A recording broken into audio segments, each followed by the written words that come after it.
Let's go. Yeah!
Back to the stables, girl.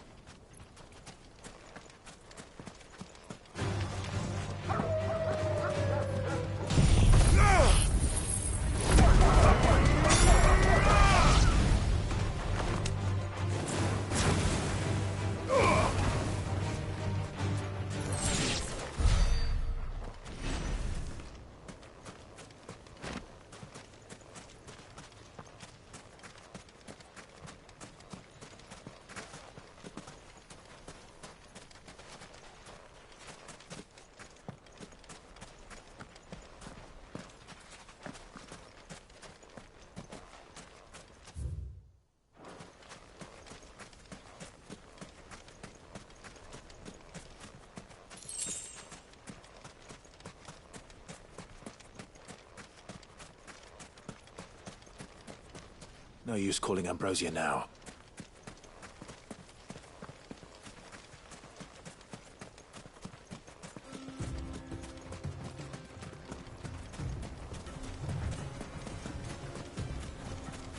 We're not alone.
Fly, Ambrosia.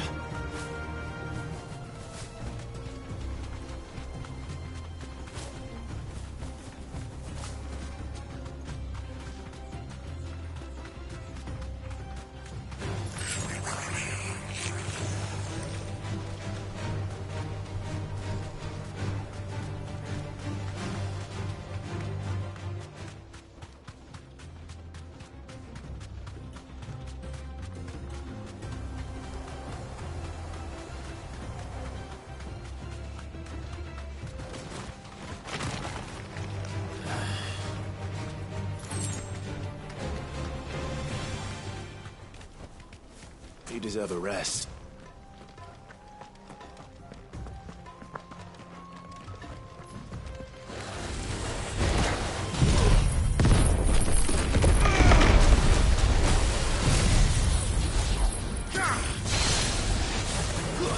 My turn!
Good girl.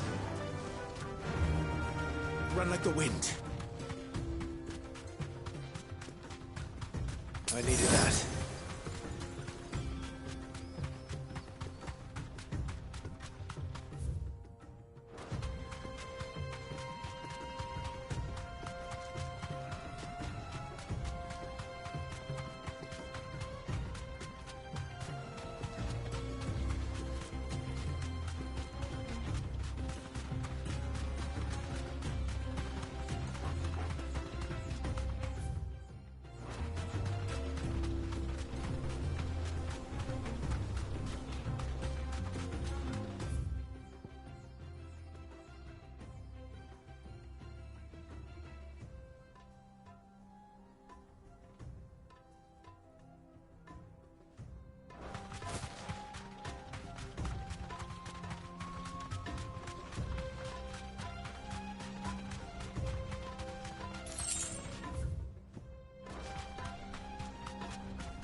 We're not alone.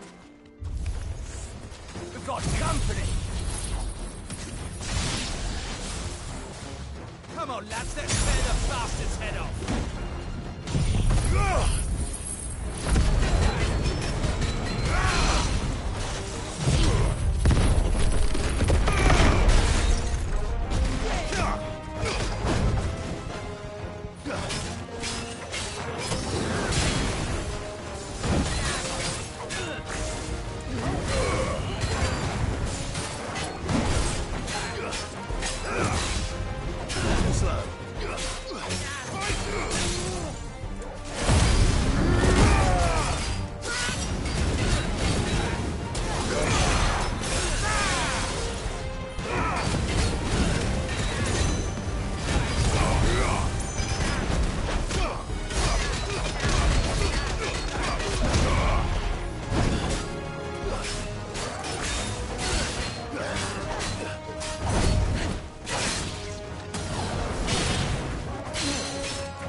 This must be Ignac's luggage.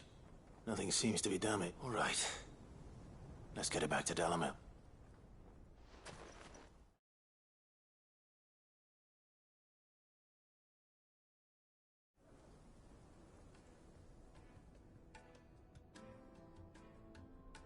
I hear I have you to thank for the return of my effects. What shall I call you, my good man? Wyvern. Glad to make your acquaintance. A formidable name indeed. Well, Wyvern, I appear to be in your debt. Redeem here tells me you wished for an audience. Is that all? A few moments of your time should suffice, yes. You're a peculiar fellow, Wyvern. All right, speak. Master Wyvern was wondering if you could tell him about a certain single-edged sword you recently acquired. Oh, a true work of art, that one. Karen drove me hard on the price, but I would have sold her Radim here to get my hands on that sword. It was made in the Outer Isles, far beyond the Twins, and is used exclusively by the practitioners of a unique school of swordsmanship. They believe no combat should ever exceed a single strike, and hone their blades to such perfection that none ever does. Each sword is made for that one perfect stroke, and for that stroke only. They crack upon a second blow. There's a brutal sort of beauty to it, really.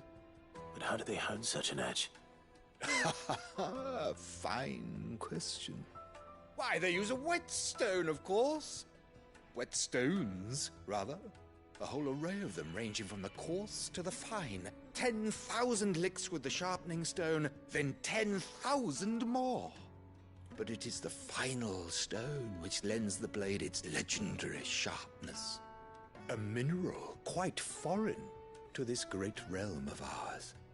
And that is the key. The secret ingredient. Wyvern, it occurs to me that my little lecture is hardly equal to services rendered. Take this, together with my regards. The very stone of which I spoke, far rarer among collectors than even the blade itself, and a far more fitting payment. Thank you. Pardon the intrusion, my lordship. However, it is long past time we prepared ourselves to depart. So it is. I am locked in bitter competition with a rival collector of curiosities. I am one step ahead of the unscrupulous scoundrel, but he is hard at my heels. Are there many other collectors out there? Too many to count, but only one do I consider my nemesis. Lord Byron Rosfield, and is a perennial thorn in my side. I can imagine. Farewell, Wyvern, may our paths cross again. Radim, we mustn't dawdle.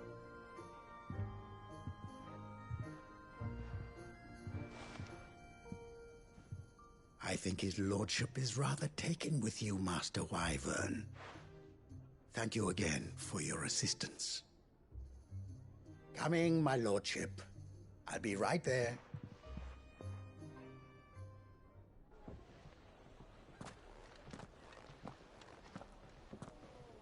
Trust Uncle Byron to find such an interesting rival. Now, let's see what Blackthorn makes of this whetstone, shall we?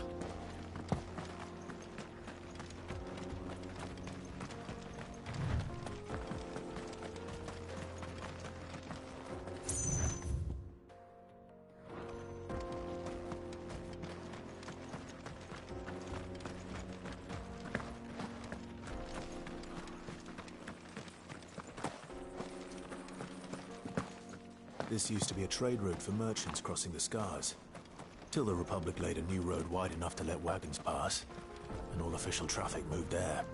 Leaving this one for those living outside the law. Indeed.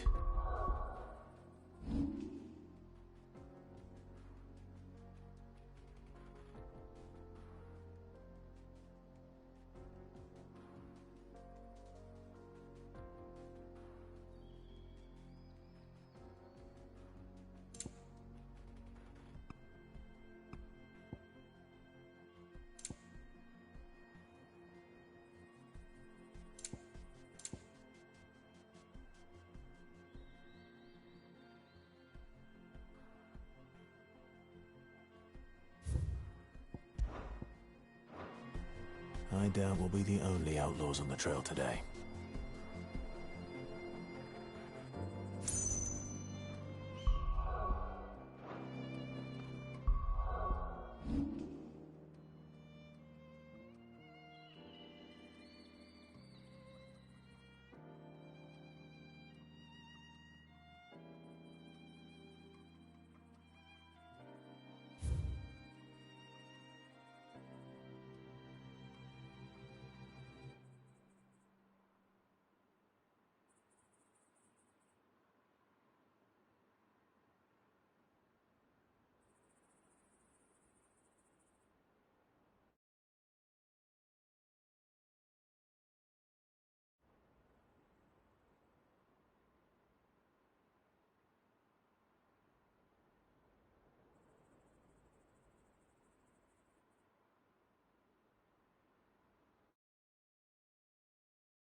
So what do you think? Really? It's as bad as that? Oh, aye. There's trouble up ahead. And too much of it for us to handle. I take it there's danger on the road. What about this fearsome-looking fellow? You think he'd be equal to the task? Oh, no doubt. Assuming he's willing to hear us out. Well met, friend. My brother and I have been tasked with finding a merchant's missing cart. You seen it by any chance? How does a merchant misplace his cart? Oh, the man's a coward. When he thought goblins might come a-snarling, he ran, leaving his livelihood abandoned in the pass. He sent the two of us to fetch it, but it's gone. Now, I'm not much of a thinker, but I know the work of thieves when I see it. My brother's right on all accounts. And by my estimation, the bastards are lying in wait just down the road. We may have seen our share of action, true, but we've not got the skill in arms to boldly brave an ambush. You, however, have the look of a man who needn't fear a band of backwater ruffians. What do you say? Will you help us out? Chances are they'll come for you either way. But if you promise to lend us a hand, at least you'll pocket a reward for your troubles.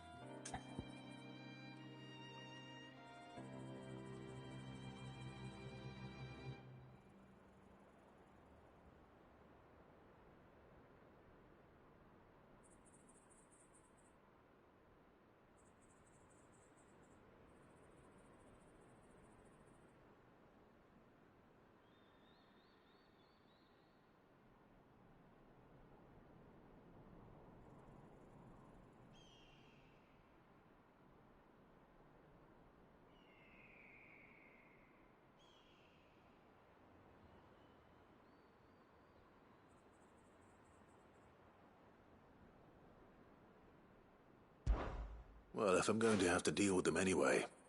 You've clearly got a fine head on those broad shoulders. We're lucky you came along. Now, hoping to make a heavy purse in Boklad, our merchant friend loaded his cart with as much as it would carry. Reckon he won't be forking over the rest of our fee if we don't find those goods. So, while you're seeing to those bandits, you keep your eyes open. All right. Just don't expect me to drag the cart out of there myself. No. You can leave the cart to us. You just put an end to those bandits and point us in the right direction. You do that, we'll take care of the rest.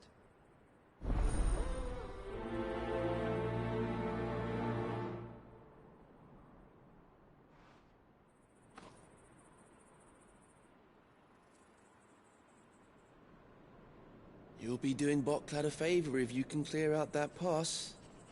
Why, I dare say they'll give you a hero's welcome.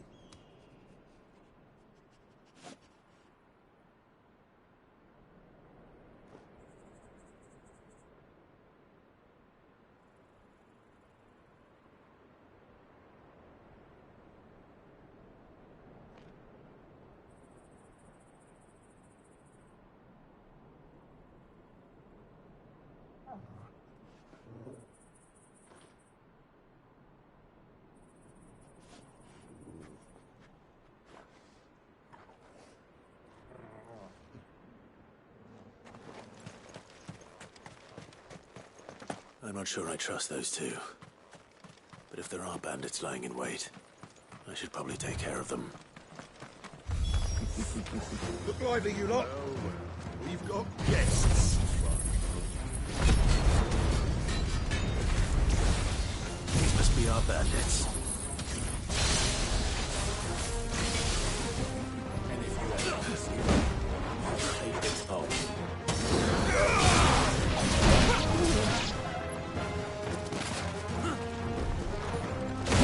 fire and...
That's them dealt with.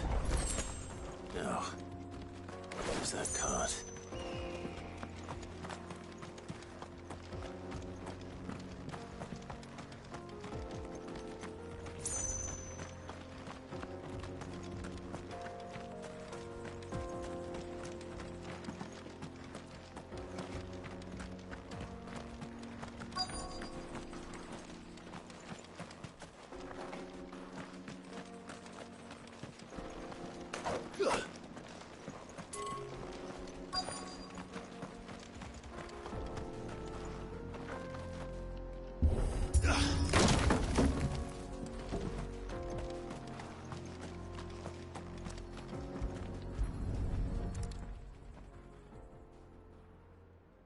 Getting all of this out of here will be a nightmare. Seems we've found ourselves the right man for the job, wouldn't you say? Found the cart and didn't leave a single bastard breathing. Our merchant friend will be delighted. And how exactly will he be getting his goods out of here? You leave that to us. After all, it'd be wrong to make such a fine warrior haul cabbages to market.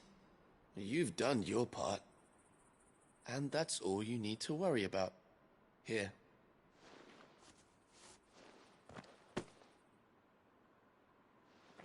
It's been a pleasure. Now piss off. There's no need to be so rude, brother. What if we want his help again next time?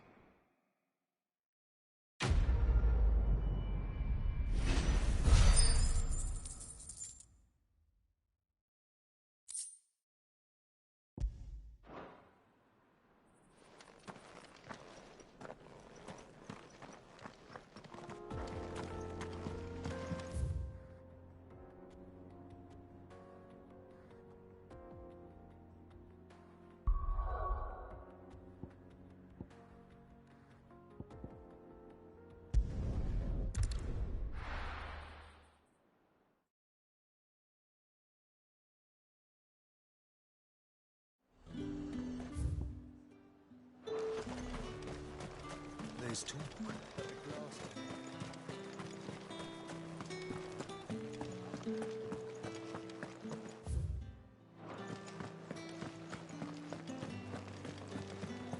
Did you hear? The gates to heaven. I want to see you again. What am I going to do without Sweetwater and Olive Talc? Milady, I come bearing gifts. Gifts? Whatever is the occasion.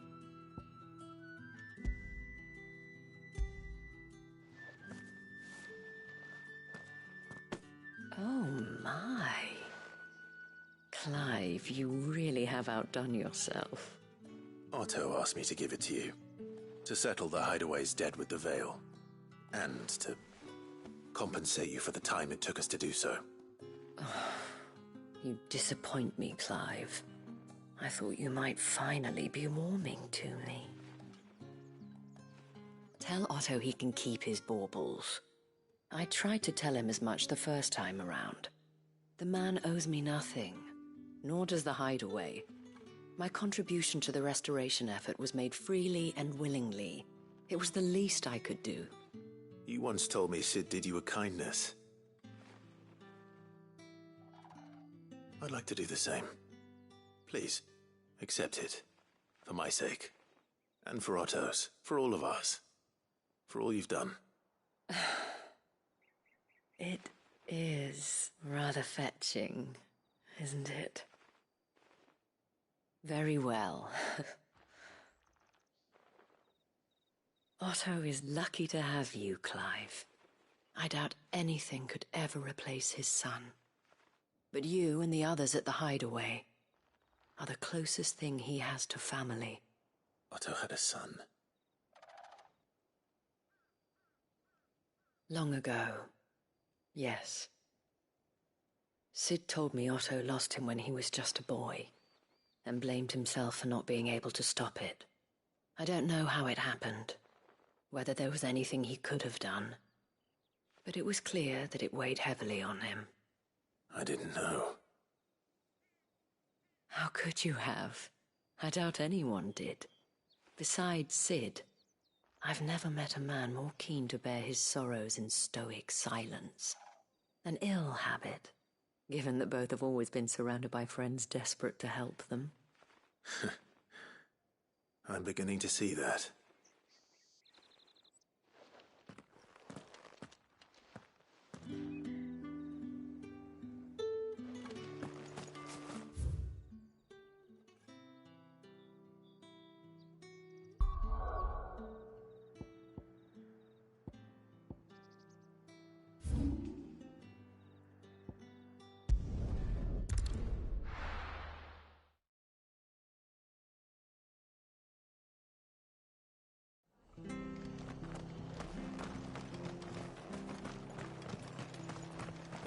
Stay sharp.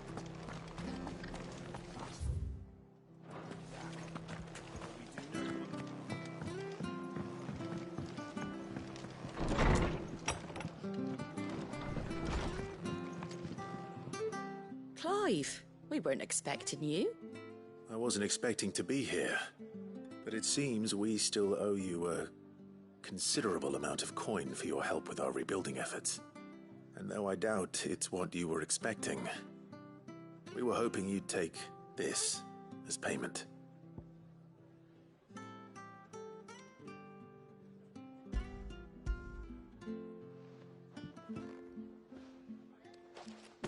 A star, Ruby? I can't accept this. It's worth at least twice what you owe me. More if you can find yourself the right buyer. Think of the difference as interest. Interest? If word got out I charged that much, no one would ever borrow from me again. Anyway, why are you the one here asking me about this? I'd have expected Otto. Bit much sending the Lord Marquis out to settle your debts, isn't it? The old goat working himself to death again? Something like that. Most days I think he's the only reason the hideaway's still standing. Same as always, eh? Back when the place was nothing but a twinkle in the eye of a recently retired Lord Commander, word is he was the first one Sid reached out to. Probably knew that without his strong arm and level head, the idea would never get off the ground. Sid may have been the face of the hideaway, but Otto's always been the backbone. And when Sid passed away, we were all worried that would be the end of it. That Otto would just give up. His death was hard on everyone. But it must have hit Otto hardest of all. But he didn't give up, did he? Quite the opposite, in fact. If I recall, he was the one who nominated you as Sid's replacement, and rallied the rest around you. I reckon what he saw in Sid, he saw in you too. And don't we all? Doesn't hurt that you're half as stubborn and twice as handsome, neither. That, and you keep good company. I suppose I do.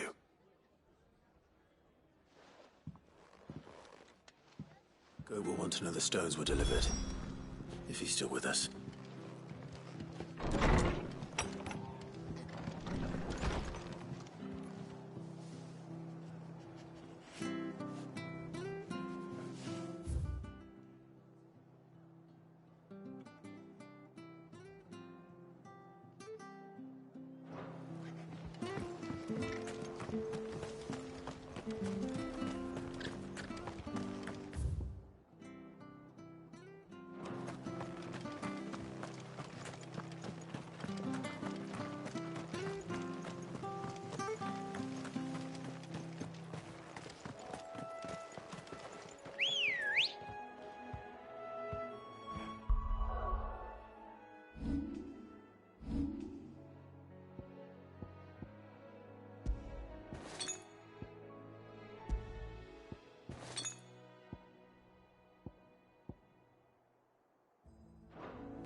Let's go.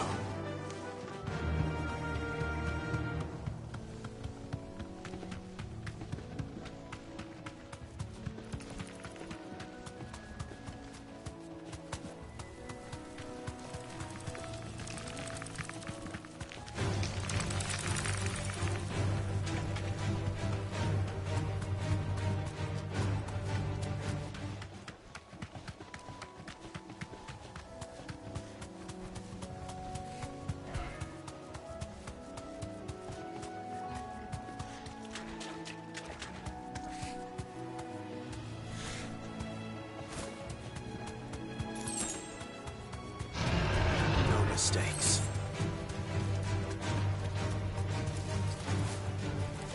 Well, it's certainly quiet. If I were a giant antelope, it'd seem like just a place.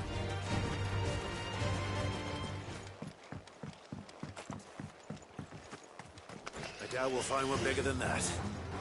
You hungry, Torgal?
Now,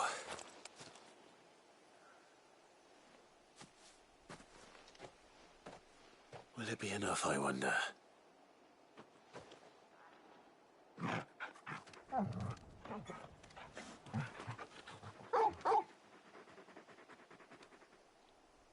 I say that answers my question, which means we owe the lawsman our thanks. You're just a big puppy, aren't you? A very big puppy.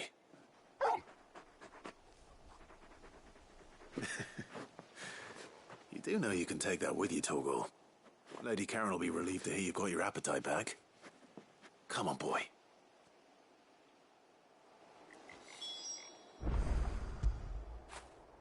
Now feel good, boy.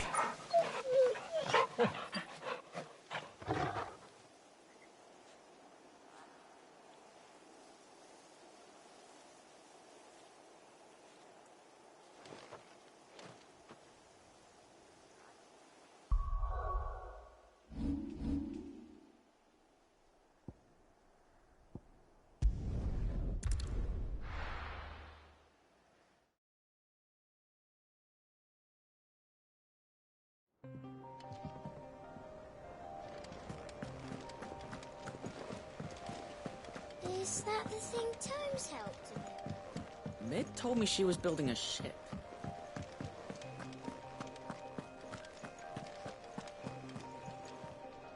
Good. Still alive, I see. So Lady Karen accepted the ruby. Ah, about that. I tried my best, but she was just too stubborn to take it. She threw it right back in my face, in fact, and told me I could stick my stupid stone where the sun don't shine. Karen refused payment. I hope it wasn't something I said. I'm sure you were as tactful as ever. Let me see what I can do. Oh, wonderful. I hope you have better luck than I did.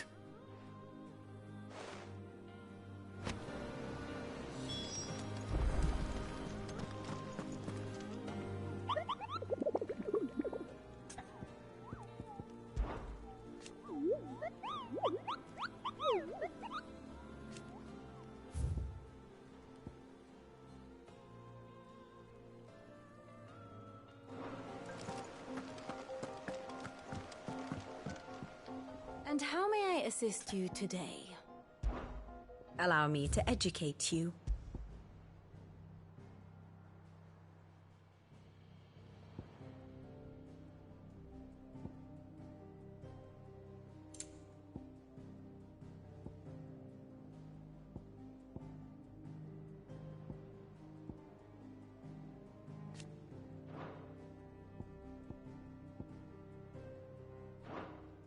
Thus ends today's lesson.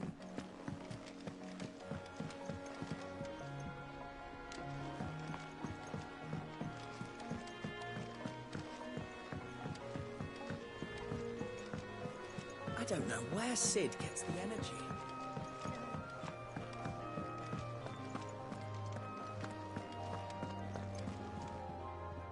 I noticed you and Torgal had gone off somewhere. Take him for a walk, did you? You could say that.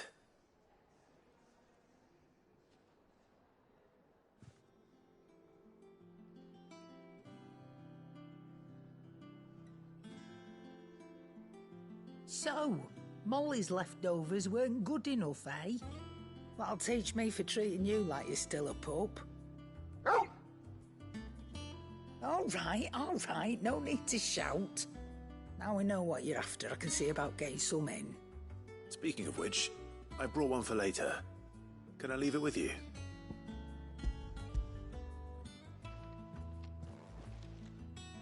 You can, aye. I'm nice like that. In return, you can thank Tomes for me. The bloody know-it-all. I was just on my way to see him.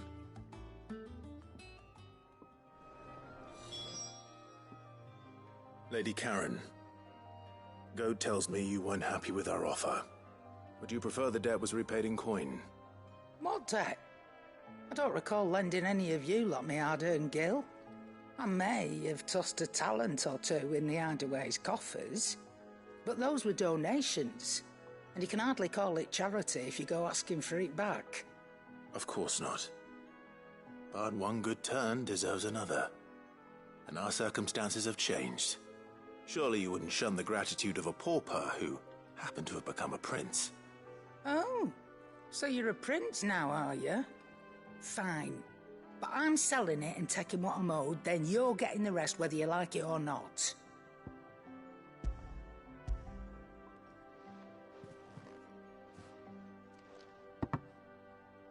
Where'd you even get this? A decent trader might nab 1,000 talents for a star ruby. A canny one, meanwhile, might claim it were nicked from the belt of Sid the Outlaw himself and ask twice as much. Might be I already have a buyer in mind. Might be you even know her. A fine continental maid whose beauty's only eclipsed by a guile in commerce. You wouldn't mind, would you? Not at all. Just be sure to tell her that it's always a pleasure doing business.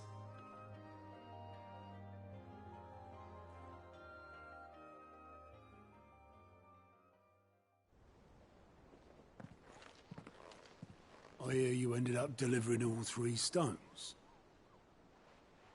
Thanks to this lump. I sometimes wonder what I pay you for. Speaking of which, I still haven't been paid last month's wages. Oh, so you remember what's owed to you then? Get your ass behind that disc of yours and don't get up before those ledgers are square. Right away.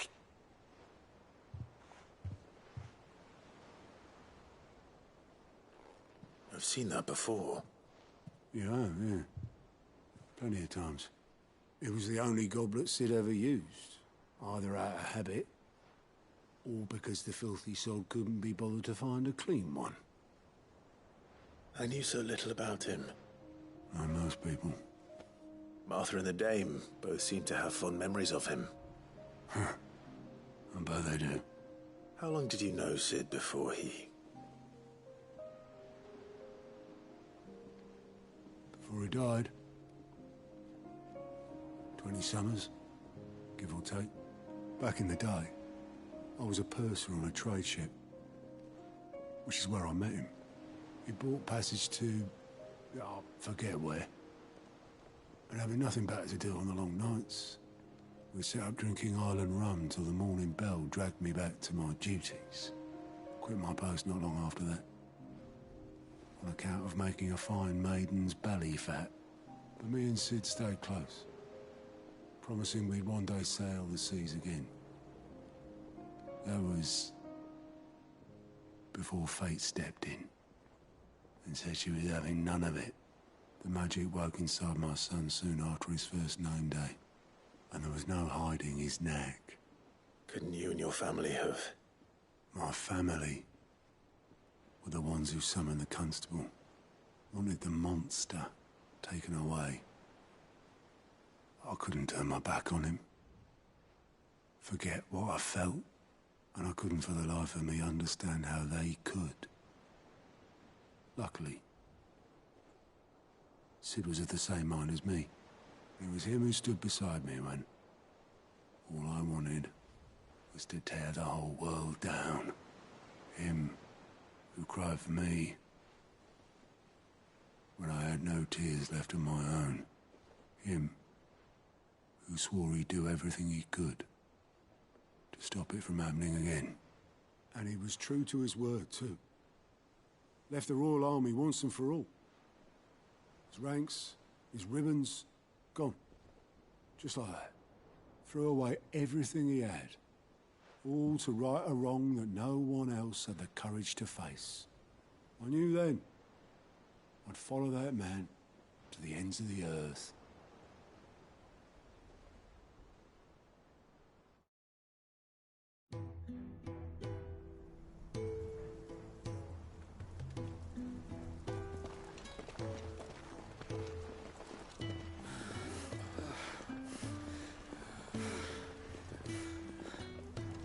He was always too clever for his own good, was Sid.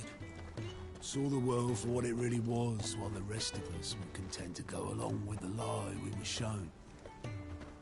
And it can't have been easy, bearing that burden alone.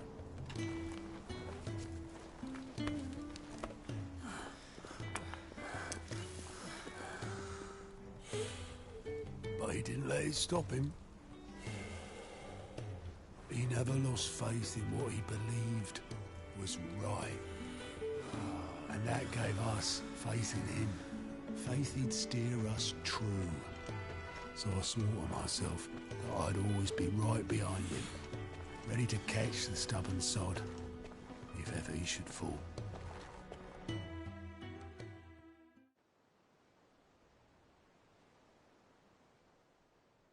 But I couldn't even do that.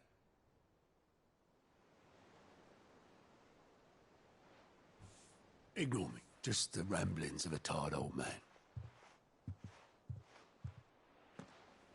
Leave that lot. I'll tidy it up in a bit.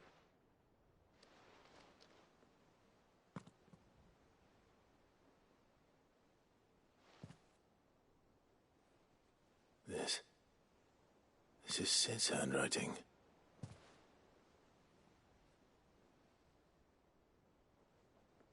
Dear Otto.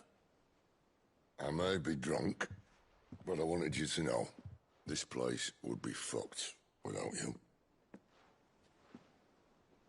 Love you, you grumpy old sod.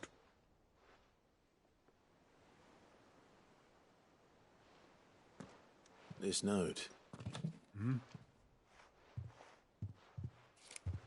What about it? Sid was right. Without you, we'd all be lost.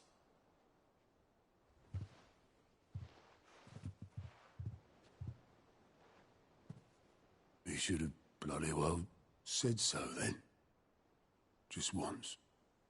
Before he went. But then, why would he? Him, or anyone?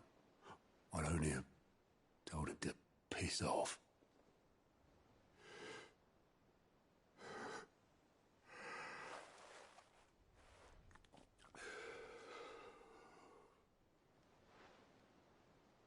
You're wrong, though. Both of you. It was never just me keeping the hideaway afloat. It was all of us. I just shoved people in the right direction, and I barely seem to be able to do that anymore.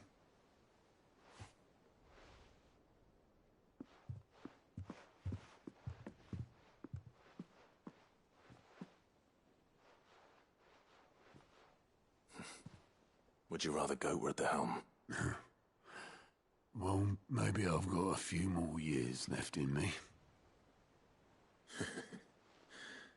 I'm going to hold you to that, Otto. Before you go,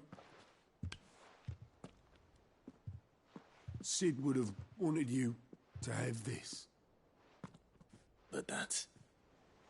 This'll do me just fine.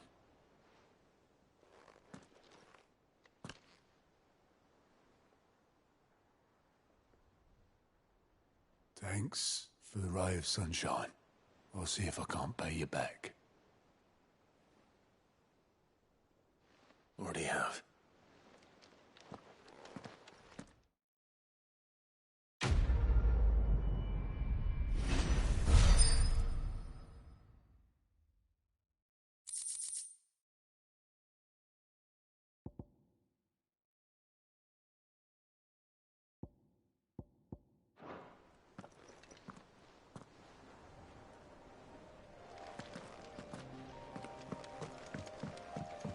Mid told me.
Come on. Fly, Ambrosia.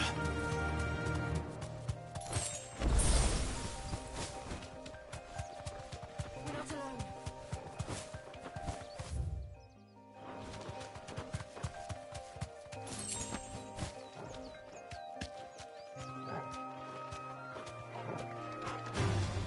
This won't be easy.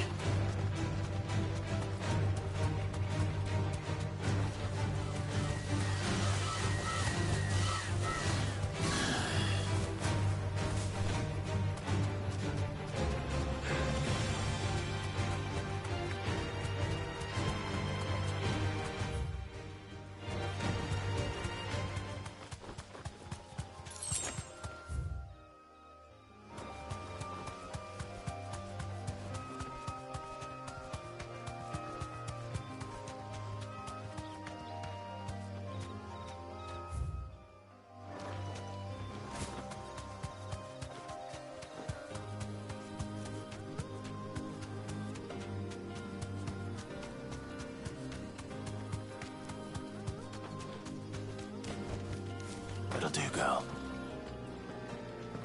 Careful.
run like the wind.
Your reign is over.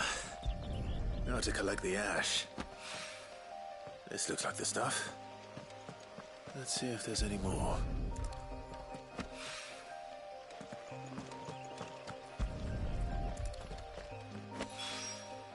That should do it.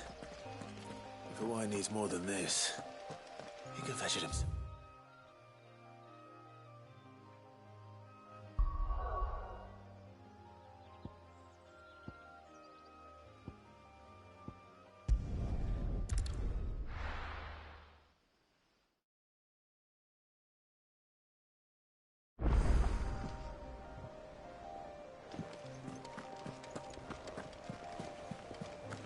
Is that the thing Tomes helped with? Mid told me she was building a ship.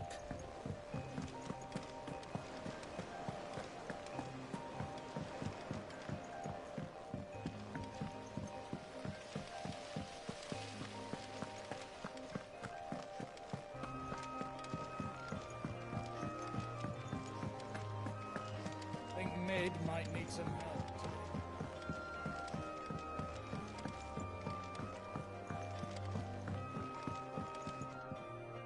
All right there, Sid?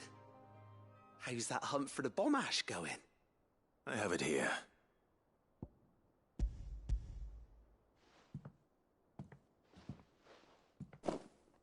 That's the stuff. And plenty of it, too. Enough to keep the Alembic bubbling away for a good old while. You're a gent, Sid. Let nothing say otherwise. Right then, let's get this contraption up and running.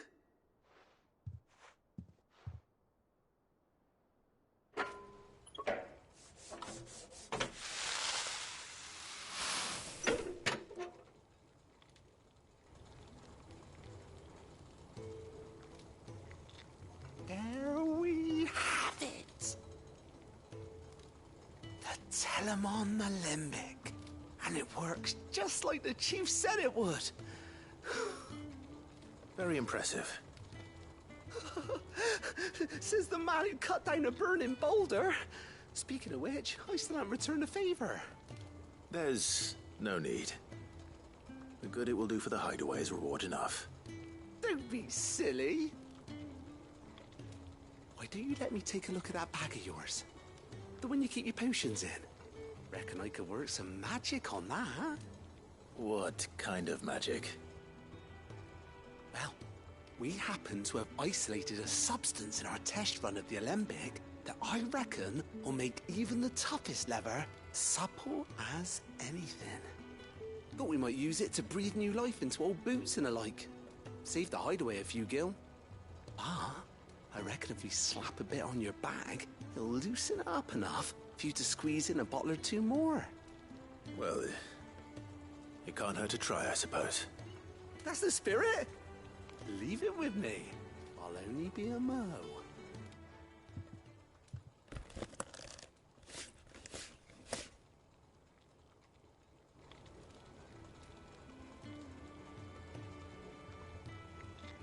Well, what do you reckon? It certainly feels more flexible. Right? Told you. Thank you. I think. No. Thank you for supporting Mid and the rest of us in our endeavors. Without you, we'd never have been able to discover wonders like that stuff I rubbed on your bag. And I'm telling you, there's plenty more where that came from.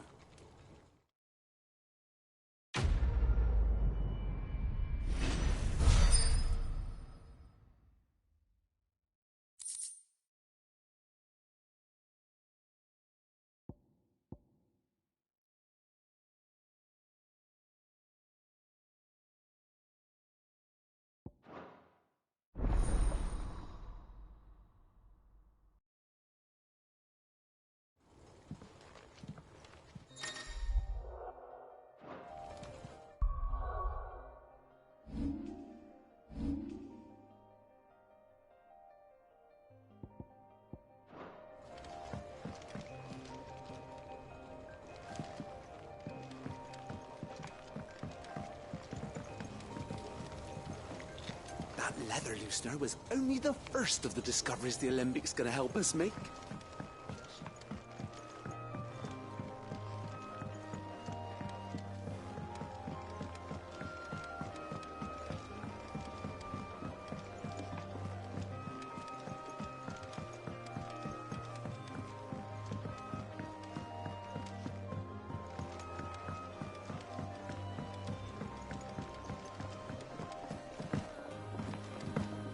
I went up to give some greens to them.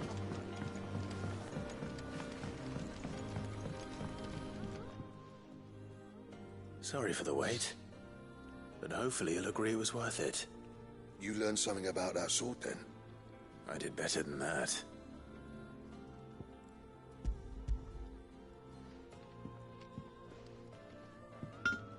A whetstone? Yes. But not one you'll find anywhere in Valisthea.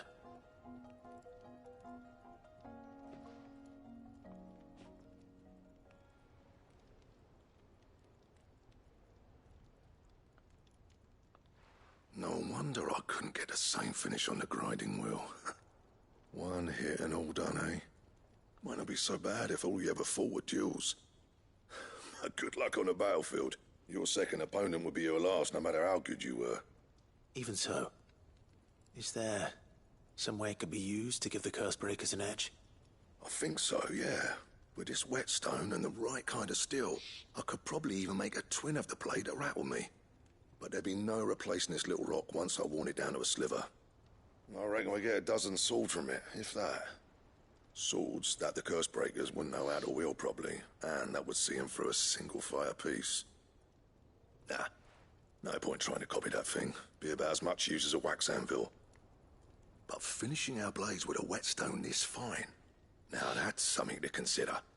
And what's finer than fallen masonry, eh? Or more hard-wearing, for that matter. Just imagine it. Good Valesthian steel with an edge as sharp as any found in the Outer Isles. I won't make a copy, nah. I'll make something much better. I'm sure the curse breakers will be delighted. Just don't push yourself too hard. Don't you worry about me, sunshine. I've been working day and night since I was half your age, and I'll still be here when you're long gone. Hey, thanks, Clive. I mean it. I owe you one, August too. It's good to know someone's looking out for me. You'll be happy to hear you said that.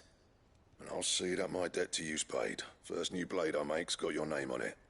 You come and find me when you've got the materials. All right. I will.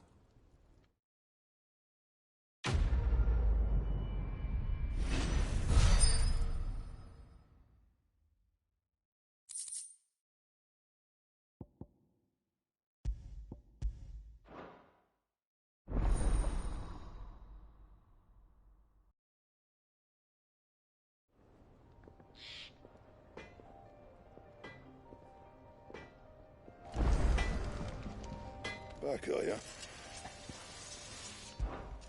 What's that for you, dear?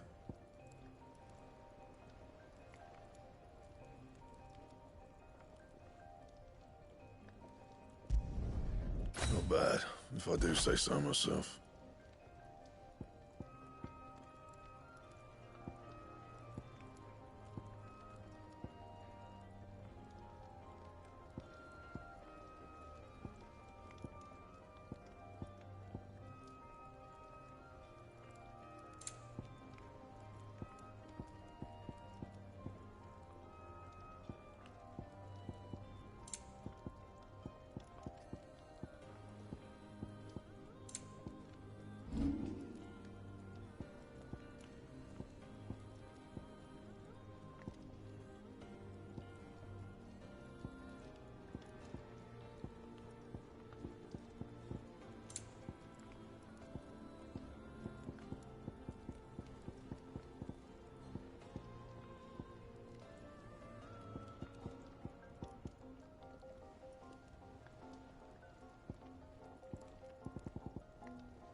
And?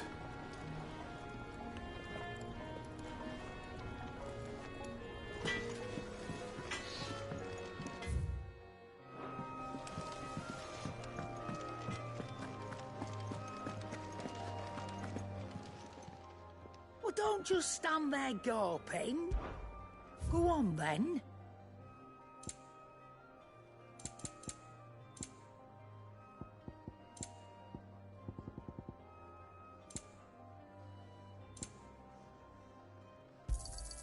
You'll not find a better price than that. It'd better all be here.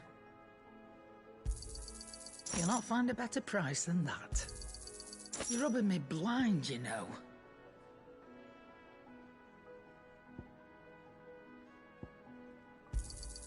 You'll not find a better price than that.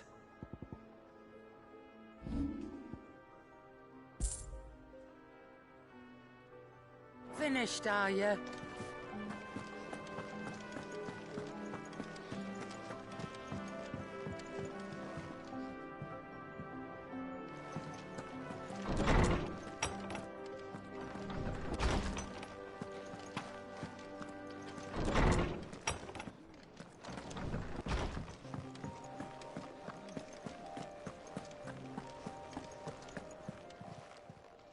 And what can I do for you? I don't know many fleshers who deal in cuts that size.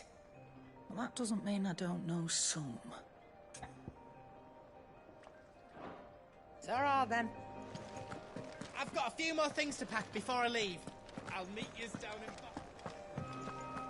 The nobleman who visited.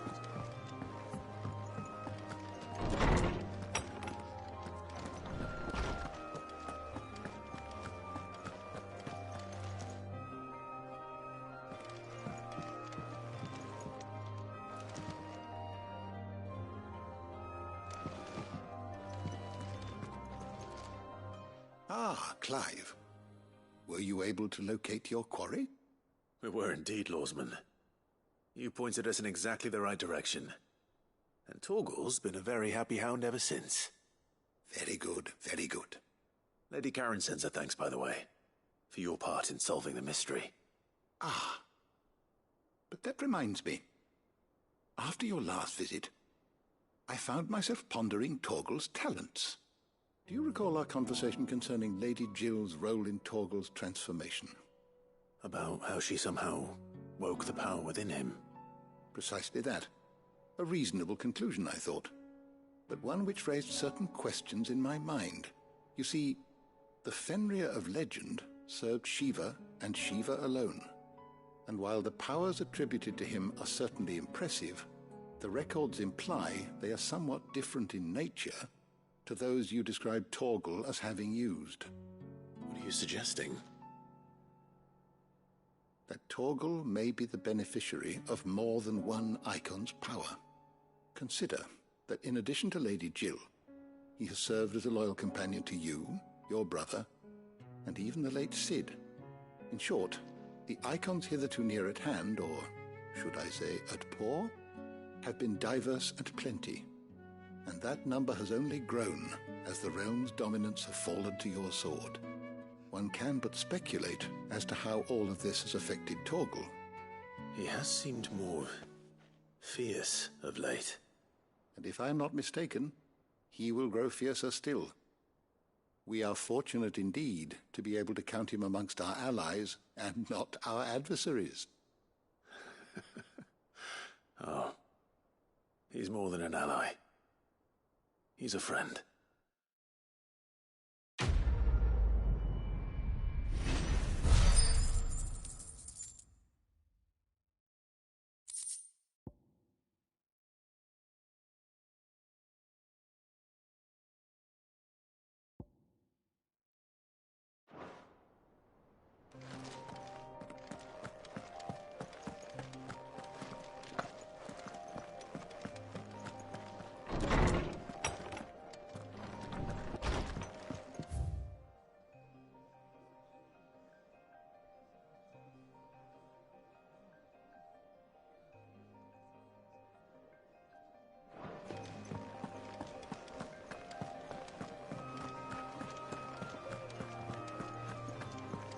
Crack the crystal too?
that the thing Tomes helped with? Mid told me she was building a ship.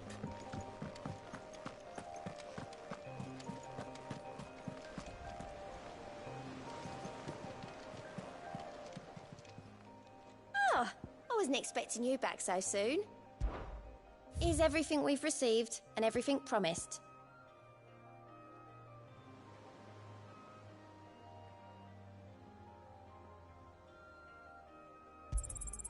All yours.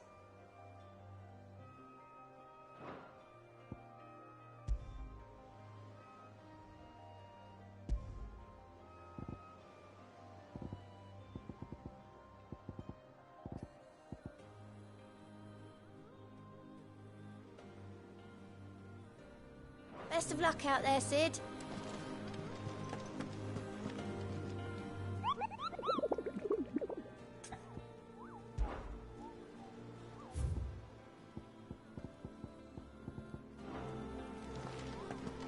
In case you've forgotten, Twinside's under siege. So don't be surprised if they're picky about who they let in.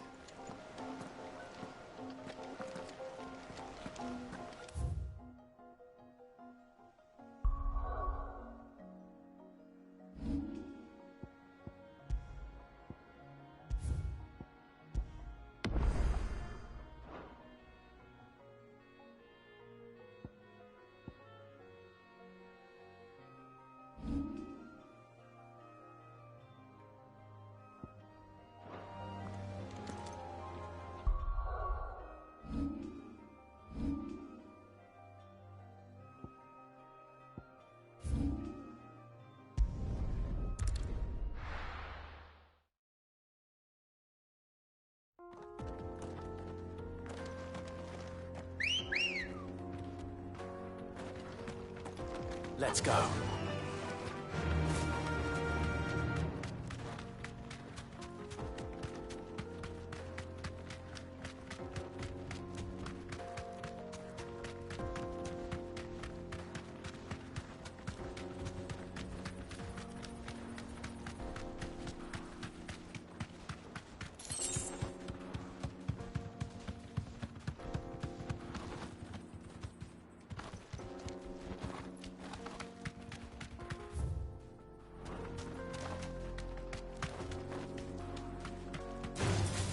All right.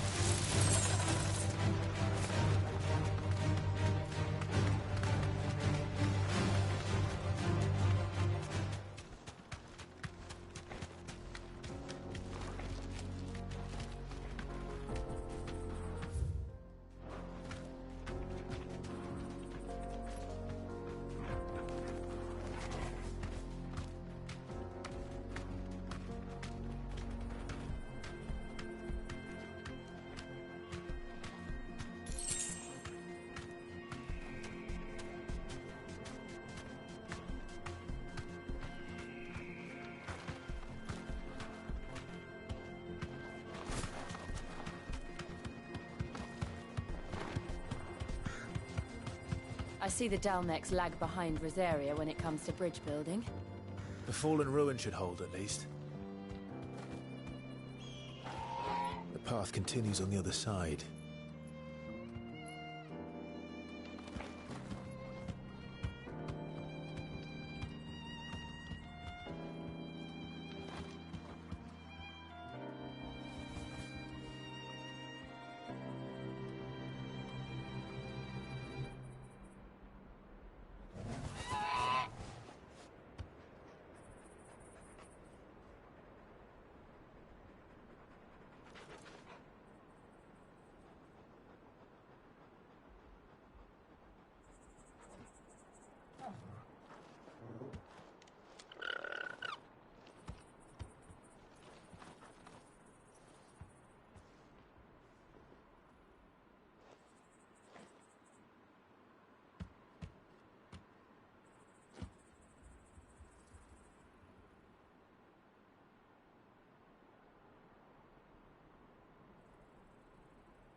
Straight home now.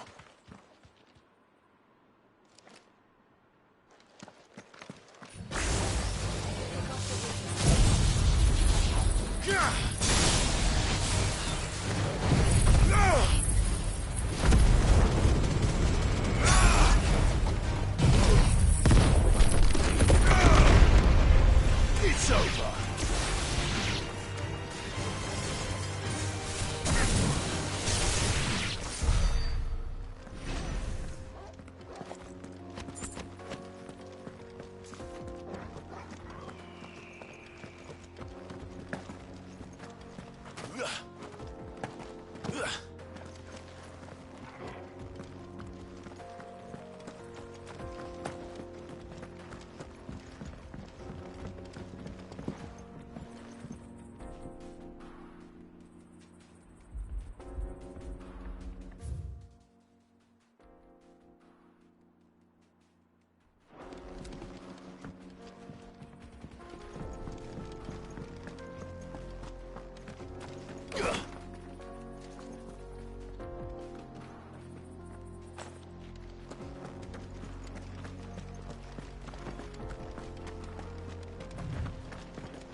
So this is Zemeckis.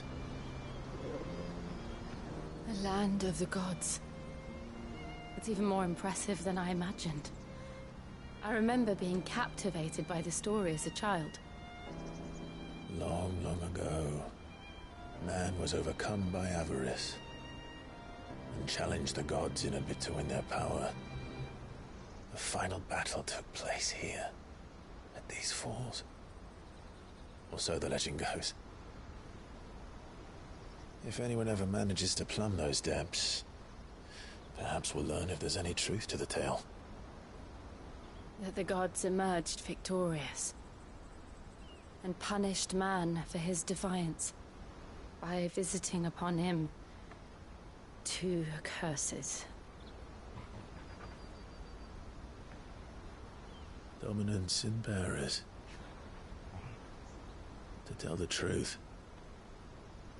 I always thought it strange that the dominant and their icons were deemed a curse. Back home, the dominant inherited the throne. They were admired and exalted, not spurned. Whenever I got to that part of the story, I always assumed there must be something I'd misunderstood. You had a lot of storybooks, didn't you? In your room, I mean. When we were young. The old legends were always my favorites. Epic battles between gods and men.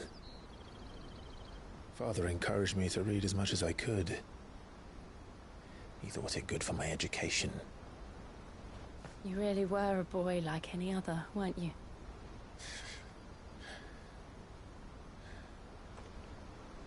Just look at this place. It's enough to make you believe the legends are true. I know.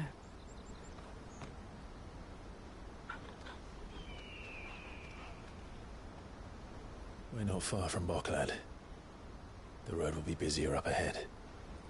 And we'll have to keep our wits about us.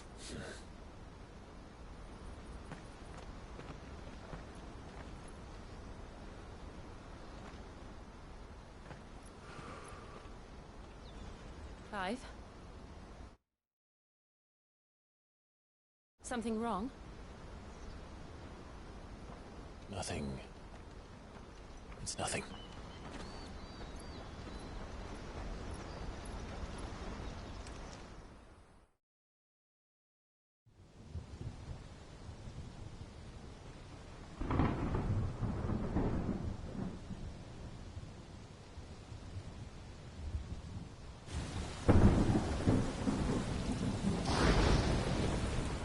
see the reports are true, Father.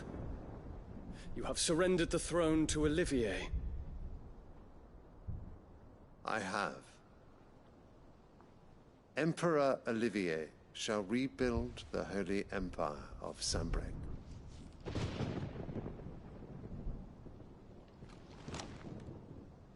How is he to rule an empire?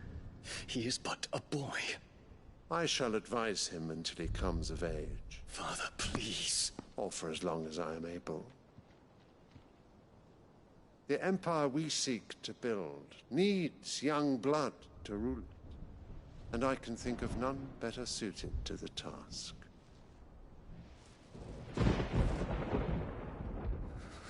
There is other news, Dion. Hugo Kupka is dead, and Drake's Fang destroyed. The pillars of the Republic have fallen. Ere long, the Imperial banner shall fly over every city in Storm. And then Valisthea. All shall bow before their Emperor.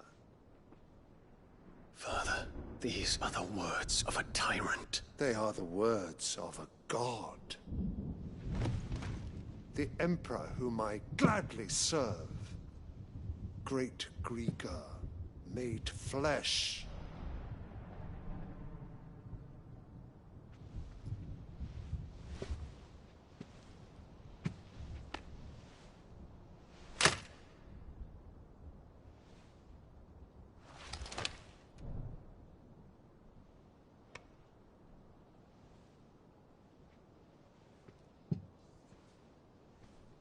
Return to your camp, Dion, and ready your forces. It is time to show the world the true power of Sanbreque. Father. I find you much changed.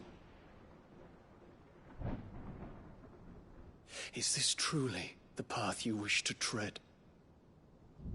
Or are these the ambitions of another? Of Ultima, perhaps? What nonsense is this?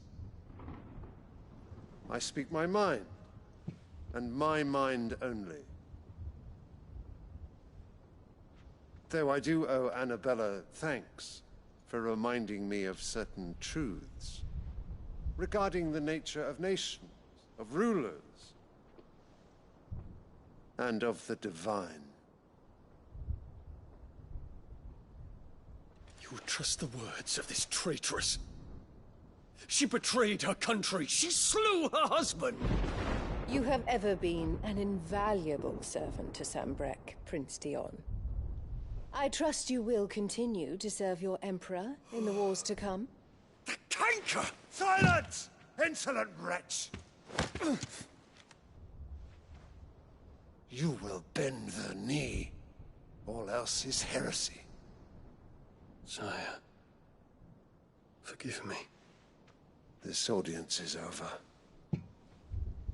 Come, your Radiance. The Rowena Syndicate awaits your pleasure. Oh, not another meeting with silly old men. They're so boring. I'm hungry, Father. Can't we have luncheon instead?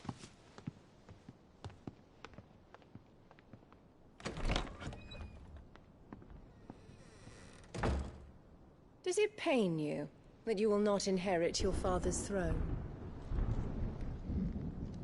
I have suffered worse.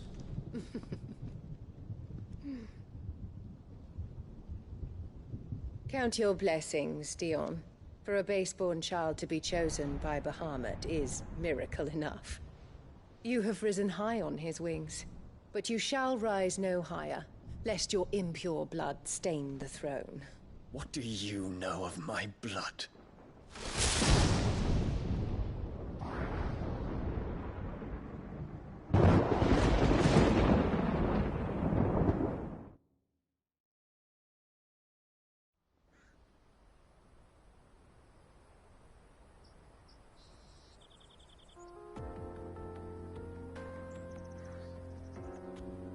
The Boklab markets are to the north. We just need to hug the coast.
Infiltrating the Dominion won't be easy with the Imperials on high alert. No. His Radiance has lost one capital already. We can be sure Sylvester will do everything in his power to hold on to Twinside. His troops are well trained, increasingly well armed. As long as we can wait for this to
They've closed the road to Randalar.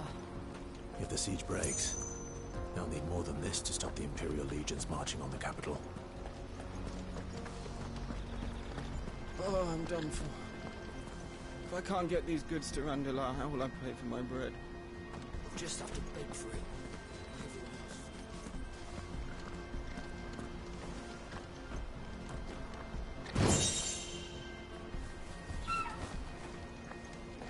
If you haven't got a pass, you're not getting through. Please, I'm begging you.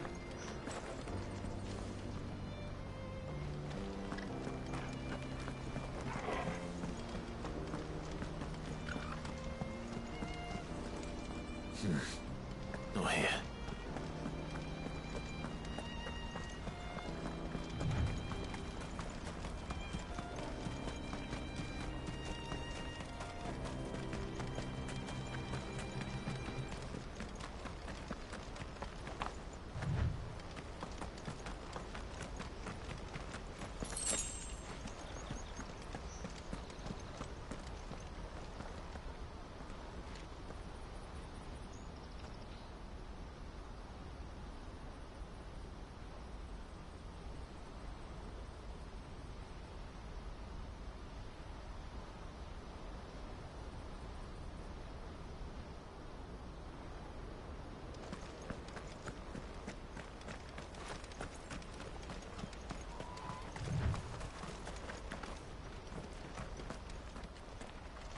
Right? Headed over to the Crystalline Dominion too, are you? There's good gil to be made there, believe you me. Yeah. The minute I heard them bandits had blown up Drake's Fang, I packed up me store and pulled me boots on. And so did you, eh? I did have a plan to make me fortune with some baths down by the Dalamil Inn. How can anybody sit back and relax in a land that ain't got a whiff of the crystal's blessing no more? And that's when it hit me. If you're looking for lucre, the Dominion's the place to be. Soon enough, half a storm will be headed there. If I can get in first and set up shop, I'll have a license to mint gil. The guildmasters at Canver will be beggars by comparison. I'll be famous in all four corners of Storm soon enough, and I'll have a fortune that'll make me ma and pa proud.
refugees. And they're all making for the crystalline dominion. Because they don't know how to live without the crystal's blessing.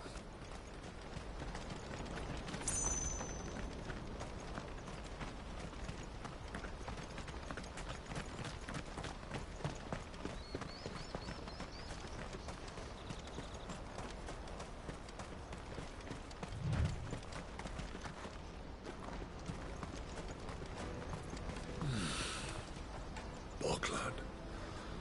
Finally.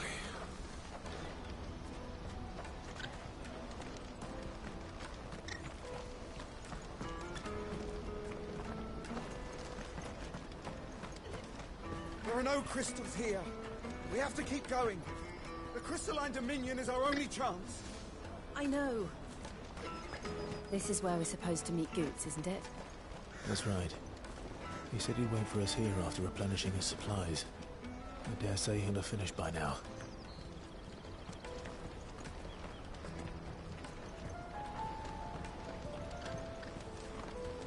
That's that then.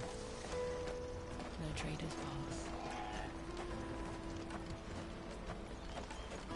Water for hire. The best service at the best price. What do you think, girl?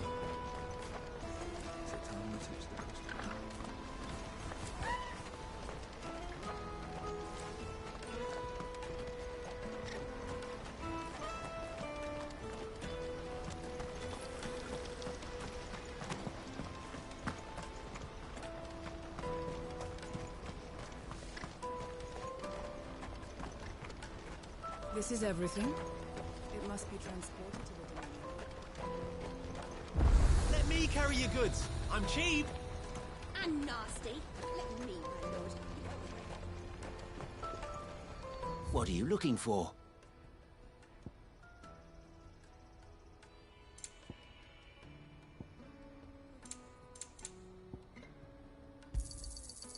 Many thanks.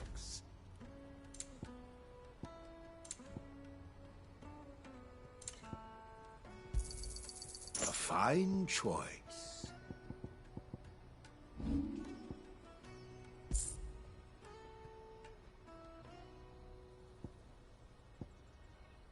You're welcome anytime.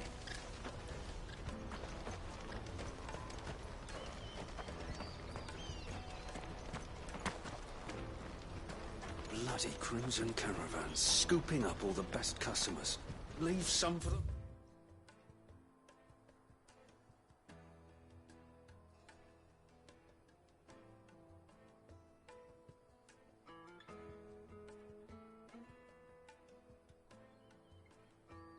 Rest of us.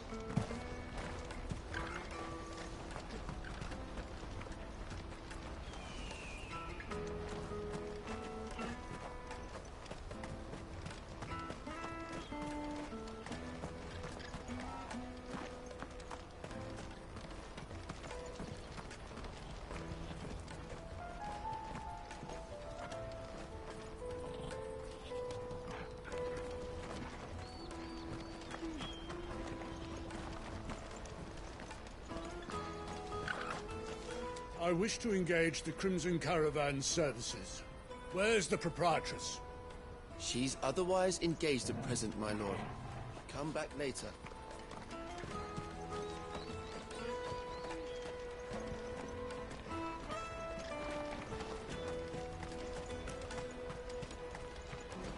I wish to engage the Crimson Caravan services. Where's the proprietress? She's otherwise engaged at present, my lord. Come back later.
brought any coin with them, we'd be rich.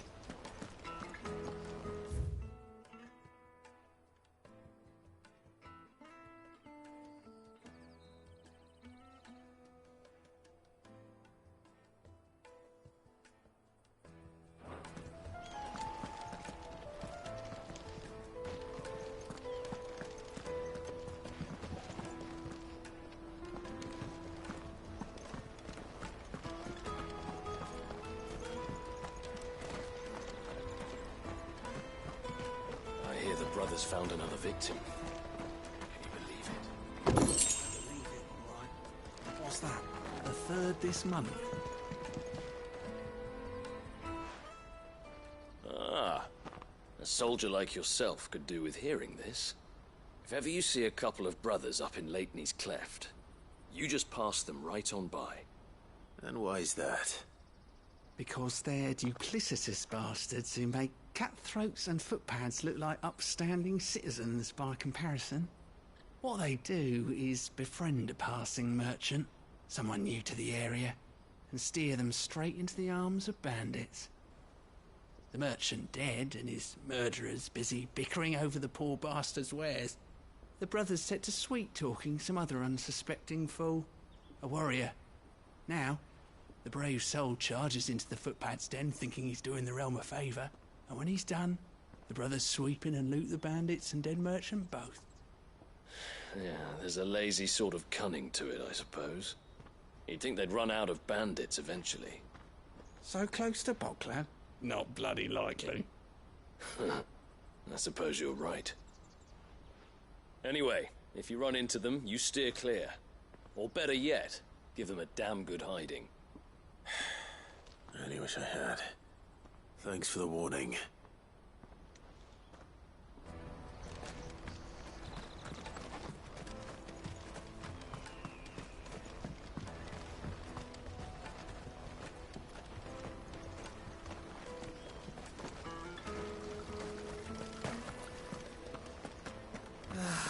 If our new arrivals had brought any coin with them.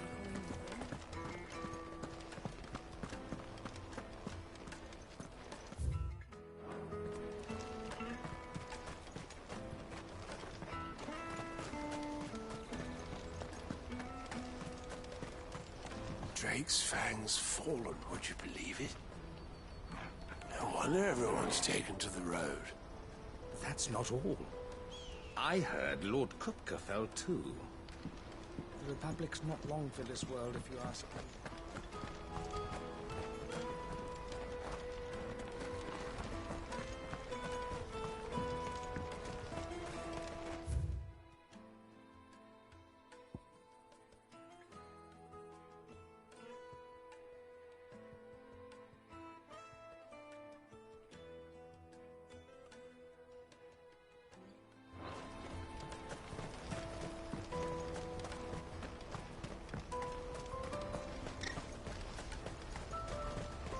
Out of my sight, wretch! Peaches and pears.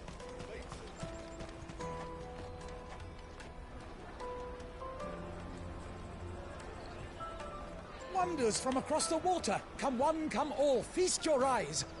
Good sir, can I interest you in...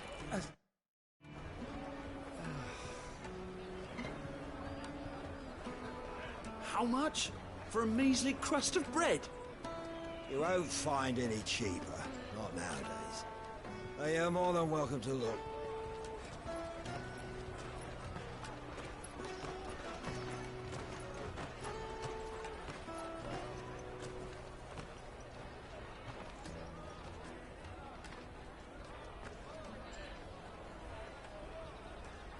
The Empire's unlawful and illegitimate occupation of the Crystalline Dominion is still in effect.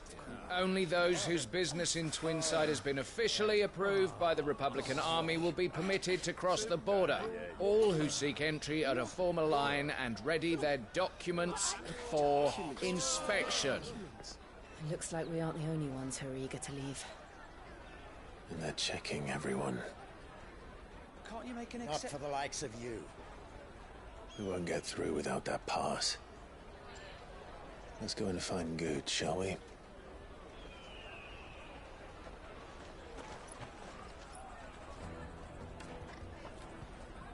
He must be around here somewhere.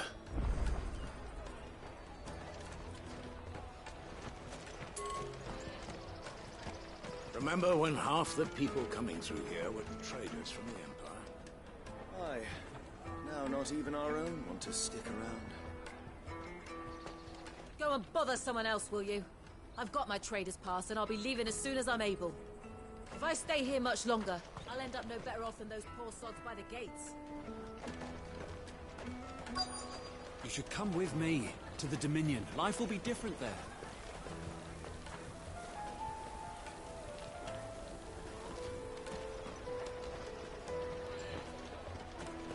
Tight-fisted swines. You won't find anything of this quality in Twinside.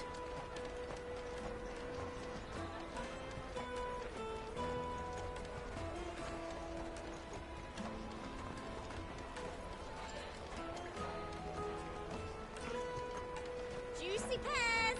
Slake your thirst without a crystal!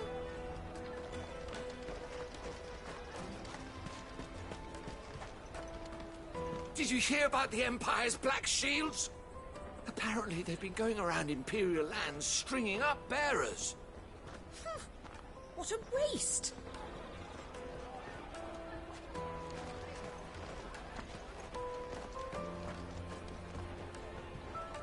Ah, good. There you are. Clive, I'm so sorry. Don't tell Nan, will you? Slow down, Goots. Just tell us what happened. It's me trader's pass. It's gone. We cannot ride the caravan without it. We won't even be able to get through the flipping checkpoint. Do you remember when you last saw it? It was in my pocket a minute ago. Then a bairn bumped into me and... Yeah. You don't think that they might have nicked it, do you? It wouldn't surprise me. A busy market like this is prime territory for pickpockets. So, to get the pass back, we need to find this child. Where would we even start? I know where! I've got a pal in Bock lad who might be able to help us. No one knows more about what goes on round here than she does. Where do we find her? She's the owner of the Crimson Caravans, up that way. Sign's got a red chocobo on it. No time like the present. You two go on ahead. I'm gonna check the rest of my stuff, make sure no one else is missing. All right. We'll meet you there. Go to the Crimson Caravans and ask for the owner. Let's keep an eye out for this red chocobo, then. And the other on our purses. Next to the checkpoint. If you're looking for the Crimson Caravans, head out of the canyon and take the first road to your...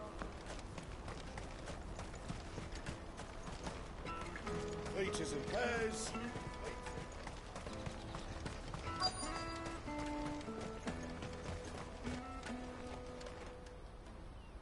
Looking to hire a coach? It's 10 million for a two-birder to the Crystalline Dominion. Take it or leave it. Oh, we're not here for that. Then I bid you good day. Oh, wait! Just don't go, El. He's me mate. As I live and breathe. Goots, what are you doing back in Bocklad?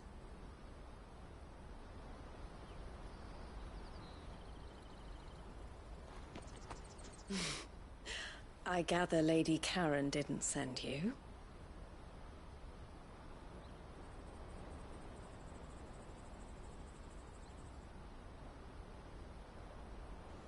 So what trouble have you got yourself into this time?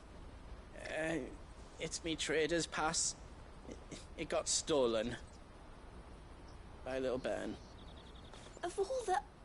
You're the size of a marble. Honestly. Ugh. Goots told us that you know the markets well. Might you have an idea which little bairn could have done this? We don't intend to punish them. We just need our pass back. Then, we can be on our way. I see. So neither of you has a trader's pass either. Not that anyone would take you for traders, but I suppose that's why you came to me, correct? Now, I can't say for sure who took your pass, but I suspect I know why they did it. Let me explain.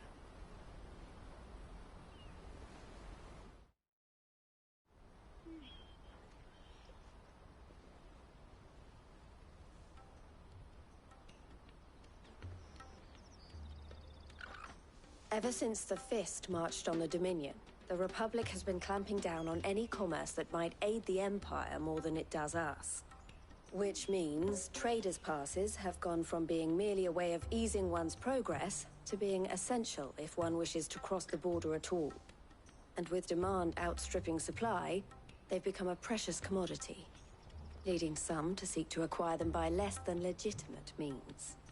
So the children are stealing passes to sell on the black market? Yes, and no. Passes are inscribed with the names of their owners, and yet none of the victims' names have appeared on the register of those passing through the checkpoint. Which means? That someone is doctoring the stolen passes. The same someone who is encouraging the children to steal them. And the same someone who has Goots's pass, no doubt. Whoever they are, they're ruining the livelihoods of honest merchants, which is why we've decided to take a stand. Will you stand with us? You want to get your pass back, and we want to ensure that no more are stolen. Catch whoever's behind it all, and two birds shall be slain with a single stone. Is there any other way of getting to the Crystalline Dominion, Goots?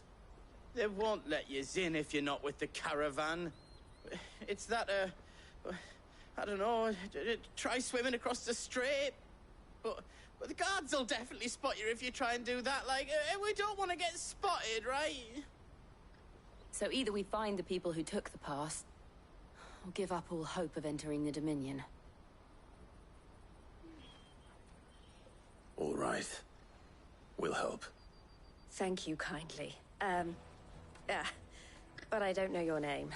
Eloise at your service. Clive. A pleasure doing business with you, Clive.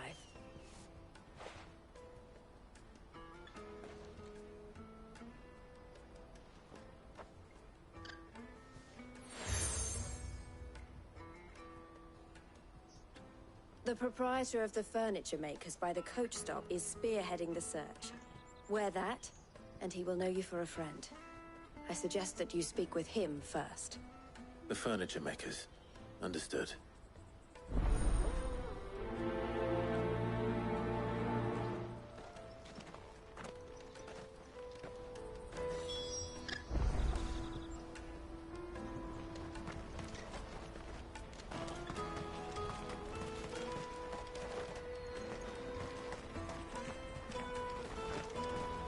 We've formed something of a merchant's guild to get to the bottom of our pickpocketing problem. I looked through the rest of me stuff, and no else was missing, just me pass.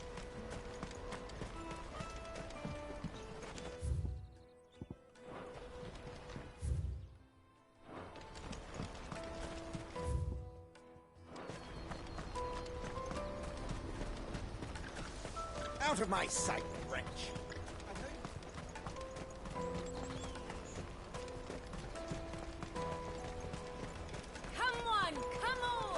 Jug of snake spit for the road? The caravan stops next. Juicy pears! Take your thirst without... Are you the furniture maker? Looking for something in particular? Ah, Eloise collared you too, eh? Then I expect you want to know more. She told me you were leading the hunt for the pickpockets. What have you learned? For one, that they're targeting the traders carrying the biggest packs. Harder to watch your back, see? And less chance of the mark giving chase if they're spotted. Not that they'd be likely to catch them. Those imps know every inch of this warren like the backs of their hands. Their eyes must have lit up when they saw Goots. The fishmonger round by the gate's been trying to track down the children involved. You should go and have a word with her. Thank you. We will.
You won't find anything of this quality in Twinside. You should come with me to the Dominion. Life will be different. Fish for sale! Fresh salted and smoked! Can I interest you? Ah, sorry. Message from Eloise, is it? She's asked me to help her. To help you find the pickpockets. Is that so? Suppose I better tell you what I know, then. For one, this isn't a family operation. All the traders say the children who stole their passes were dirty, dressed in rags. Street urchins, by the sound of it. We get a lot around here. Orphans from the wars. A few, perhaps. You saw the refugees gathered by the entranceway? They're all looking for a new start in the Dominion and beyond. Some of them take it as an opportunity to rid themselves of unwanted baggage. The shame of it. Whoever's behind this would have to have made themselves known to the children at some point. And so should we. You should start with the children around here, then. I doubt they're the ones involved, but they might have heard something. It's worth a try. All right, then. Questioning children. How hard can that be? Go and bother someone else, will you? I've got my trader's pass, and I'll be leaving as soon as I'm able. Remember when half the people Come and taste my peaches! I'll take the large one.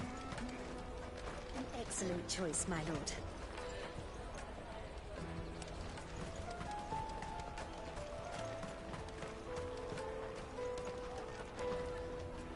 Do you have a moment? What do you want? What I want is to know who's asking children like you to pick pockets. I don't know. Nobody's asked me. What's picking pockets? Do you get paid for it? No, you get in trouble for it. So if they come calling, you know what to tell them.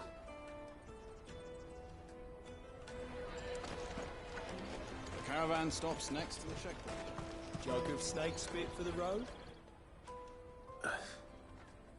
Excuse me? What do you want? I don't have any money. It's all right. We're not going to hurt you. We just want to talk. What about? We've heard that some very bad people are making children like you steal from travelers. We need to know who's behind it so we can stop them. I don't know much about it, really. But my friend, Honza, he said he got a job. Doing something dangerous. Sounds promising. We need to find him and ask. Do you know where your friend might be? He's usually by the tents outside town. Thank you. You've been very helpful.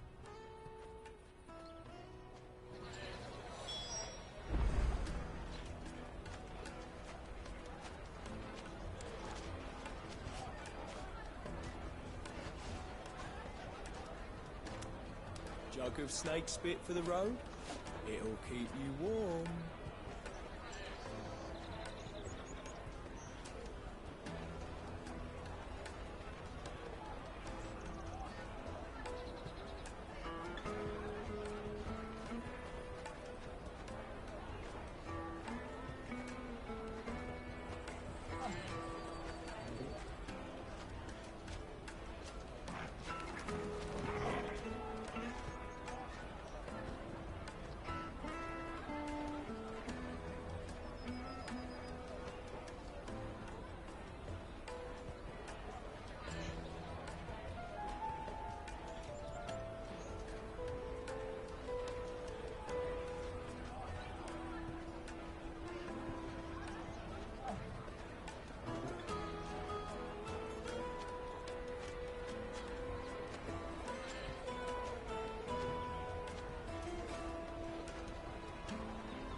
Jug of snake spit for the road? It'll keep you warm.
Jug of snake spit for the road?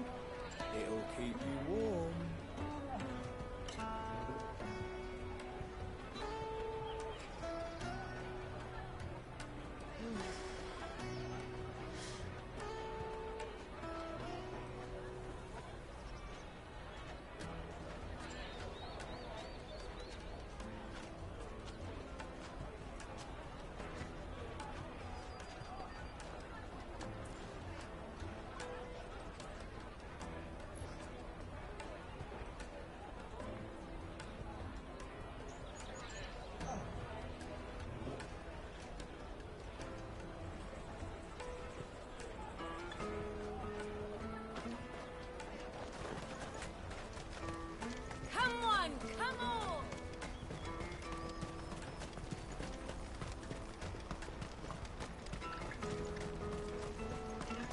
Let me carry your goods. I'm cheap.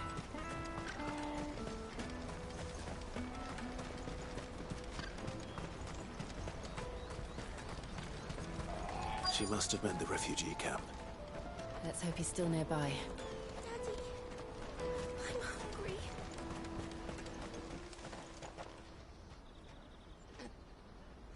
That big fat donkey was easy pickings. He wouldn't have noticed if we robbed his boots off him. Yeah. Wish we hadn't handed over the pass, though. Could use one of those things to get out of this dump. Chance would be a fine thing. The moment they found out, they'd string us up by our guts. Would they now? Perhaps you'd like to introduce us to these charming characters. Shit, we're in trouble now. What do we do? You two get caught if you want. I'm off. Hunter, where are you going? So that was Hunter, eh? Jill, you watch these two. I'm going after him. All right.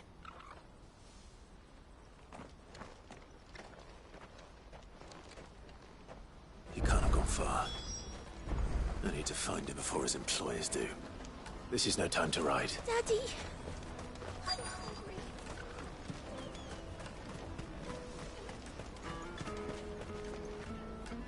Did you see a boy run past? He stole something from a friend of mine.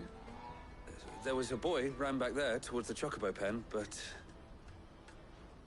Thank you.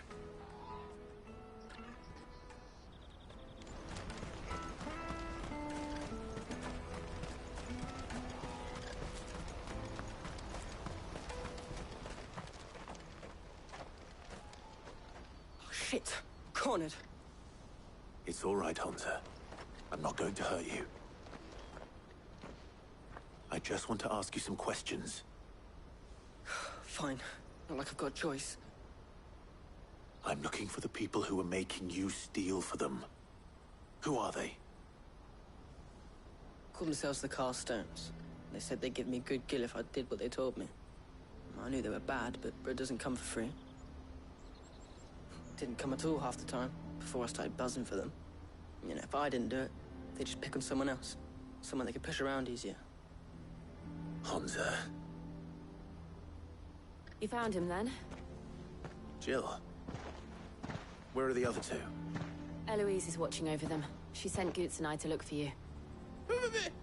You're... him! I haven't got your pass anymore, if that's what you're after. I gave it to the Carstones. Whatever you do to me, I can't get it back. Not that I go against them anyway. If it weren't for their gill, me and my mates would have starved.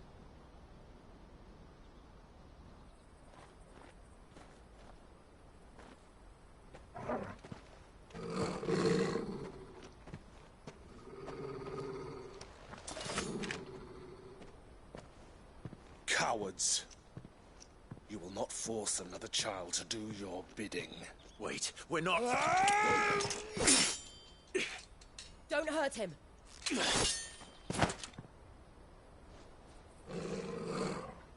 You're making a mistake.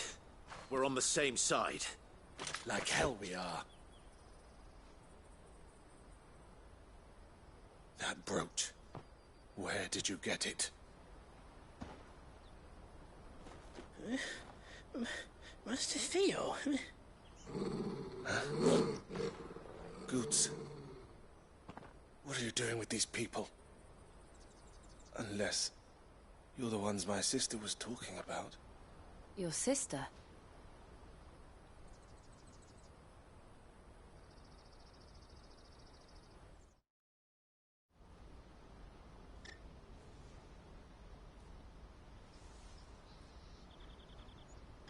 Eloise didn't tell us she had a brother. And why would she? I'm just her back and a blade. Theodore, at your service. Sorry about before. Theodore, what do you know of the Cast Stones? Vultures who have made Boklad their hunting ground. They prey on the desperate, stealing from those with gil and bullying those without it into joining their flock. I'd been looking into their activities in hope of sparing the refugees any further hardship. But it seems they've already stooped even lower than I'd feared. Hansa's a good lad. Don't blame him for what they've made him do. If he and his friends hadn't agreed to work for the Stones, some other poor souls would have. On pain of death, most likely. Clive, was it? And my sisters asked you to help put an end to the pickpocketing. Then we all want the same thing.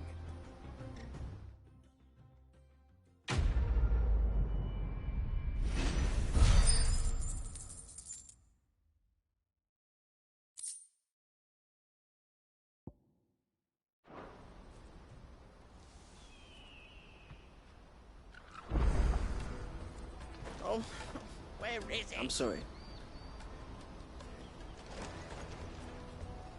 So, what's the plan? What else? We find the Carstones, and we crush them. You get your trader's pass back, and I make Boklad a safe place again. All right then. All right then. Hansa, where are they camped? Don't worry. They'll never know you told us. Couldn't if I wanted to. They always come to town to collect the passes. Meet us outside the gate. I tried following them once, but they spotted me halfway down the trail. Said they'd string me up. We'll try it this time. Which way were they going? Back down the road towards Lateney's Cleft. To Lateney's Cleft, then.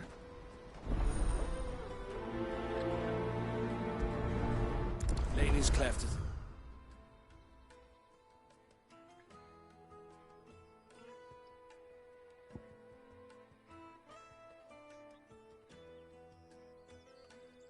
the south, past the camp. It looked like they were about to turn into Lateney's Cleft before they spotted me. You can do it, Clive.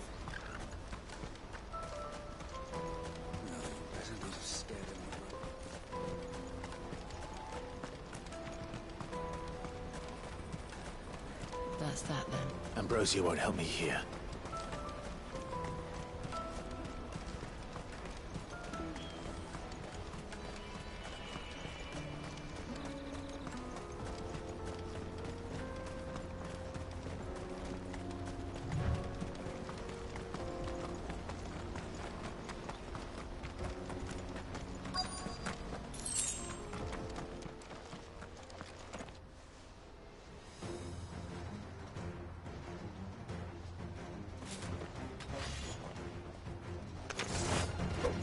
That's the one who's been sticking his nose in our business. You should have minded your own.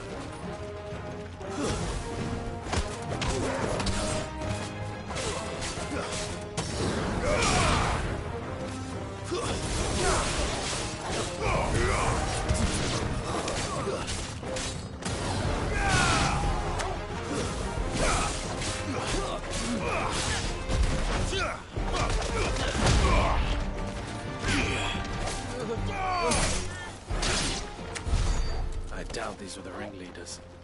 But at least we know we're on the right track.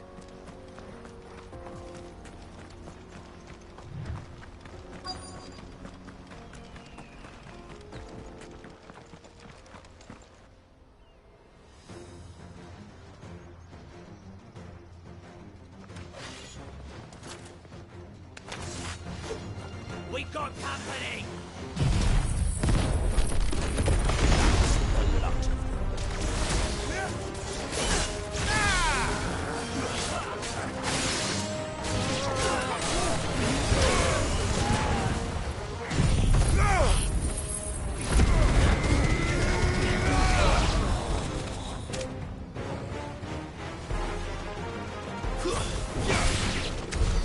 More foot soldiers. Fewer now.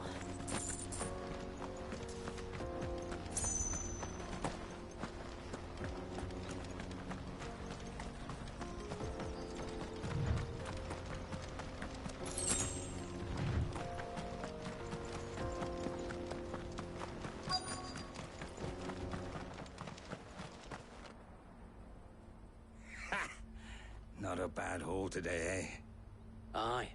Some of our new recruits are natural-born ne'er-do-wells. Especially the little ones.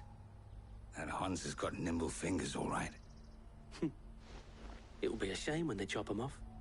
But till then, let's make the most of it. Scum. The leaders of the cast stones, I take it. They don't deserve any mercy, Clive. I wasn't planning on showing them any. We're ready when you are, Theodore. Oh, I'm ready.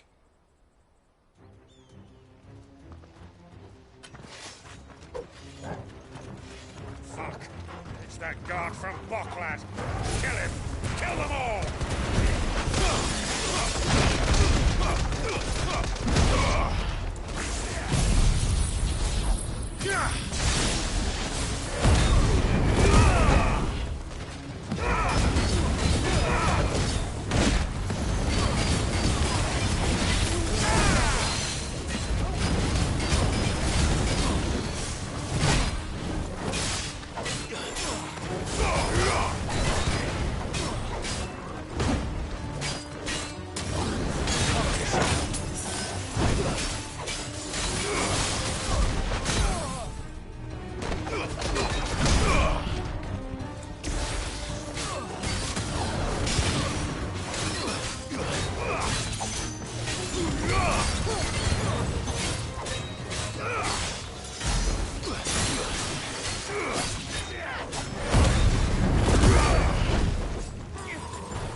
And they say crime doesn't pay.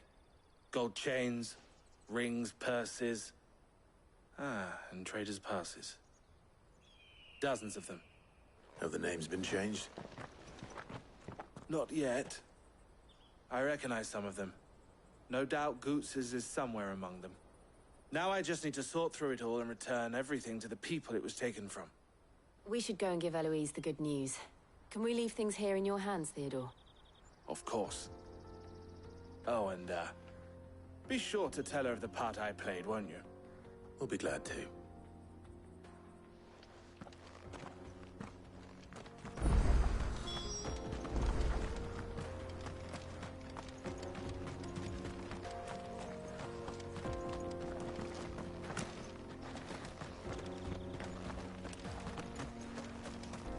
Goots's pass will be in here somewhere. It might take a while.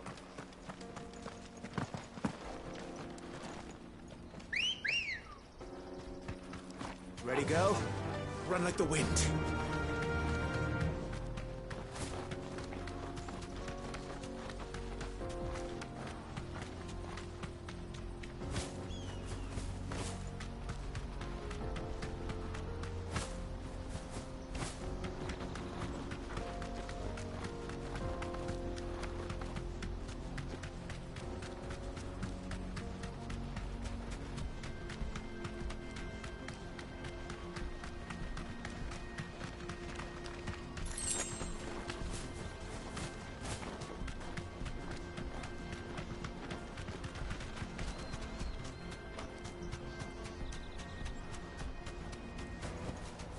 I can walk from here.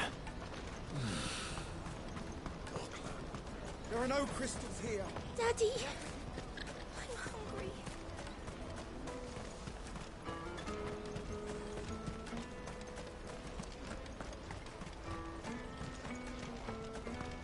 Hurry, man. I must leave for the Dominion. Bloody crimson caravans. Ah, Clive. How goes the hunt? My brother isn't getting in your way, I trust? Quite the opposite.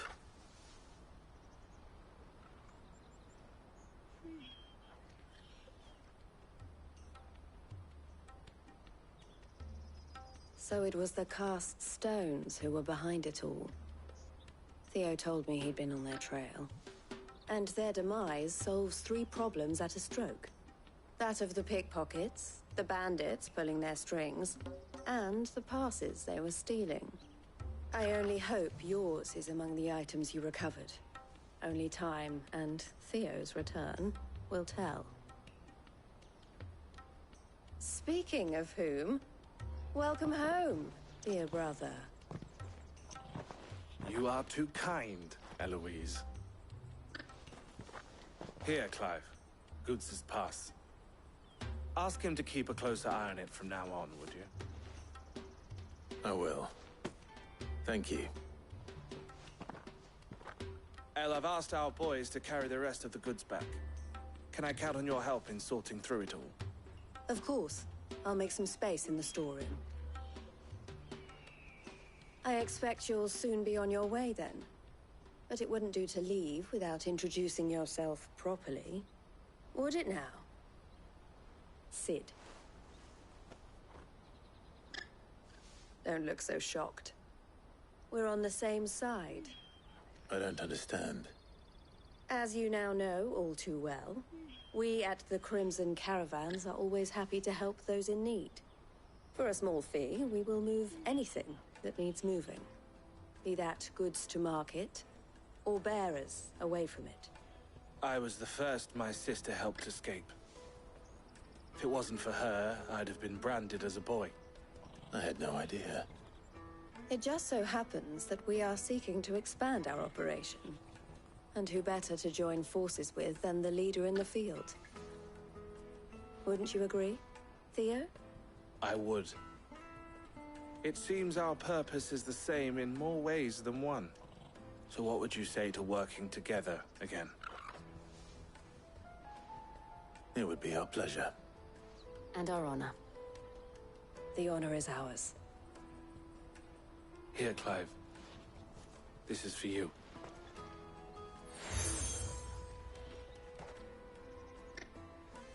What is it? El has friends in high places, while I have associates in, lower ones. That mark is proof that you're a friend to us both.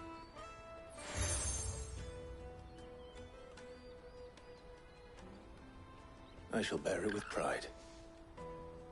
Well, all that remains is to wish you a safe onward journey. Goots's pass should secure you a place on the caravan, but if you encounter any difficulties, we would be delighted to provide you with a coach of our own. For a discounted price, of course. Say, 9 million? We'll try the caravan.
Right then.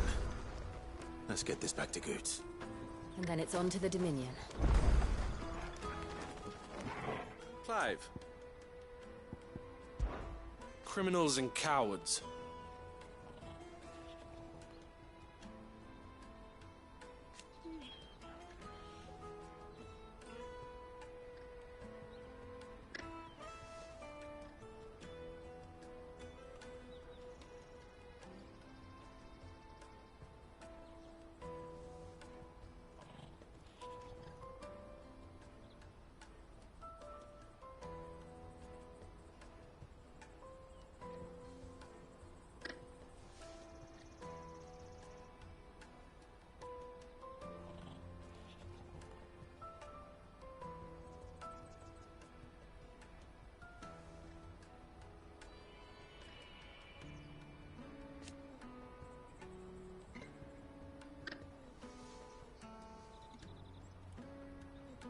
So thank you.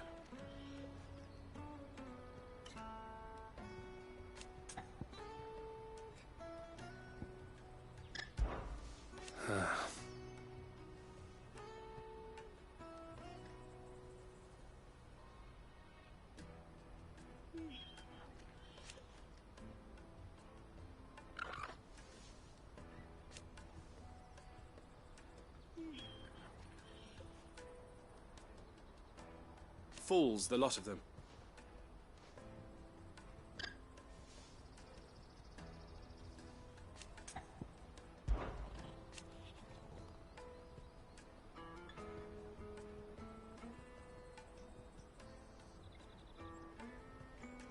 And I wouldn't have it any other way.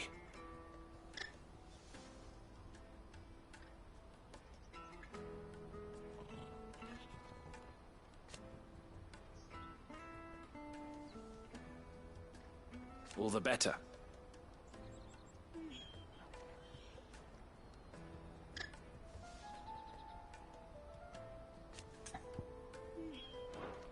You're always welcome at the caravans.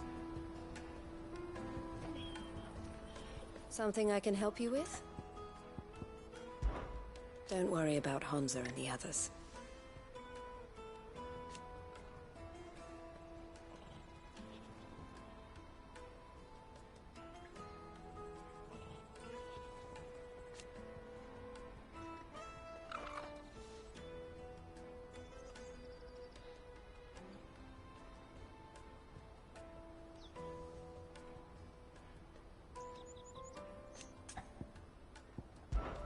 This being a border town,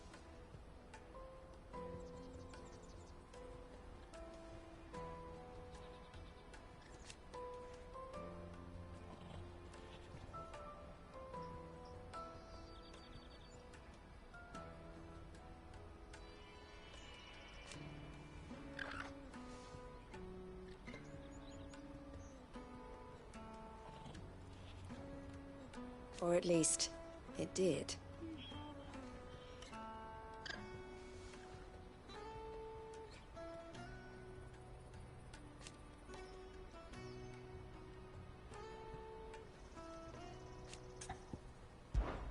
Why, I am what you see.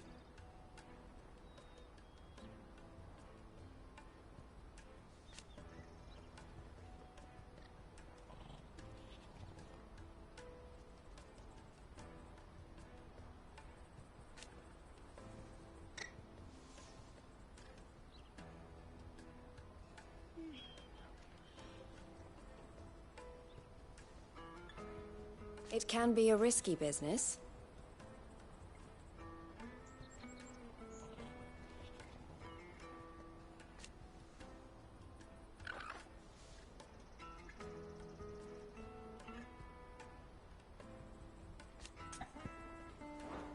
Best of luck, Sid.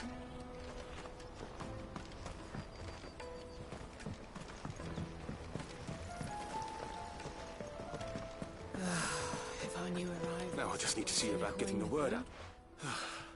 I want to know right away. Bad news. Good, actually. Something worth celebrating for a change. Only trouble is, the serving girl's still new to the job, so I can't leave her while I go and invite those I'd like to celebrate with. What exactly are you celebrating, if you don't mind me asking? I've come by a particularly fine bottle of red. A Gotan 66, no less. Gotan Rouge is the only good thing to have ever come out of the Empire. And most wouldn't part with a 66 if you held a knife to their throats. So I've heard. Oh, so you know of it then? Clearly you're a gentleman of taste. A gentleman who might sympathize with my predicament, perhaps? Would you pass the good news to a few friends of mine? I'll give you a little something for your time, of course.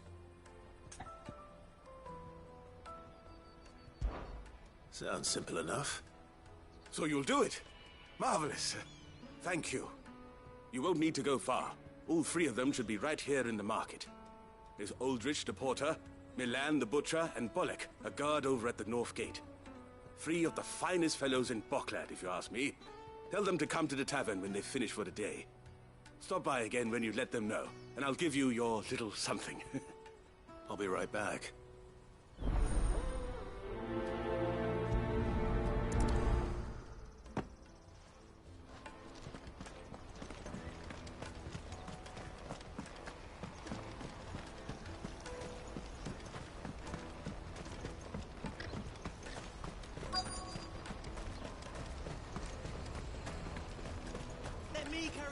Pardon me, but would you happen to be a fighter? That well-notched steel and impressive physique. I have need of a sword for hire, and yours looks to be a weapon well worth the coin. Might you be convinced to offer me the use of those formidable arms? How exactly do you intend to use them? Well, being something of a scholar of Zemeckis history, I wish to investigate the ruins near the city. And I require a rugged companion, lest I find myself waylaid by ne'er-do-wells or the beasts said to roam the area.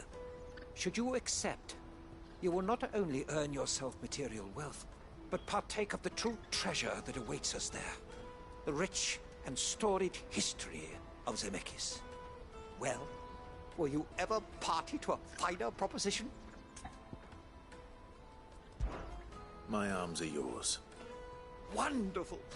Then come. We must away. But where are we going? Along the old Zemeckis Road, and from there, onward to discovery. Quickly! There is not a moment to lose. Wait. Good luck with your ne'er-do-wells.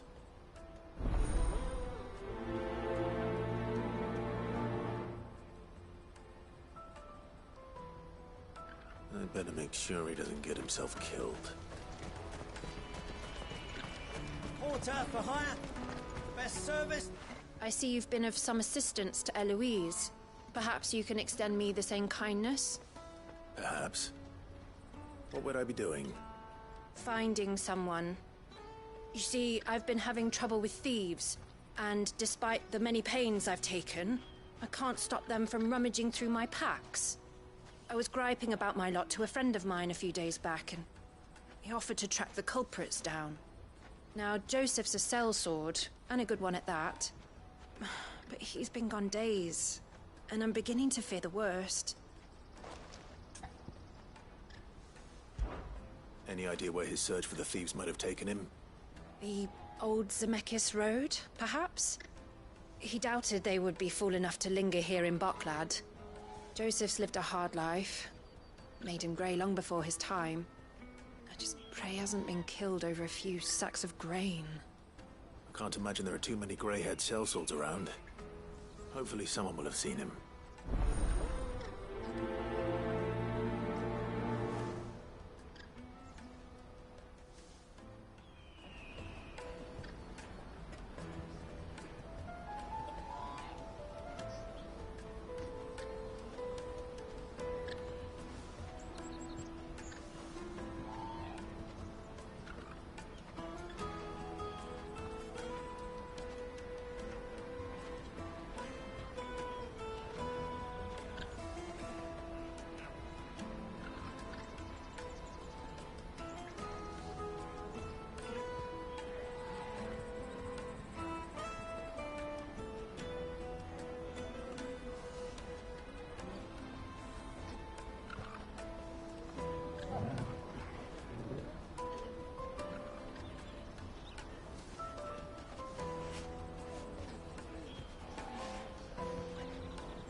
Whatever left poor Joseph Grey didn't leave him jaded. Kind-hearted man like him doesn't deserve to meet his end, chasing thieves.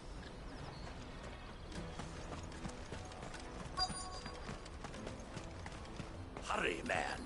I must leave for the Dominion post-haste. I've been asked to find Aldrich, the porter.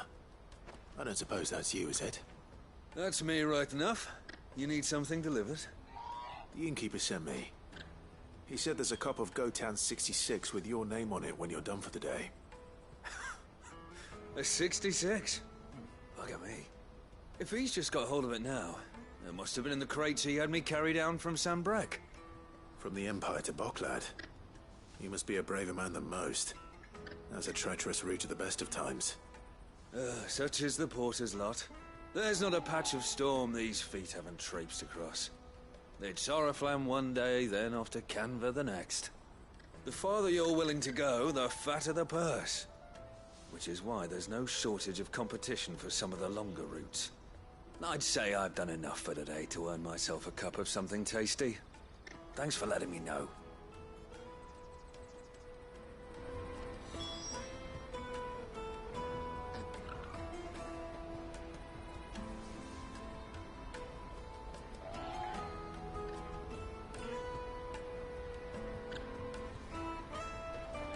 Most men would keep a fine vintage like a Gotan 66 to themselves. But not our innkeeper. He's a true gent.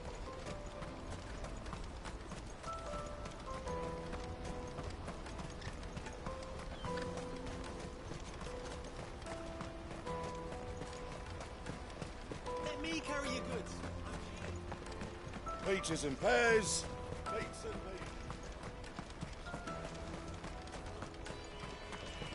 Come on, come on!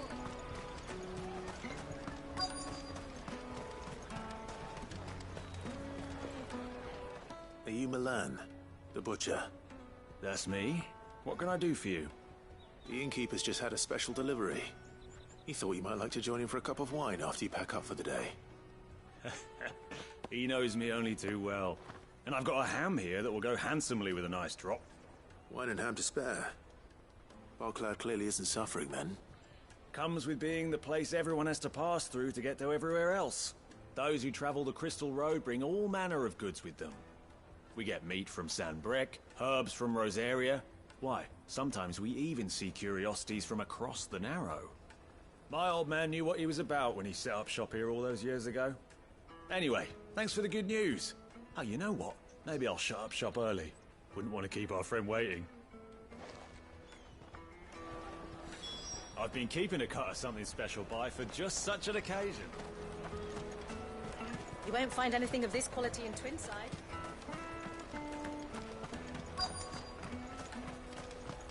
The Empire's your enemy, not us. I'm looking for Bolek. I was told he'd be guarding the gate. Well, you found him. You're not here to enlist, I take it? The innkeeper sent me. He's just taken delivery of a rare vintage, a Gotan 66. He thought you might like a cup. I've never said no to a goat hand. I'm not about to start now. Thanks for letting me know. You must be a busy man. The market would be flooded with refugees if we weren't here to stem the flow. Oh, my heart goes out to them, all right, but we've got our orders. No papers, no passage.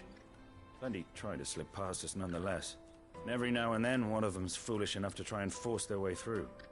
And when they do, well, things can get nasty. You know what? That wine's sounding better by the moment. Hold on. I wonder if the innkeeper might spare a cup of that wine. There's nothing like a good drink to drown your sorrows. No one knows sorrow like us gate guards. Through. Remember when half the people come. You won't find anything of this quality in Twinside. Caravan stops next to the check. Jug of snake spit for the road. Come on, come on!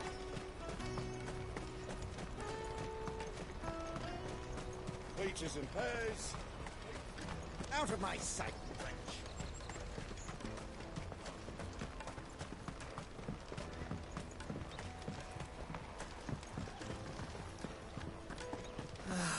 If our new arrivals had brought... I spoke to your friends. They'll be along soon.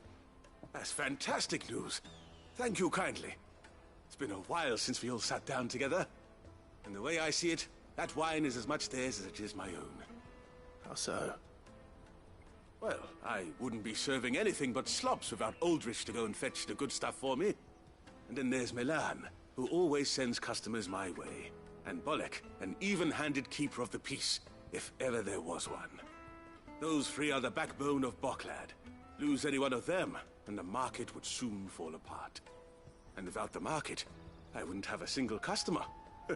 I'd say that's worth a bottle of 66, wouldn't you? And more besides. Everyone needs a shoulder to lean on. Be they world-weary innkeepers or brooding swordsmen. Right, I'd better prepare for my guest's arrival. I hear you had me carrying a bottle of Gotan 66.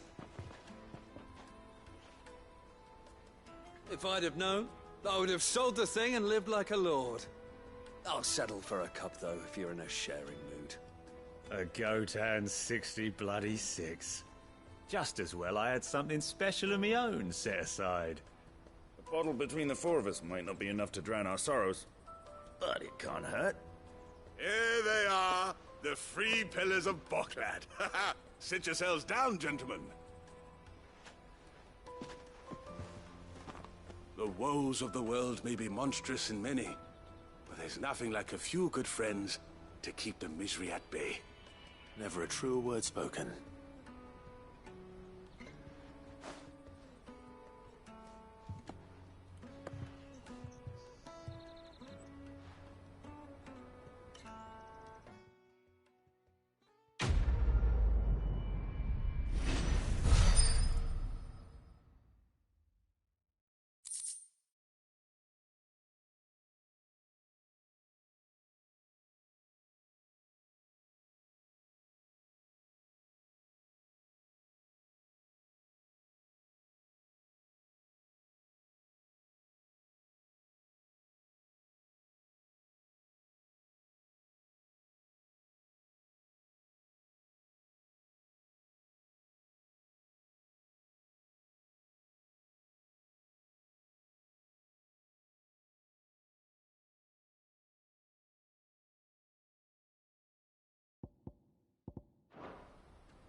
Man, I must leave for the Dominion.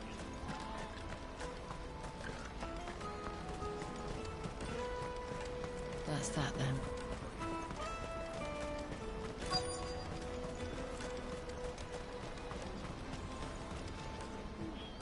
What do you want? I've no coin on me. Just information. Has a sellsword passed through here? Grey hair. Now you mention it, there was a young man with salt in his mane sneaking around out there a while back. Which way did he go?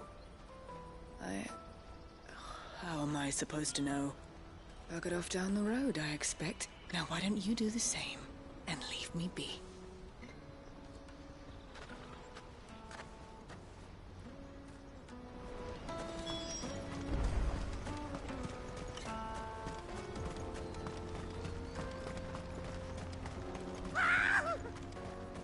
Why am I not surprised?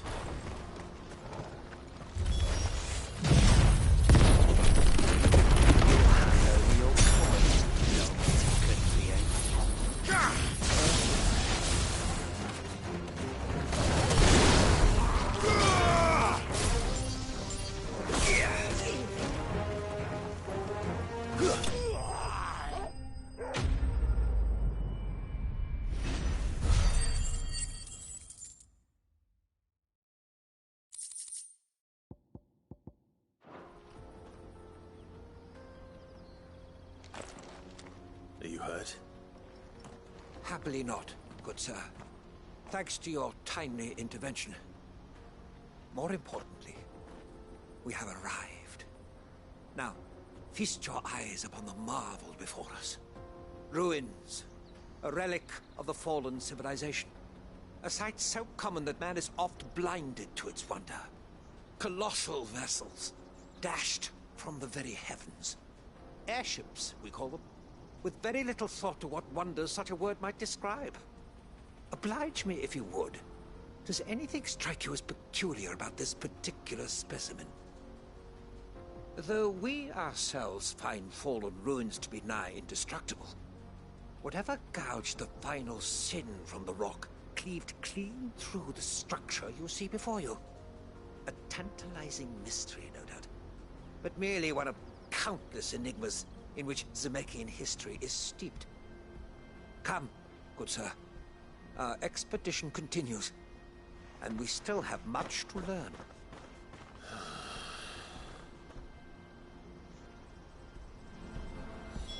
He's passionate. I'll give him that.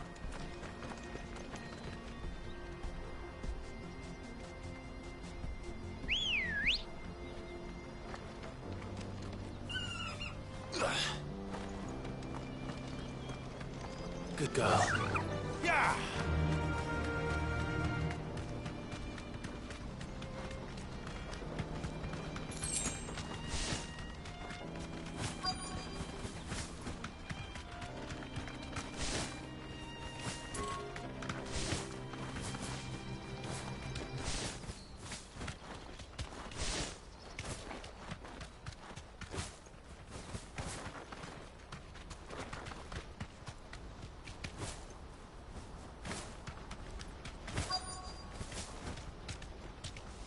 Be safe.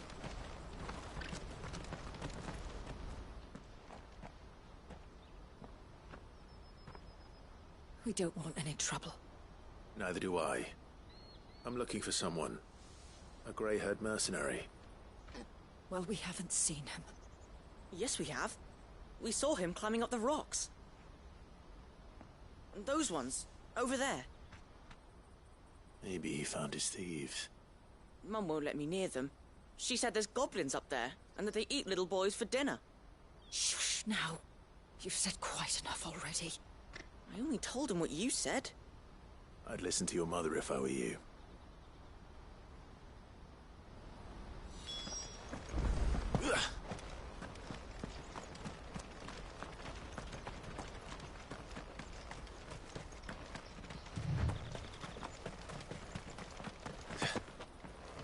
Did Joseph's thieves really lug their stolen wares all the way out here?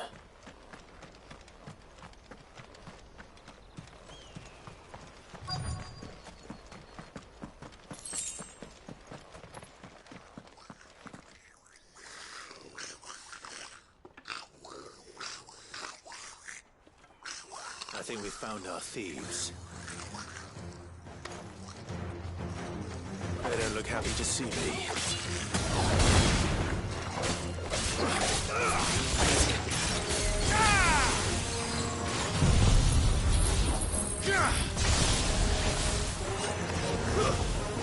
Stay down!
Let's get this over with.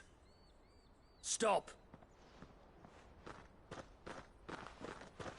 Don't kill him, he's just protecting his home.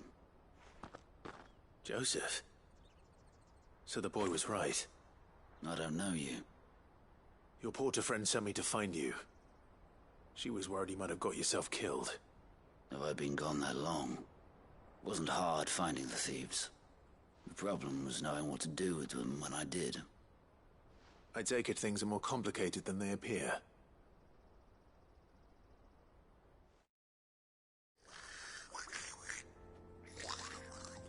I'd all but ruled out bandits before I even left the market. You know why that is? Because our thieves had no interest in gold or gems, or anything they couldn't eat for that matter. Add to that the rumors of goblins in the area, and the mystery practically solved itself. I soon found their cozy little homestead and all the missing food. I launched myself at them, full of righteous fury, but their leader was the only one who moved to meet me. The others, they huddled around that food, ready to die protecting it. They stole because it was that or starvation. I've been there myself, back when times were hard. So you spared them? And earned their trust into the bargain by the look of it. These goblins aren't native to the area. They don't know how to survive such barren lands, so I've been teaching them.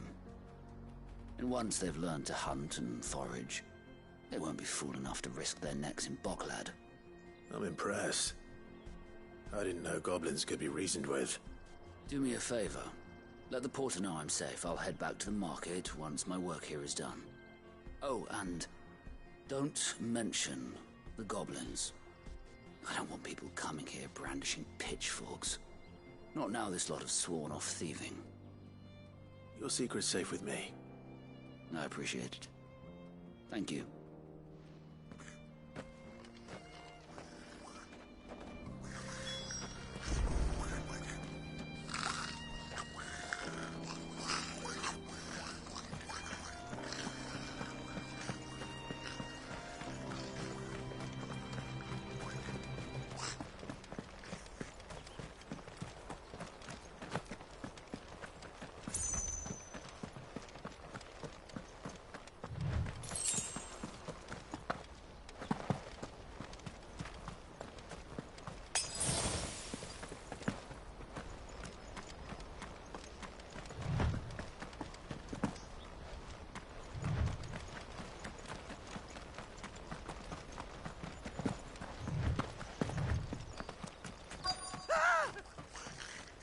Not. All right then. First. Farewell.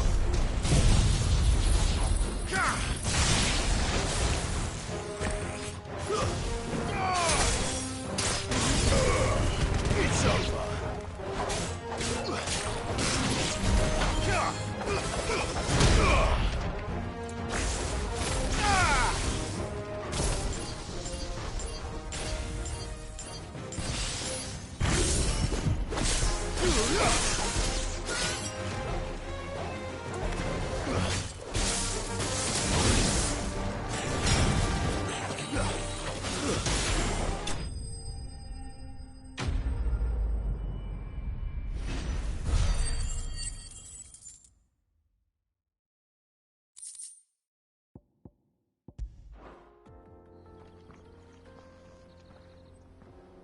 You're going to get yourself killed.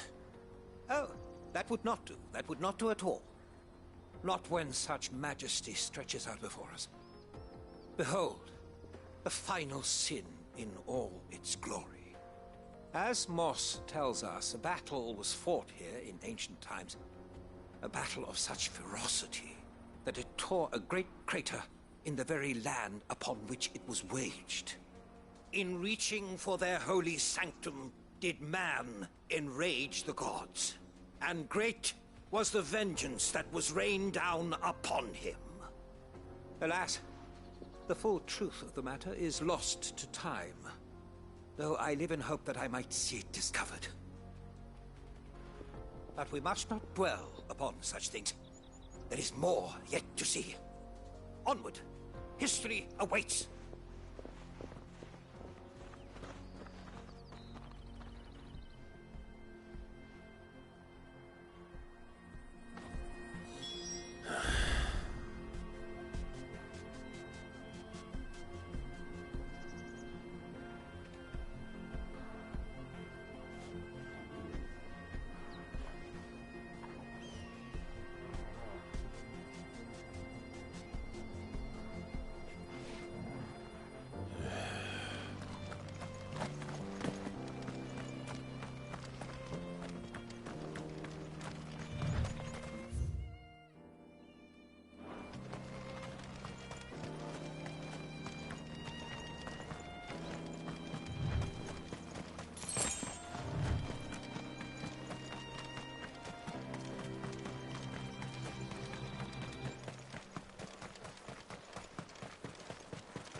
He's really got himself into trouble this time.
Still in one piece?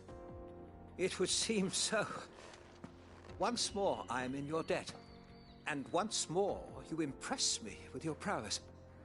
These were no ordinary foes, but ones we in the field call echoes. Though Moss the Chronicler concurs with the legends in attributing the fall of Zemeckis to a wrath wrought upon mankind by the gods, he offers little in the way of explanation. Could the ruins we see before us here, in all their elaborate beauty, perhaps suggest an answer? Could the construction of such miraculous edifices have been considered an encroachment upon the province of the divine? Alas, all is mere speculation. But one day, perhaps, I will learn the truth.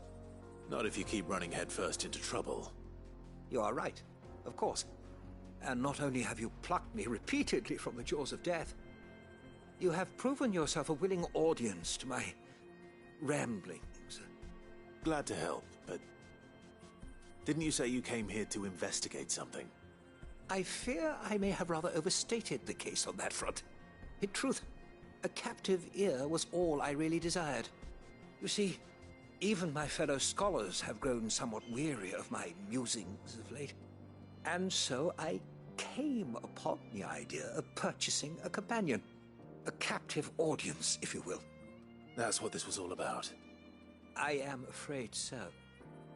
And now, my good man, it is high time we returned whence we came. Fine. Just don't go running off this time.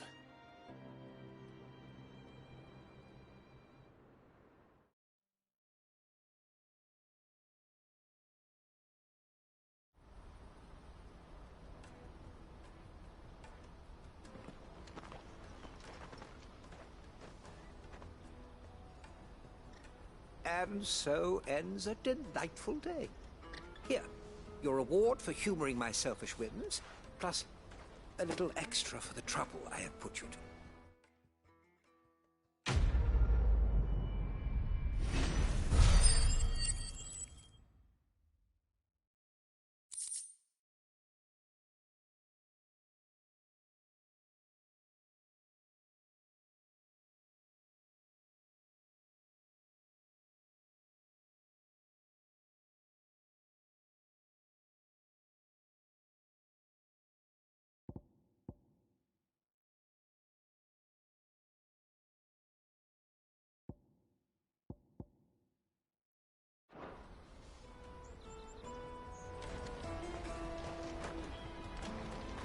Truly, knowledge is a gift all the greater when shared. Thank you once again.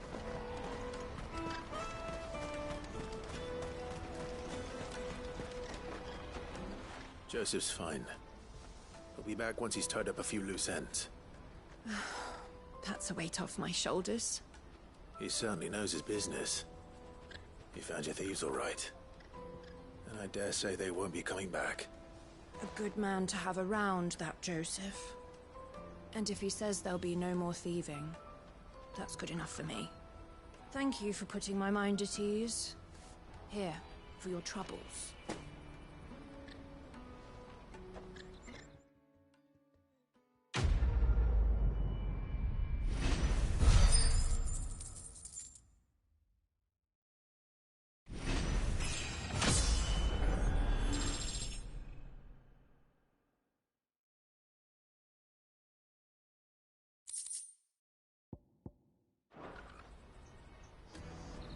No doubt Joseph had quite the adventure.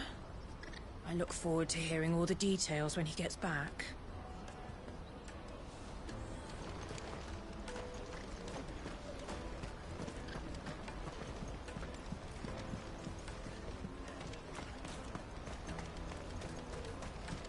Daddy! There are no crystals here. We have to keep going. The crystalline are only trumps. I know.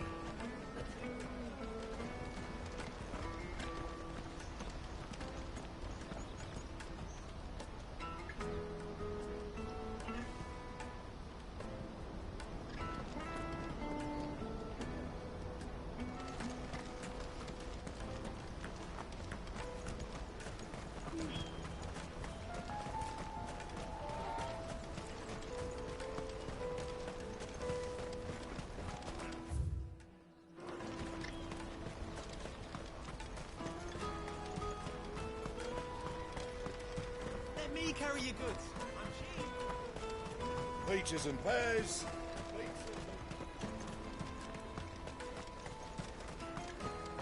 Come on, come on! Juicy pears!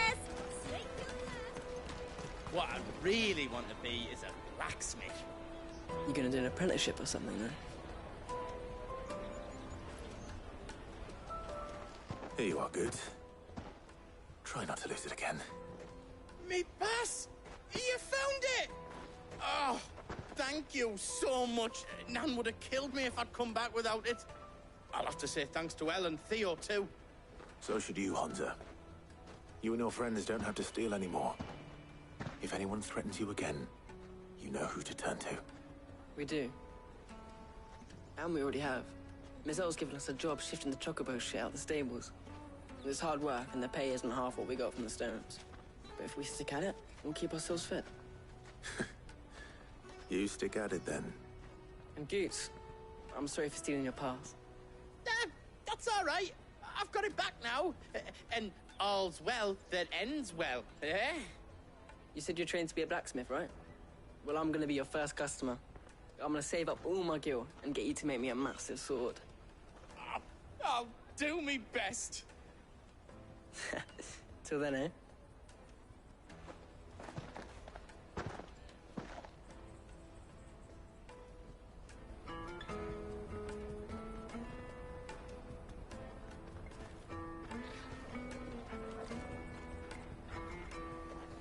All right. We have a place on the wagon.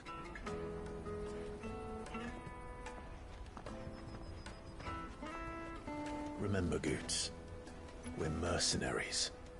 You hired us to protect you. Mercenaries. And you remember the plan? You're to ride all the way to Twinside. Jill and I will go with you as far as the outskirts, then find our own way in. I'll buy that stuff I need. Right. And we'll scout out the Imperial's defenses. There's a square with a big bell tower right in the middle of town. If you get lost, or out goes wrong, we can meet up there. Right. Let's go.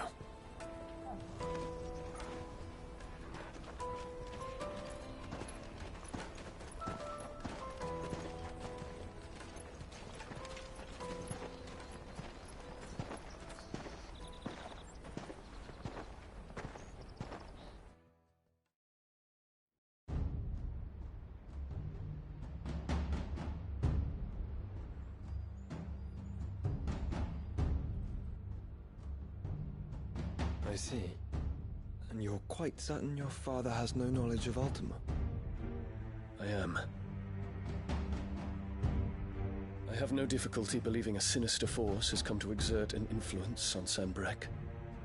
But be that as it may, it is yet to claim my father.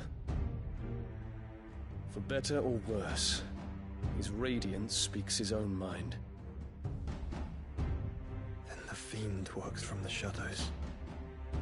I confess, when first you told me of this fiend, I had my doubts, and more than a few at that. A beast that labors to plunge Valisthea into turmoil, all in pursuit of your brother. But that wound is proof enough that evil is afoot. Then I have your answer, Your Highness. You will join me in my fight. I cannot. Not yet. Your Highness, please. As you are aware, the Dhalmekian army is at our gates. They have lost their mother crystal, and with it all hope of a negotiated withdrawal. It is but a matter of time before they invade. If Bahamut is not here to meet them, my people will be slaughtered. Though not by Hugo Kupka, thanks to Ultima's machinations. I know the fate of your people weighs heavy on your conscience, but if we do not put an end to Ultima's plans, they shall face a far darker fate. The chaos he would wreak would sweep all of Valisthea into the abyss. The lives of every man, woman, and child in the Twins are at stake. I believe what you say, Phoenix. But I have duties of my own, and I must discharge them. Come what may.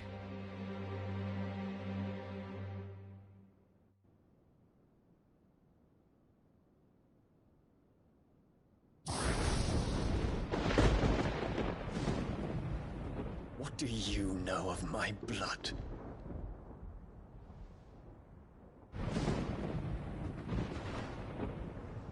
I know that it is wholly unworthy of the highest offices of state, which rightly belong to those of purer breeding. Alas. Your bloodline runs through the Oriflamme gutter, from a whore who weighed her child's worth in gill. Have you threatened my father? Of course not. I merely whispered in his ear that his mongrel son is plotting a rebellion. What? Sylvester listens to the words of his astrologers. And they have ears too. You have been feeding them your lies! Should you remain loyal to Emperor Olivier, his radiance may yet crown your head with laurel, and not with tar. Fork-tongued witch!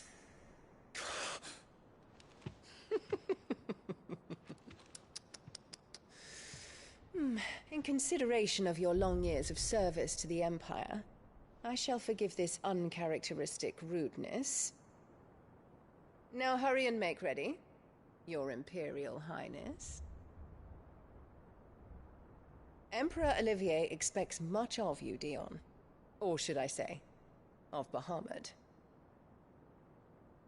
May your fire reduce his enemies to ash, till all of Valisthea bows to its rightful ruler.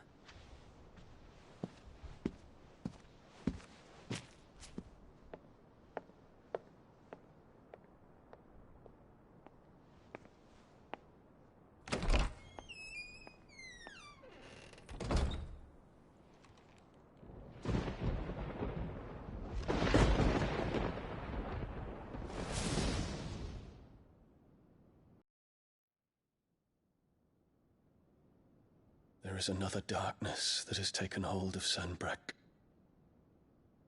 And until its grip is released, the flames of war shall spread ever wider, just as Ultima wishes. Forgive me. My family has caused you much grief. You are not her keeper, Phoenix.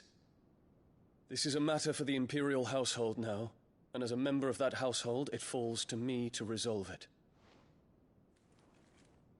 At such time as that is done, what strength I have shall be yours.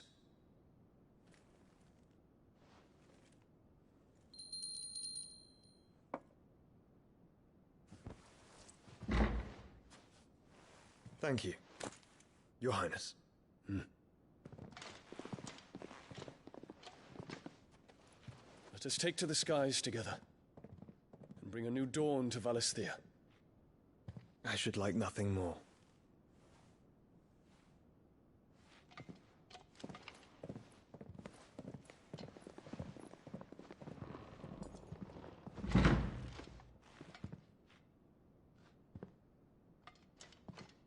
Terence. My prince. Tell me true. Do you believe what I'm about to do is wrong? We dragoons have but one leader, Your Highness. And we shall follow him unto the very end. Thank you. This is my decree. For their crimes against the crown, the traitorous Annabella and her usurping son shall be put to death, and the Empire restored.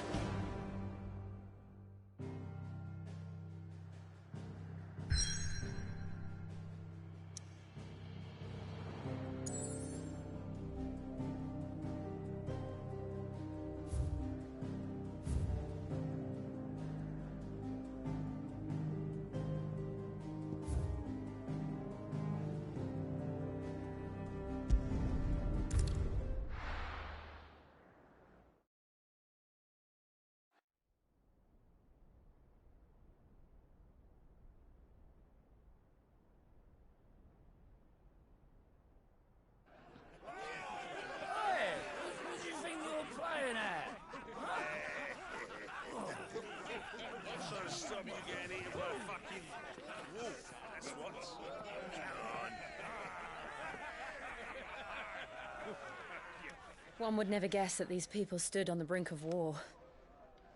And they're afraid. They turn to drink to forget their fears. Anything you want to forget?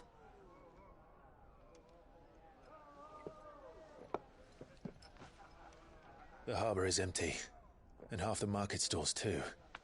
The city may seem peaceful on the surface, but it's balanced on a knife edge.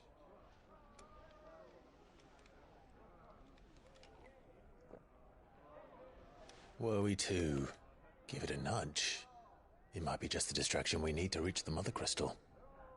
I thought you might say that. We should send for Gav. We'll need someone to keep the fires we start from going out. And we can busy ourselves scheming until he gets here. I'll send a Stolas then.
What's happening?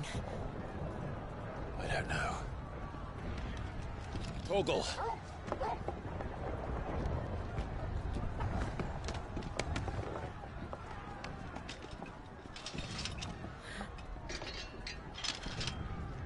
This way.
The city's on fire.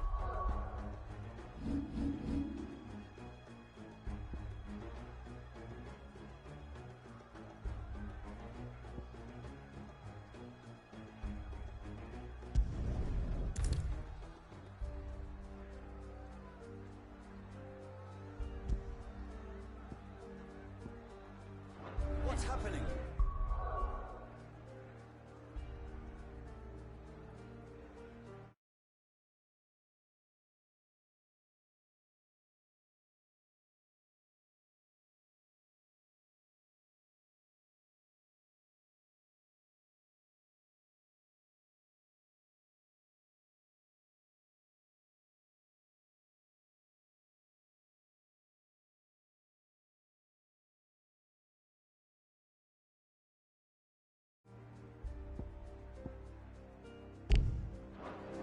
I'm sure Goots is fine. He'll be making for the square. The one with the bell tower. In the middle of town, right?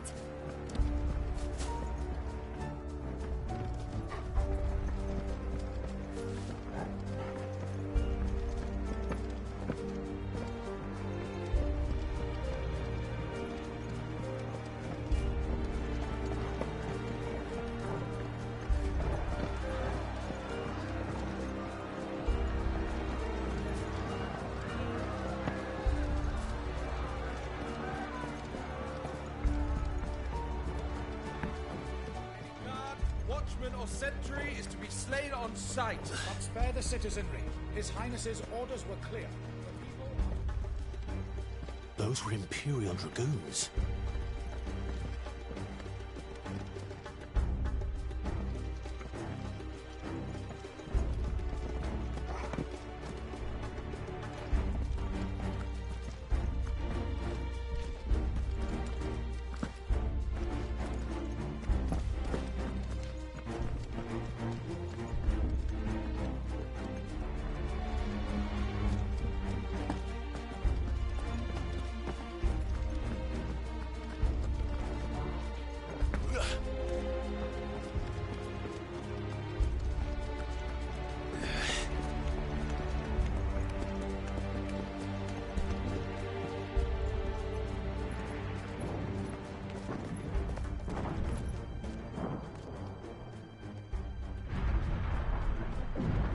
What in the hell is going on? Let's go and see. Right.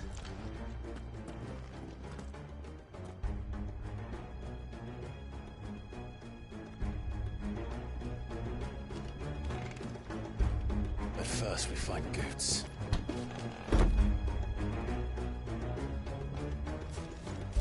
just hope he's all right. You there! Identify yourself! Do we have to?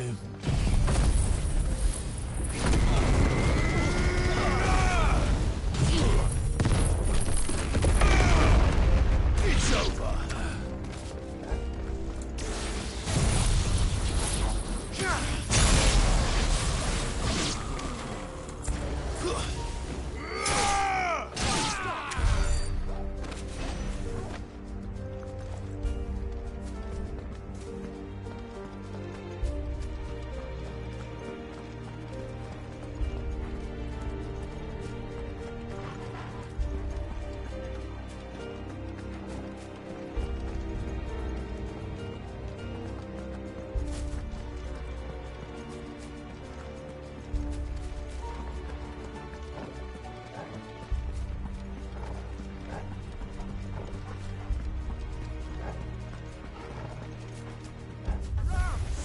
Quickly! Cut them down!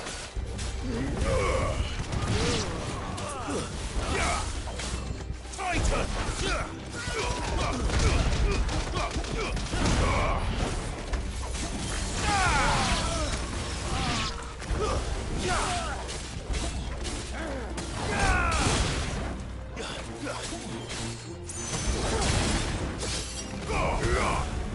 Farewell!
Soil and stone!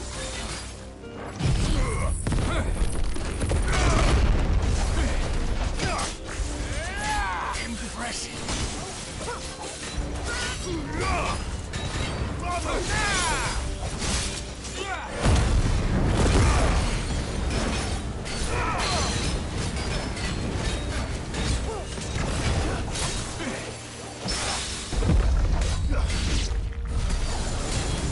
There's no doubt about it.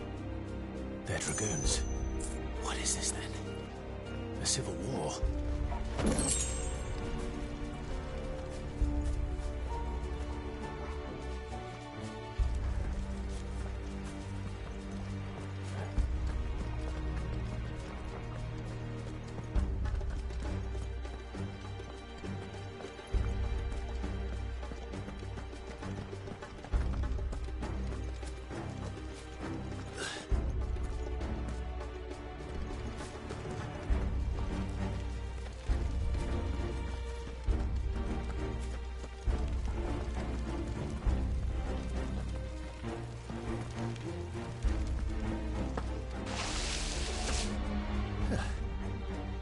Never thought I'd be glad to fall into a sewer.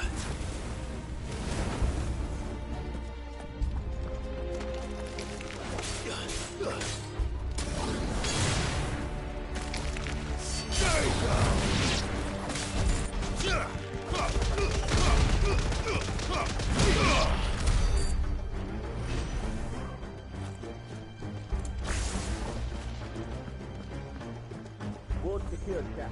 None of the enemy forces remain. They gather the men. We press on to the council chambers. Yes, Captain. What of the men and women in the market district? The evacuation is complete, Captain. Good. Then all that remains is Roan the Pretender. There it is. The bell tower. Right. Let's go.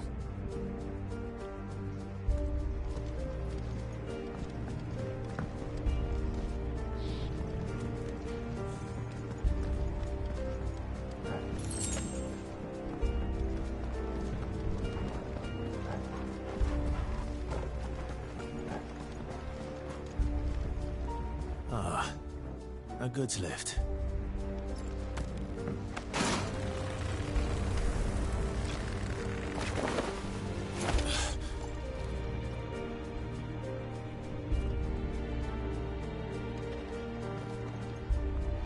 Where in Grigger's name did you come from?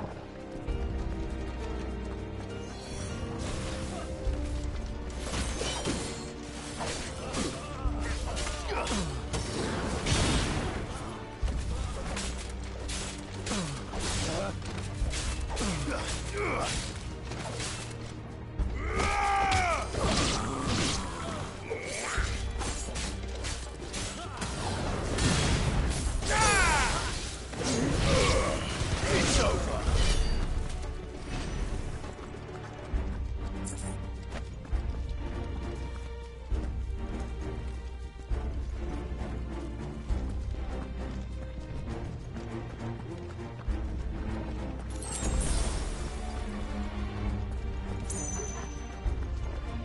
Intruders! Defend the gates! Farewell.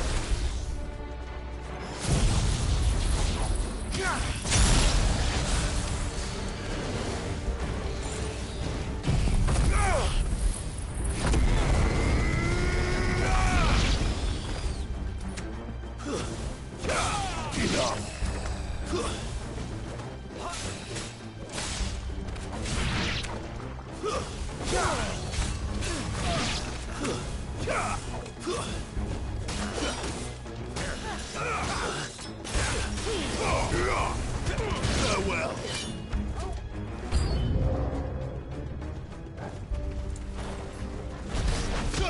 Nice try.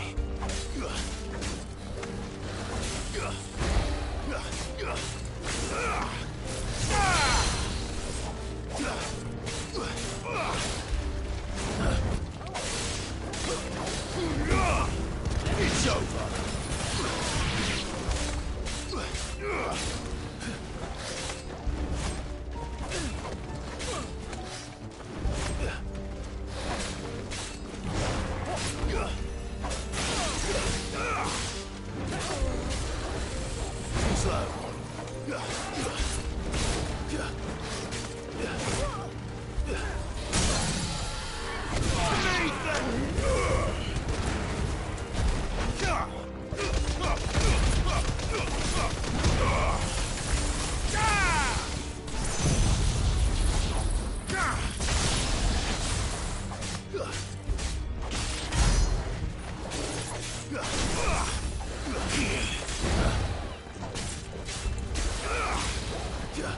Nice try.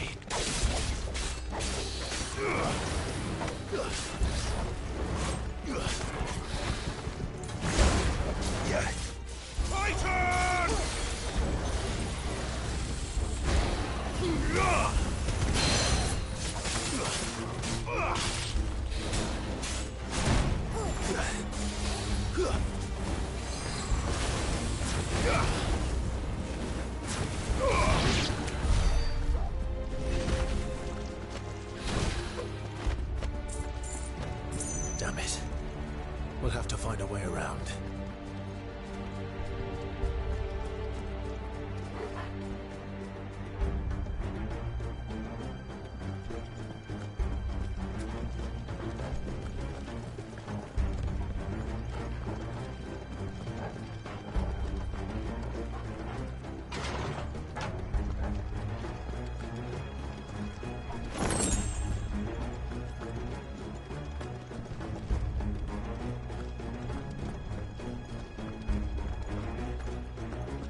Highness!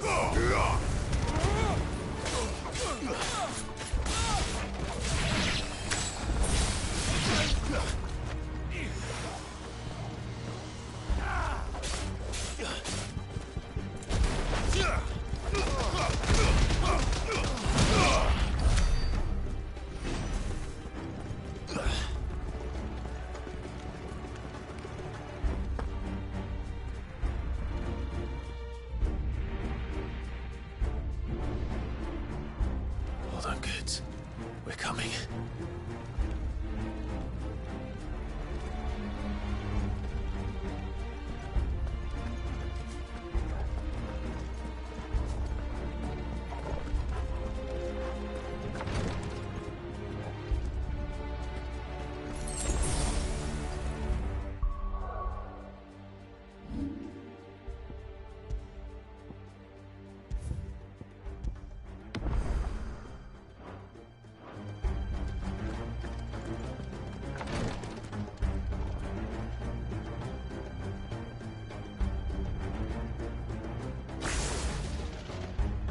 Who goes there?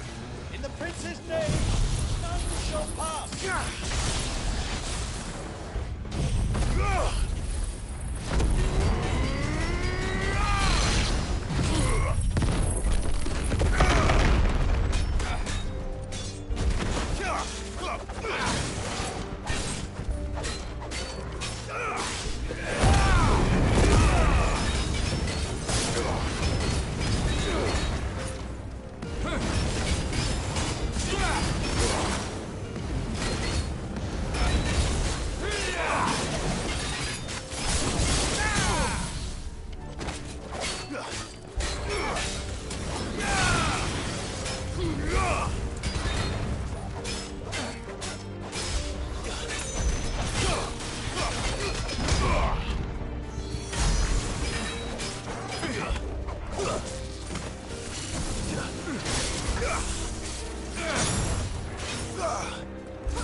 Enemies on the ramparts! Kill them!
Can you see him anywhere?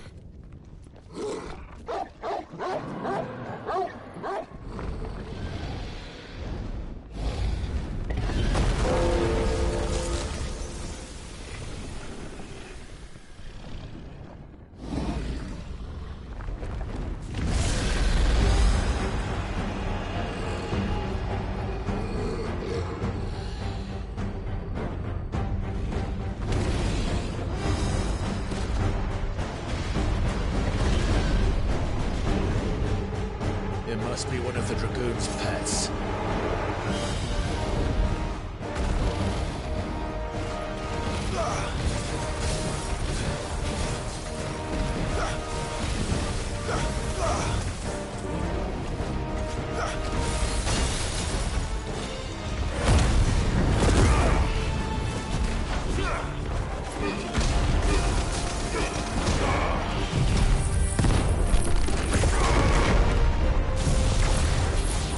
Yeah!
over here, Clive! Are you alright? Goods, there you are. I didn't know there'd be a dragon. All right, let's get out of here. Oh! What now? Is that Mother Crystal's heart? What the hell is it doing up there?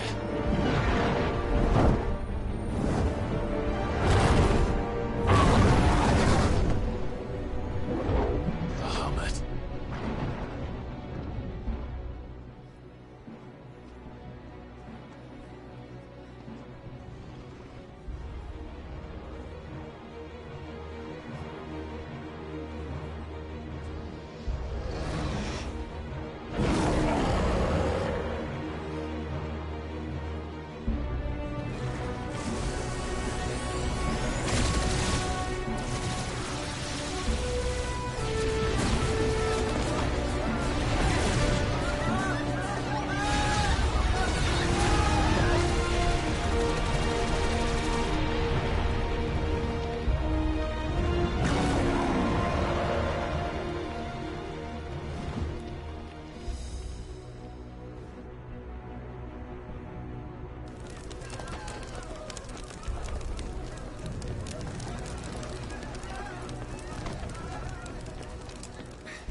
Your Highness, don't do this! We must leave. Now, Your Grace. I beg of you. This is not what he wanted. Something's happened. Forgive me, Yoda, but I must put a stop to this. Your Grace!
So, what do we do now, then? We destroy the heart. We might come back! As soon as the flames die down, the Imperials and the Dalmex will move in. This may be our only chance. And Bahamut has gone for now. You should get as far away as you can, Goots.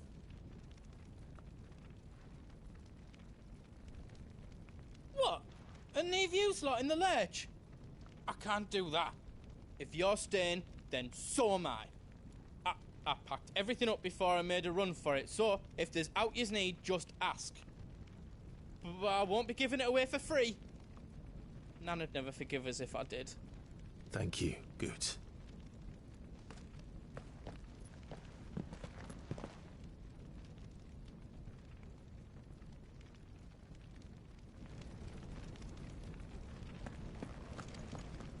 Do you need out? I've got some good stuff for yous.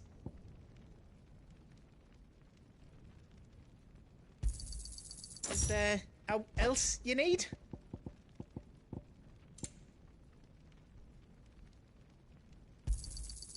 Righto, here you go. Is there else you need?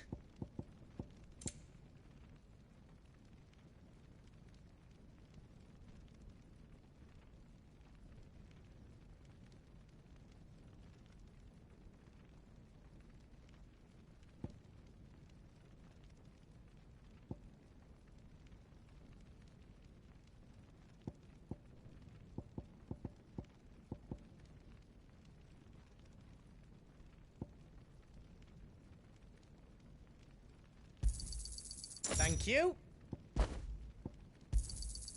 Righto, here you go.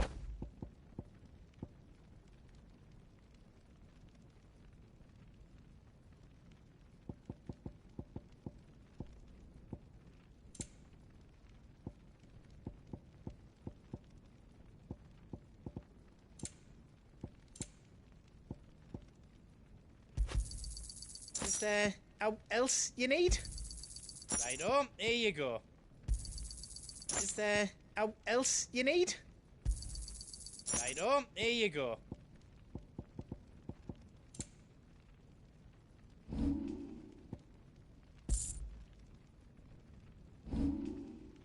You've got everything you need then?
That's 10 times better than it was before. I hope you like it.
You don't want me to make yous out else? I've got some good stuff for yous. How else I can do for you?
be brave now, boy.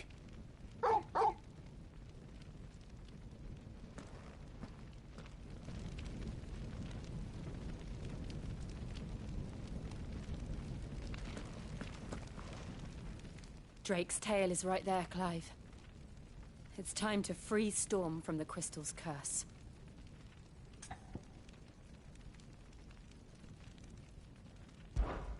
Oh, it's past time. But remember, Bahamut is still out there. And I dare say we'll be seeing him again before the night is done.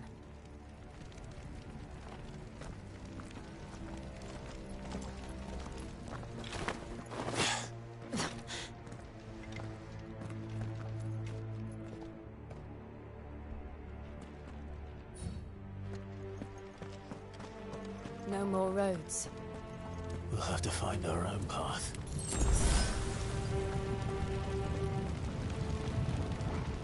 Do you feel that, Clive? Ether.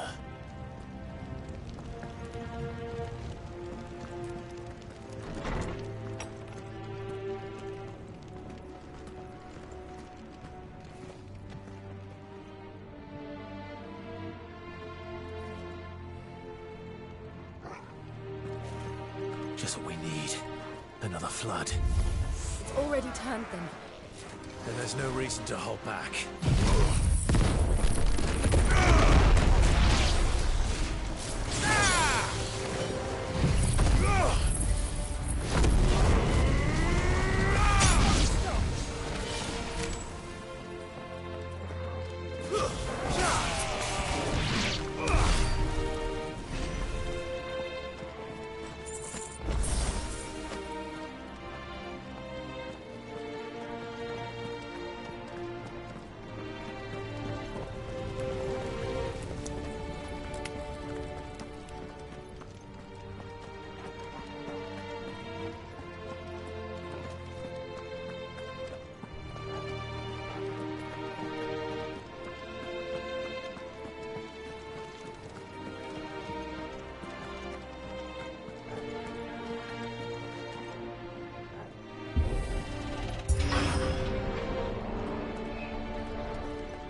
Better already.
It's too dangerous. Fuck. Hold on, Joshua. I'm coming!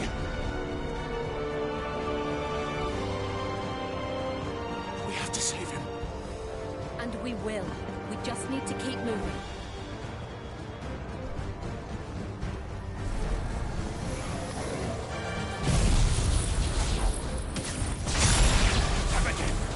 Not now!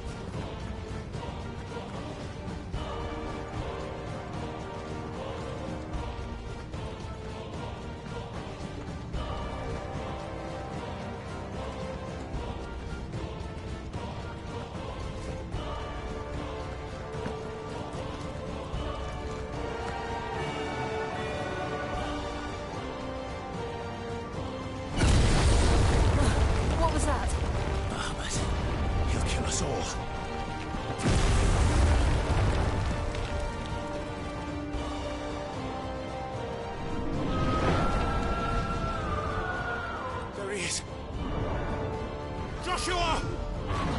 I'm here, brother! Clive. He can't hear you. Joshua! heading for the heart. Then so should we.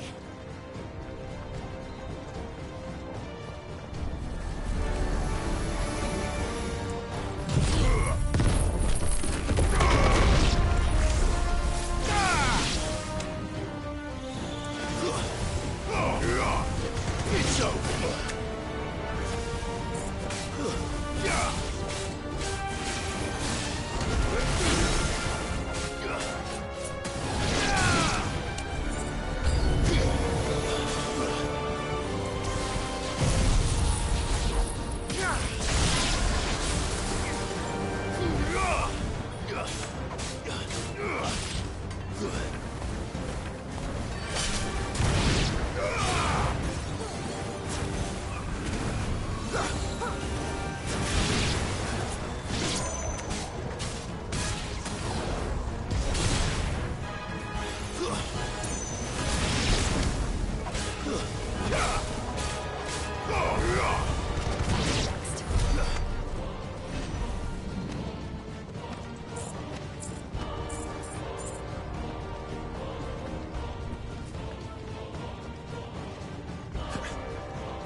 Are those the council chambers? How are they still standing? I don't know.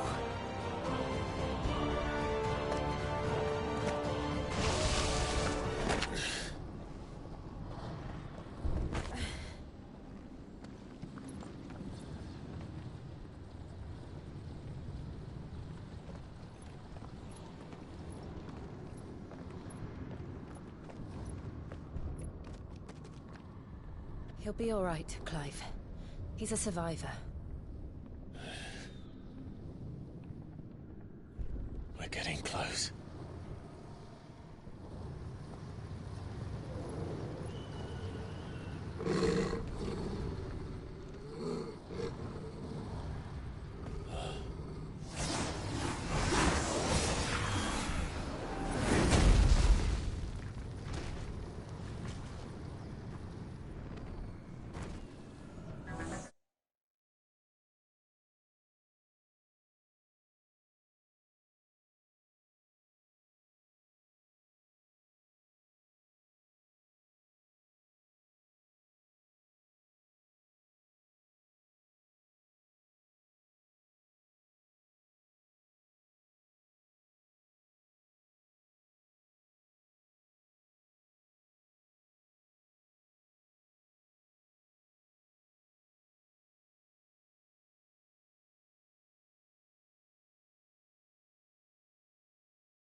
Looks like somebody doesn't want us getting any closer. I don't care what it wants.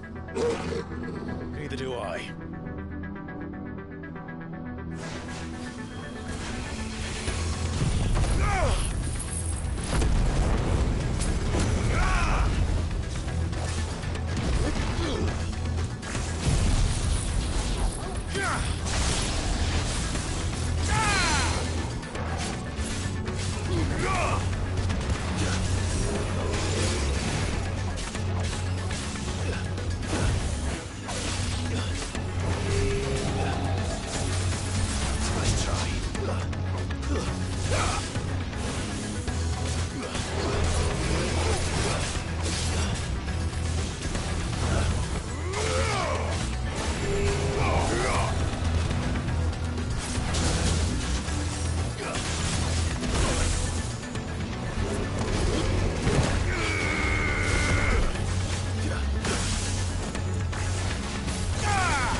These beasts...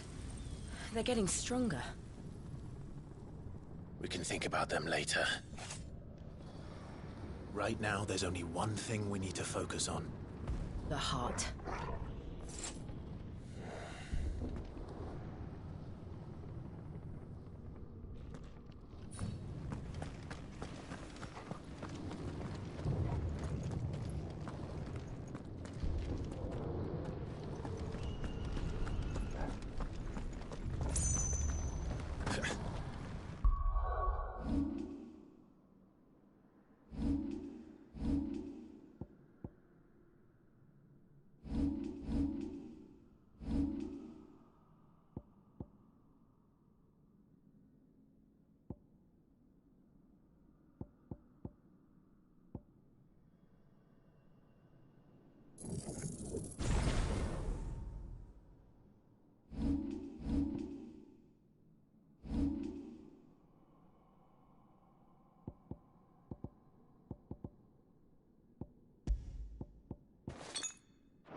We might be able to get up through the building.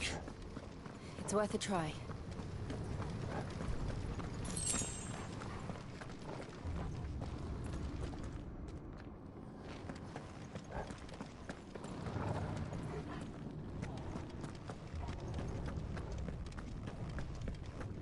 Quiet. There's someone up there. Is someone there? Mother. It's you.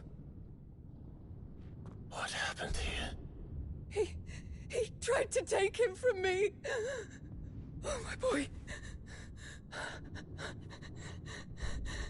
My darling boy. Is this the child you made with the Emperor? Why, Mother? Why did you betray us all? You have no right!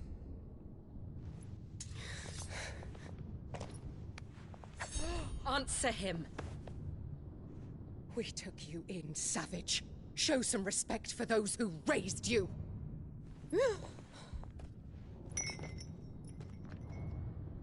Honorable Elwyn, always thinking of his precious homeland.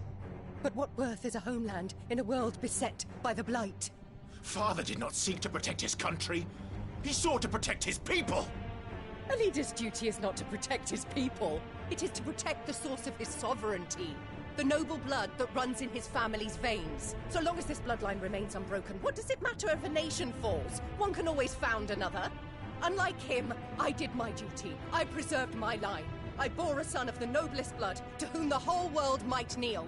That is why I gave Rosaria to Sambrek, that I might join my line with the Lesages and birth a savior of this benighted land, blessed by both Bahamut and the Phoenix! You sold your country for a child. Why did he need another? You had Joshua. I had nothing. You were always your father's son, so very strong and bold and daring, and yet you failed to awaken. Would that Joshua had been granted 1/10 of your strength? Oh! How the nobles laughed that Elwyn's firstborn was surely the son of a concubine, and my own, not long for this world. The shame of it! The shame of being slandered by one's inferiors! How could you ever know how that feels? It should have been you! Why didn't the Phoenix choose you? Joshua's every waking moment was spent trying to shoulder the burden that you and the Phoenix and the Duchy foisted on him. That's why I became his shield. To help bear the weight. But what did you do? You betrayed your own blood and surrendered your son to his fate! Joshua, my darling boy. I never meant to hurt him. The soldiers' orders were clear. He was to be spared. Why did you survive when the only one I truly cared for died? What? Have you not looked out of the window? Joshua is here! The Phoenix lives on! He's battling Bahamut as we speak!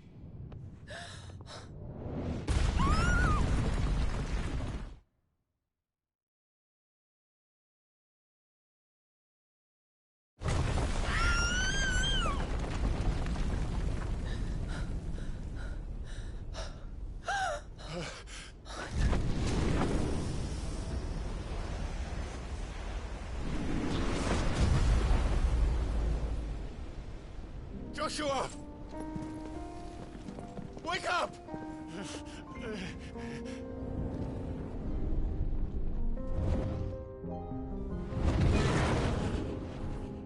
I am a shield of Rosaria.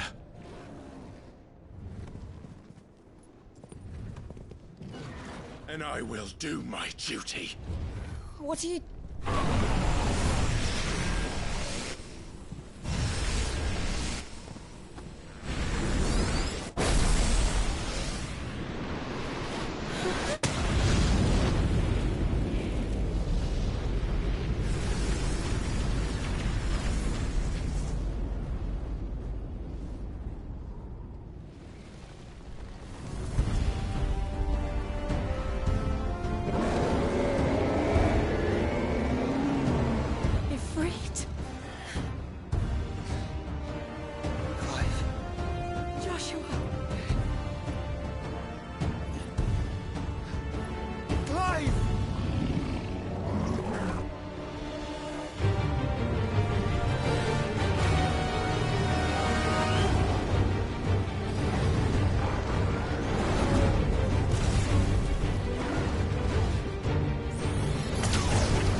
come back for you.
clouds are drawing in more ether than I've ever seen.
Thank the Founder!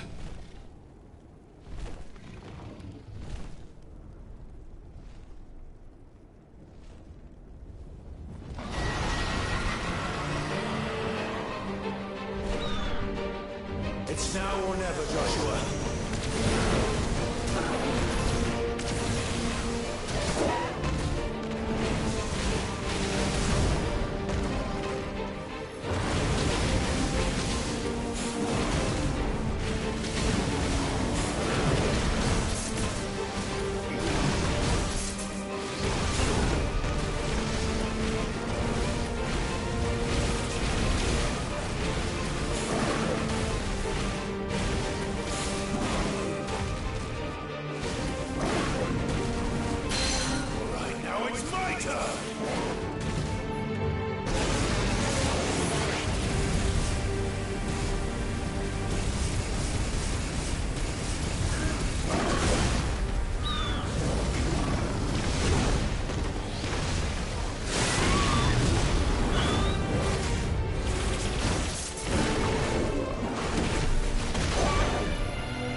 You're sure?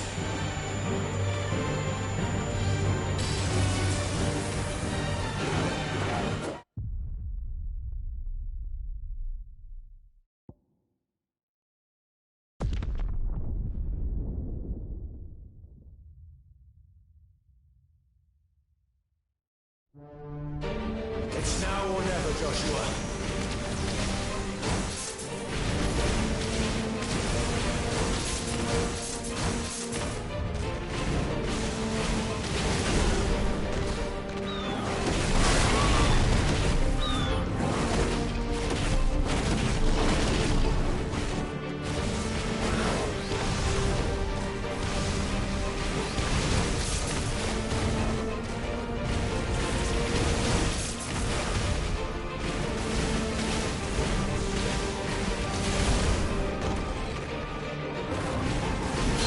Thank you, brother.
What now?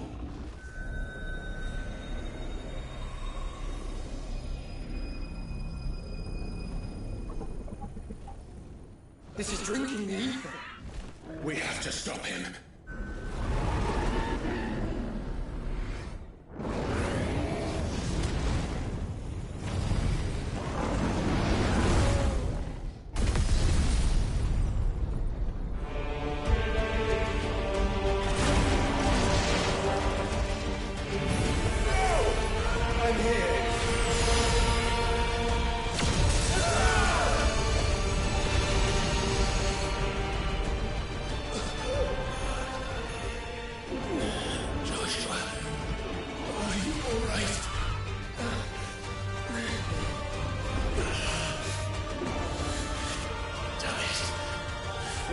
Stronger than this. Come on, Ifrit.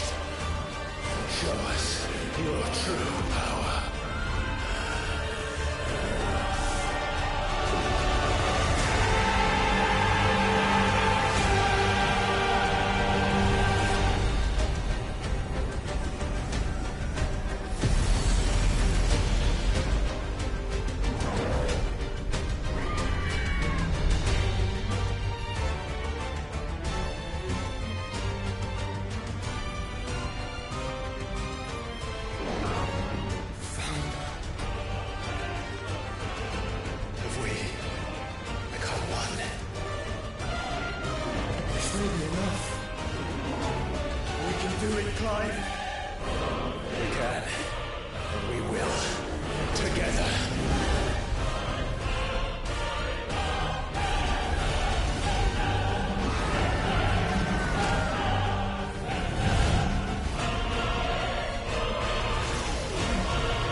Such power by trusting in our own.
Dion!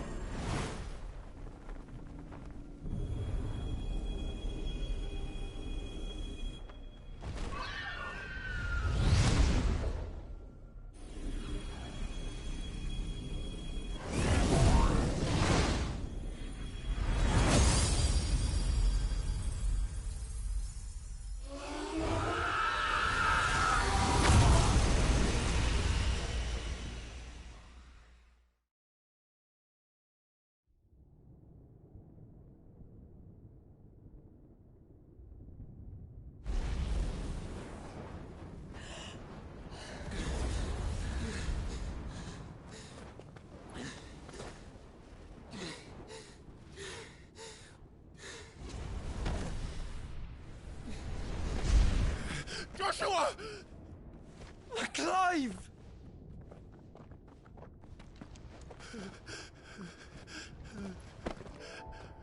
My brother. I'm sorry. I'm so sorry. You're alive.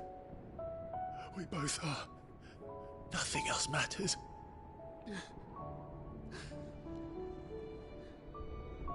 I never dared hope that I would see this day.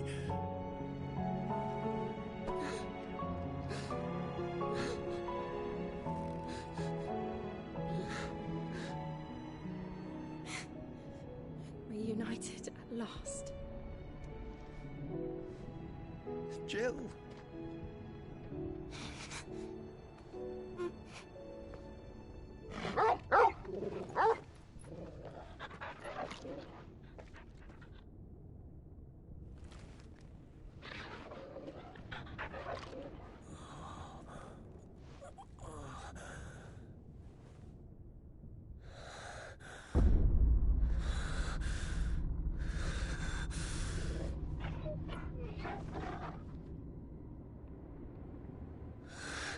This is for my father!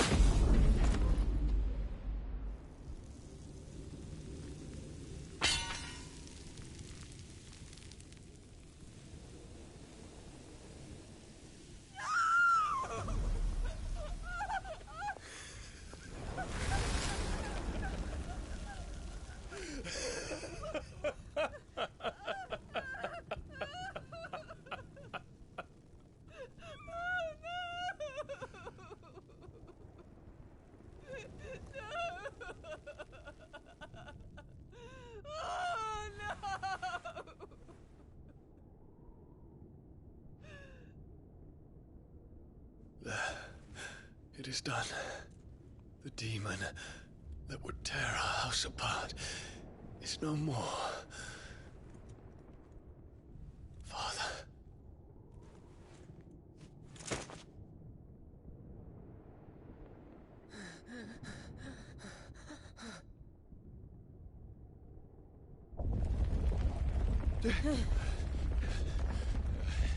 The Mother Crystal. It's collapsing. Right. We need to leave. No. Wait.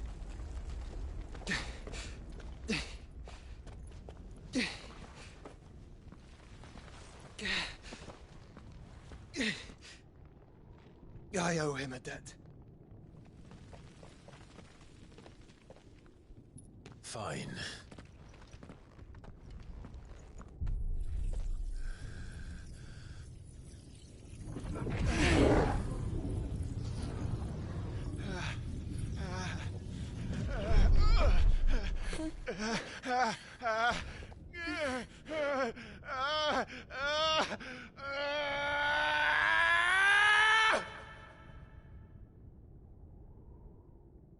You there.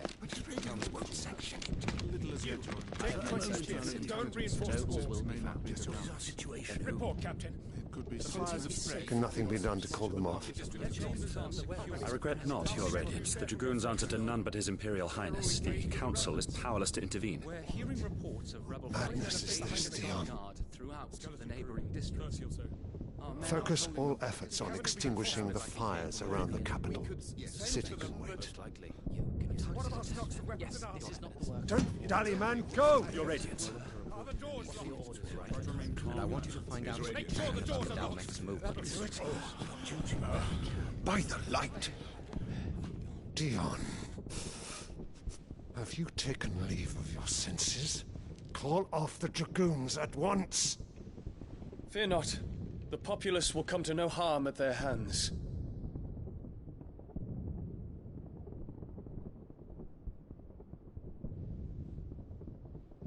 I am here to save you, Father. Save me? A creeping darkness hides in the heart of Sanbrek. It stems from your wife, the traitorous Annabella.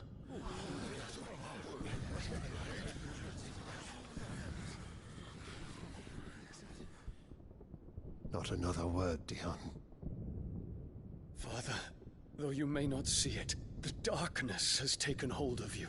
It has made you forget yourself. But I bid you remember, there was a time when you ruled not with cruelty, but with compassion.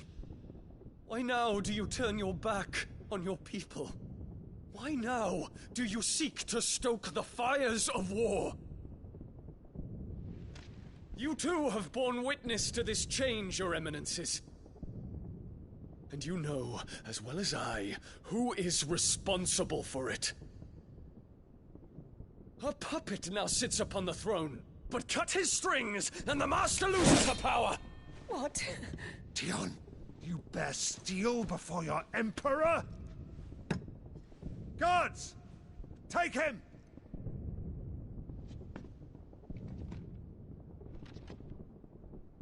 For every citizen who falls, another can be bred. For every home that burns, another can be built. Those were your words. But when the last of your citizens has fallen, and all of their homes have been reduced to ash, what will become of your empire, of its rulers, of your god? As the mother crystals crumble one by one, and the blight sweeps in to claim all that we hold dear, our people look to their emperor for protection. Yet he labors not to secure their futures, but to seize what is left of the twins for himself. Even if it should come at the cost of everything his loyal citizens have labored to build. Dion, you must understand. A small price to pay, is it not? You've been blessed with great power, Dion. Enough to win me the world. So go, claim Valisthea for me, brother.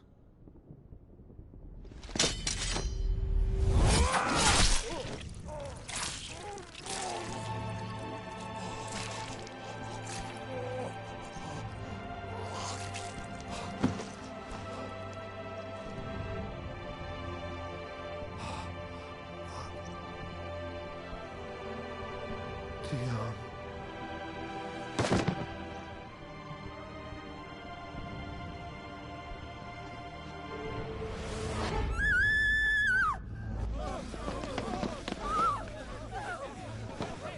Gods! Gods! Father. Poor father. How he doted on his children. That he would die to protect me was plain. It was but a matter of when. You planned this? You did well to endure so long.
But you broke in the end, as I knew you would.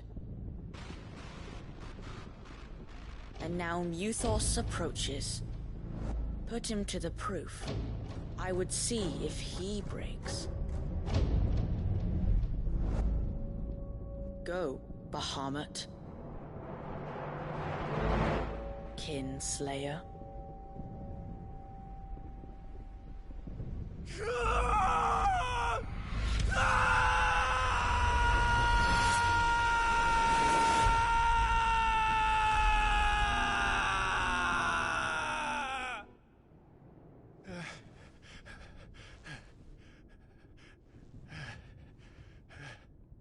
Not again.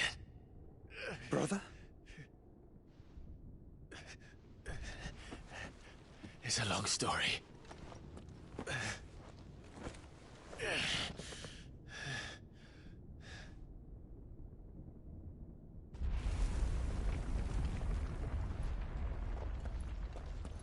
You cannot stay here, Mother. Come. Take my hand.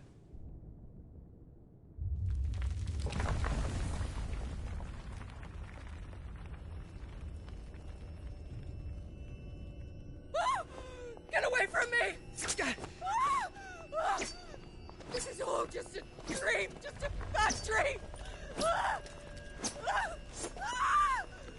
You will not take me, Shadow! You will not take me!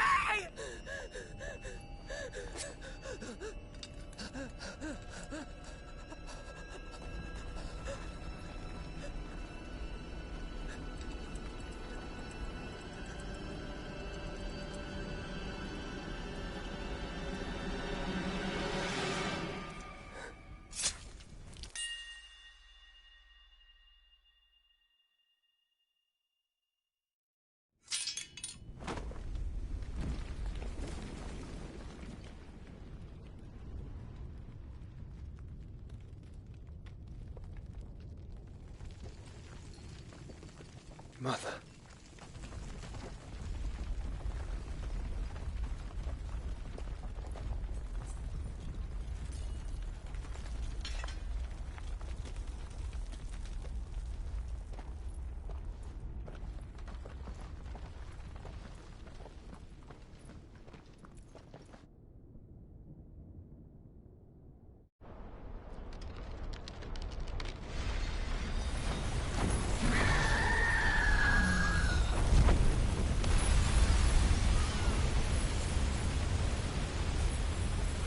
If it is consciousness that weaves your wills together, consciousness that blurs the boundary between your own will and that of others, then we shall set you apart once more. The ties that bind you shall be severed, and humanity return to its proper place.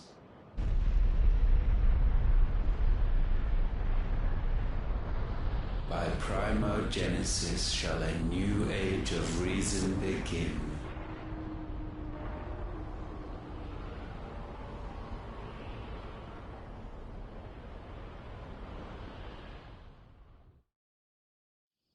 Relax, Your Majesty.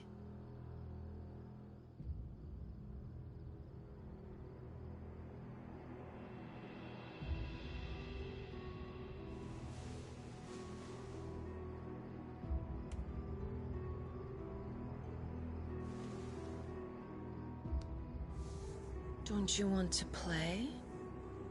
It's been a long time. If that is your wish. Men, you are as meek as all the others.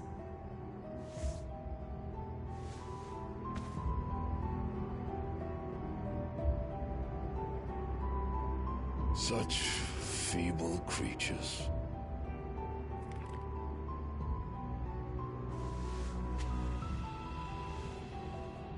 Gifted the power of icons, yet slaves to fickle emotions which usher you to your doom. And so you bind your fragile wills with strands of consciousness, The wretched handiwork of a wretched people. The Sons of Fire were united at last, and for but a moment, their flame burned bright. Soon, Muthos shall become our perfect vessel. And then shall the world be remade. Not before the bonds are severed, of trust, of respect, of love.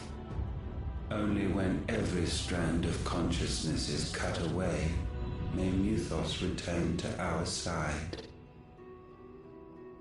By primogenesis shall all be undone. Mankind shall be rid of his wretchedness, and Muthos of his will. But while he yet clings to it, he has the power to forge bonds anew, and so we bid you. Find Muthos, and sever every one. To destroy that which has no physical form. You ask the impossible. There is nothing your black blade cannot cut, Odin. We shall unite with Muthos, and bring forth a new world. So long as our vessel remains unclaimed by humanity. It shall be done, Master. My will is yours.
How is your brother?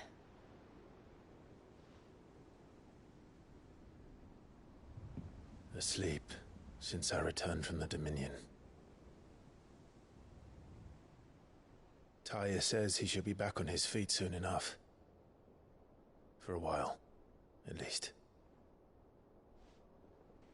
She discovered something on his chest.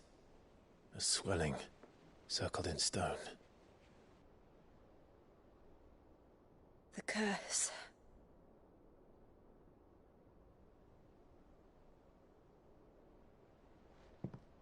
For every mountain we climb, another rises up to greet us, doesn't it? It's never ending.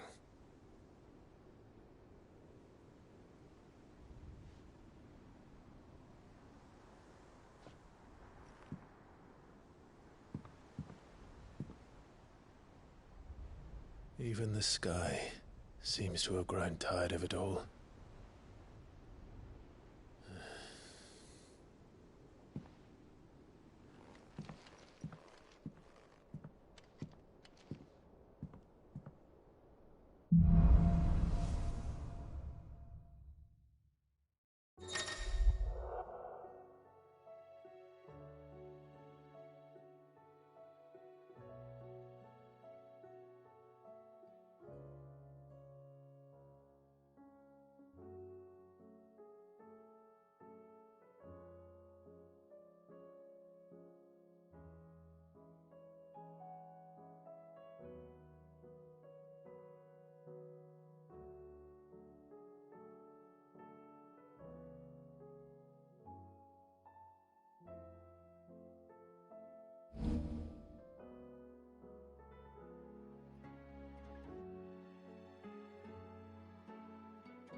Tony won't be happy if I disturb Joshua.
While he rests.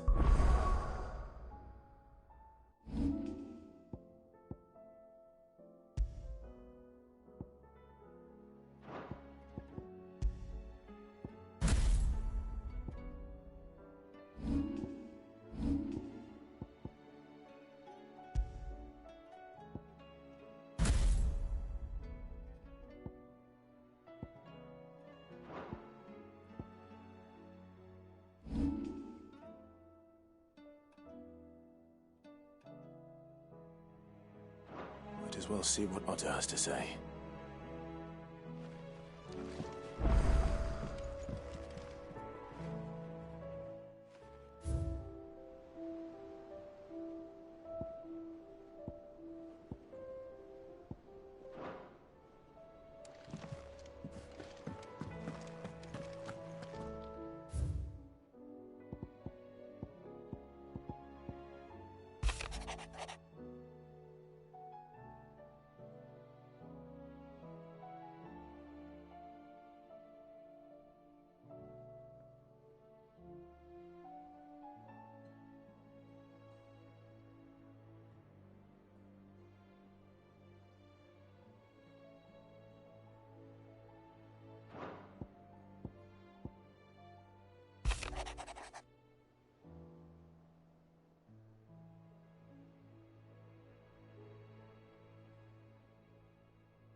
will take time to come to terms with everything that happened in the Dominion.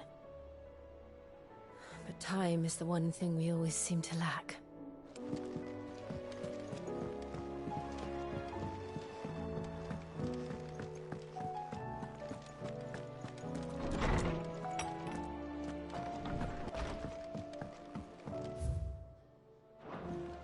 Did you see the pair that got hauled into tires? Trouble with your gear, or... What do you want?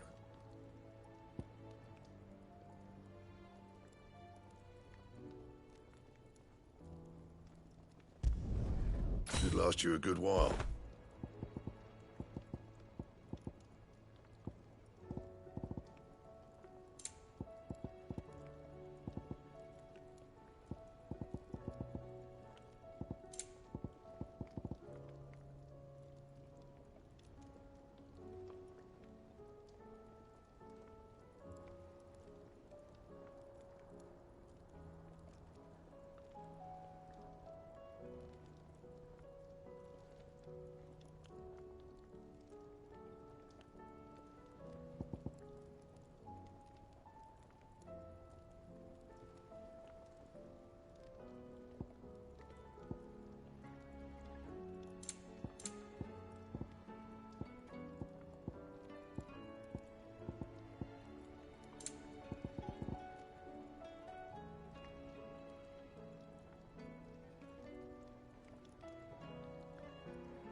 That it?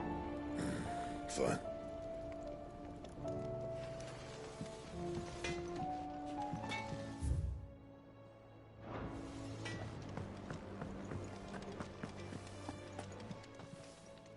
Aye, it's a dangerous world out there.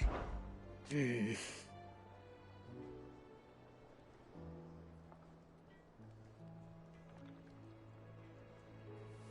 whole realm's in chaos. But as the old saying goes...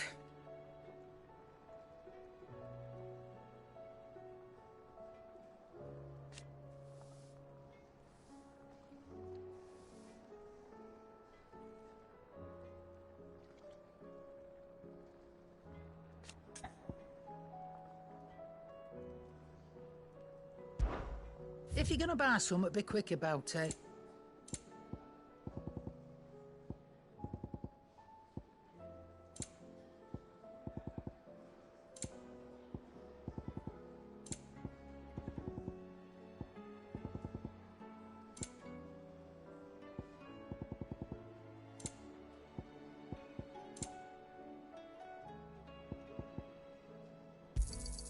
It'd better all be here. You're rubbing me blind, you know. It'd better all be here.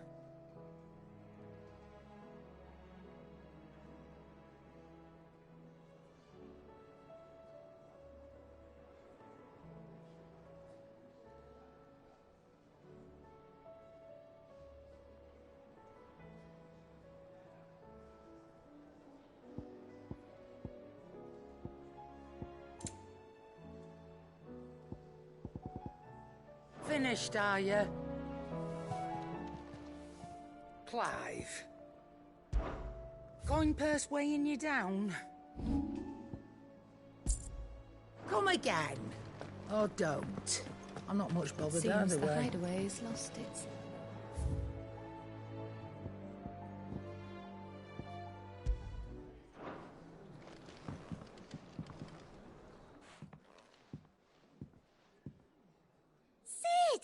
Look what the Cursebreakers brought back from Dhalmekia.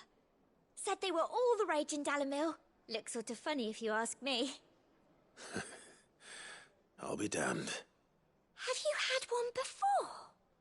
Something smells good. What are we having? Bombs! And they are good. You should try one.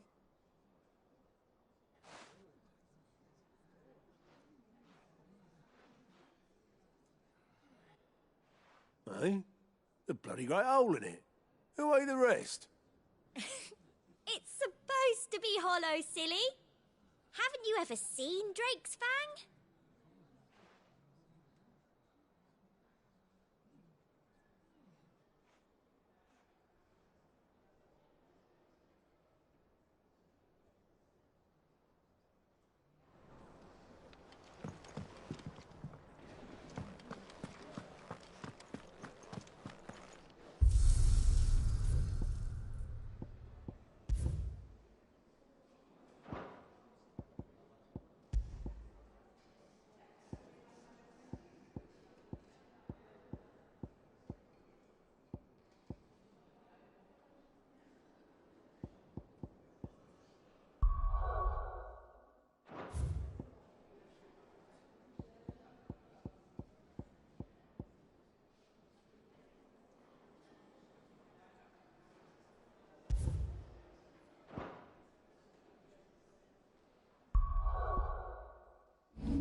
Thanks for not leaving me in the Dominion.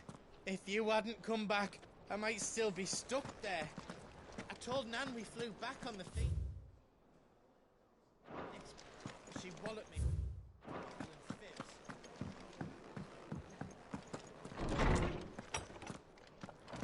Is a storm coming, Sid? I was wondering when next you'd visit. With the darkening skies,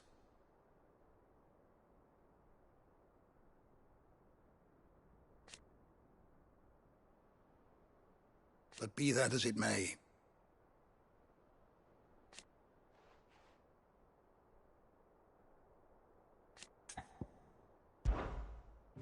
I have a few new notes that might interest you.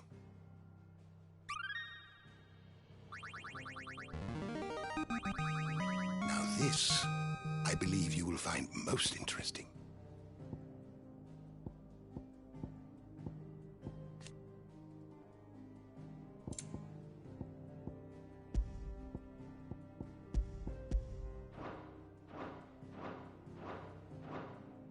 What subject shall we consider today?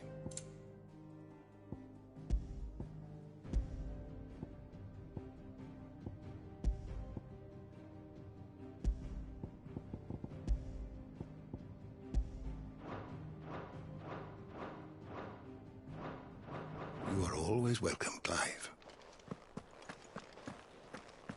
Sid, did you know that chocobos are far more resilient to the effects of ether than most other beasts? Some say that's one of the reasons they were tamed for use as mounts and sumpters, so that an ether flood wouldn't mean instant death for their riders or drivers. Me, I reckon they built it up over generations. Too many foolish traders driving their birds into floods, and only the toughest surviving.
There's talk of these skies driving men mad. Most of the hideaways on edge.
What will it be today? Allow me to educate you. Here you are.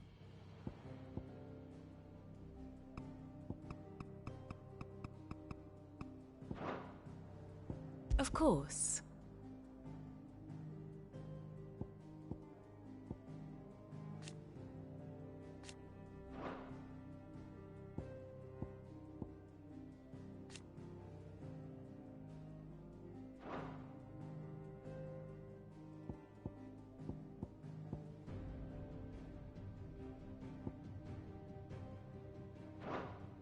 The state of the realm is ever-changing, Clive. Otto, how fares the realm? The realm? Oh, she's just fine. As long as you look past the fat storms out of mother crystals and her skies are a roiling cesspit. And Gav? He's with your uncle in the Free Cities, helping Mid with her project. Sent an owl their way the moment the winds turned foul. Still waiting on a reply, though. Do you have any good news? Well, that depends on your definition of good. All right, fine. What do you suggest we do? Oh, no, I'm just the messenger. I leave the scheming to those more suited to the task. Could be that Lady Vivian and Old Tomes have their own thoughts on the current state of things. Could be that they don't. It certainly can't hurt to ask. I suppose not.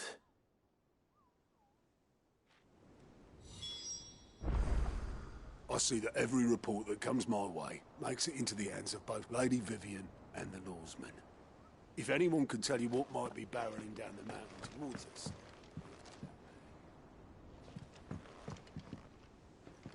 How is it that every one of your little excursions presages some inexplicable catastrophe? Not that you are to blame for the Dominion's fate. No one could have predicted the actions of the Crown Prince. I'm sorry I couldn't save your home. My countrymen are stronger than you think. A few toppled clock towers won't break their spirits. They'll be back on their feet in no time. I hope so. Look at us. Bluer than a pair of bog crabs. Tempting though it may be, sulking will not help us find a solution to this mess. You believe there's one to be found? I don't know. But I am certain we're more likely to find it if we first examine the facts.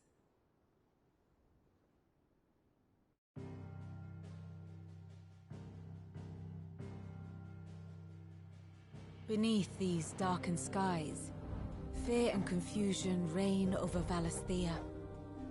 Oh, the lands around the fallen Mother Crystals had already begun to wilt for want of ether. But not like this. Crystals that filled wells and fueled furnaces, now nothing but pretty shards of rock. And those that hang from the people's necks cast nary a glimmer of light to keep the dark at bay. It is only a matter of time before the common folk convince themselves that the end of days is upon us. Yet I fear a swift end is more than we can hope for. While most of the world thirsts for ether, the remainder drowns in it, spawning Akashic in droves. And amidst the hordes of mindless beasts, with magics as like to fail as function, even the strongest nation would falter. Rosaria and the Iron Kingdom teeter on the brink of collapse, while the tragedy in Twinside has all but paralyzed the Holy Empire. Dalmekia fares little better. Rumor has it the ministers fled the capital after the fall of Drake's Fang, leaving their beloved republic to crumble. Waloed, meanwhile, moves in earnest. The Einherjar has been sighted off-storm. The world, in short, is in chaos. It would seem our civilization was nothing but a castle of sand, to be washed away at the whim of the waves.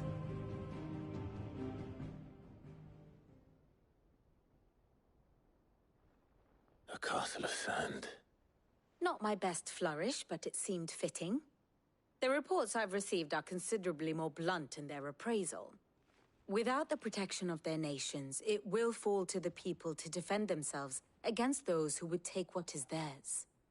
Which is only ever going to end one way. Defending a farmhouse against a band of chocobo thieves is one thing. But pitchforks and palisades will do little to stall an army's advance. Should the King of Waloed deign to invade, there would be none to stop him. None but us.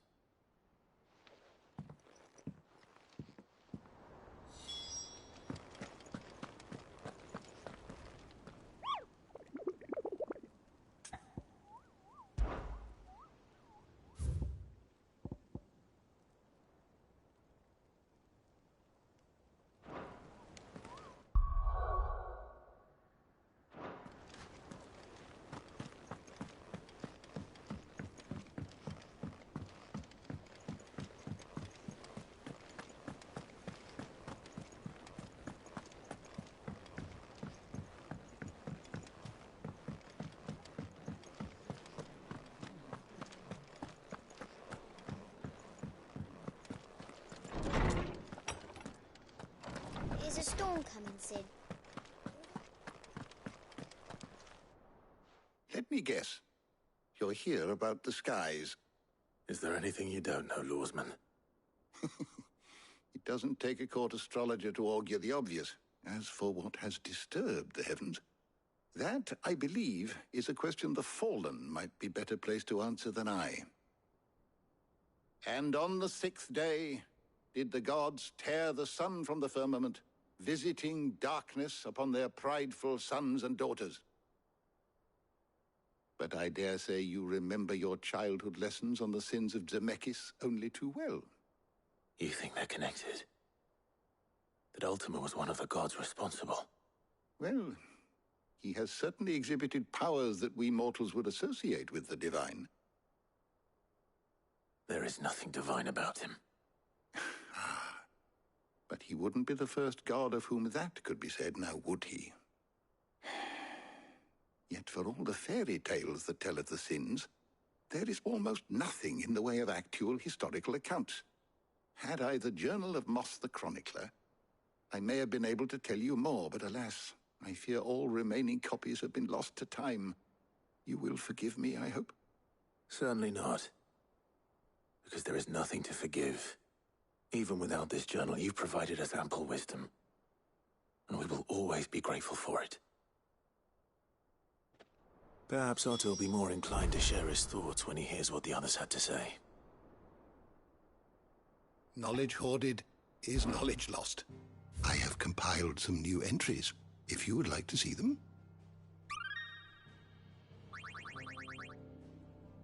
If you have a question for me, I should be happy to answer it.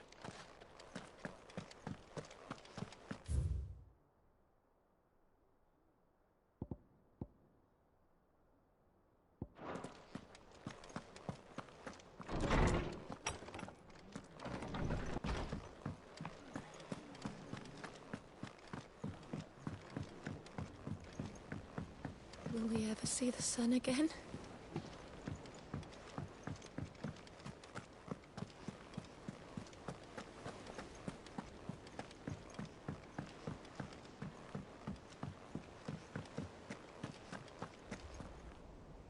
Clive, we have a problem. Only one. That would be a first. It would. Actually, there are three. We had as many owls arrive while you were at the shelves. Martha's got a Kashik at her gates, and talk of monsters roaming the hills outside of Northreach has put the wind up Isabel and her lot. And don't forget Dalimil. Lubor says the village was raided by bandits. When it rains... It fucking pours. The curse breakers are spread thin, taking stock of the damage in the Dominion. And even if I could get word to all of them, I doubt they'd get here in time to make any real difference. Which means there's only two people who can. Jill and I. Let them know we're on our way.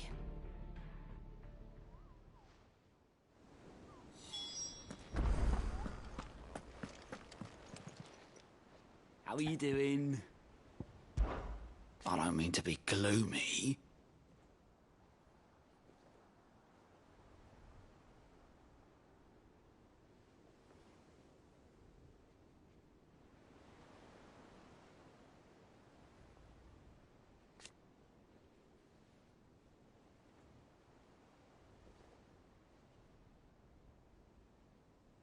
They need all the help they can get.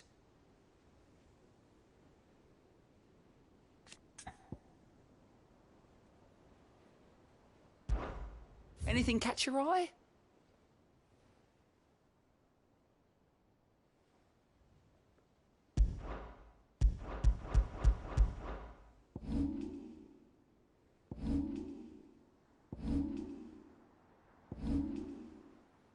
Think you can help?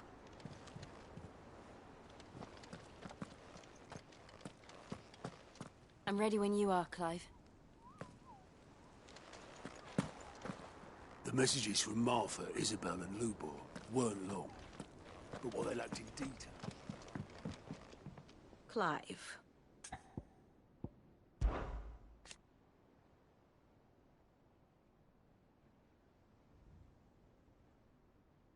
And how could it not? But are we any better?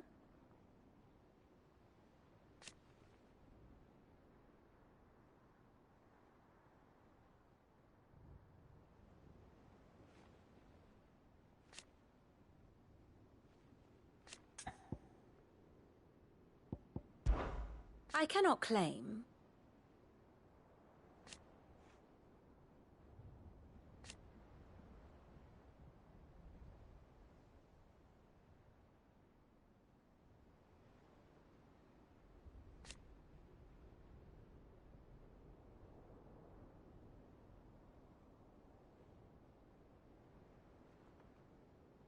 Such are the wages.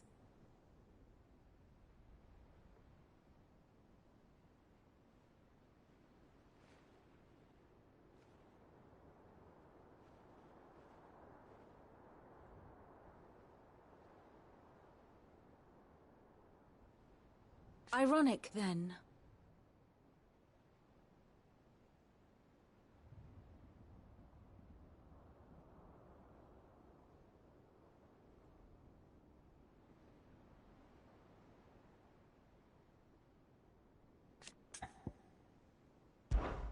Allow me to educate you.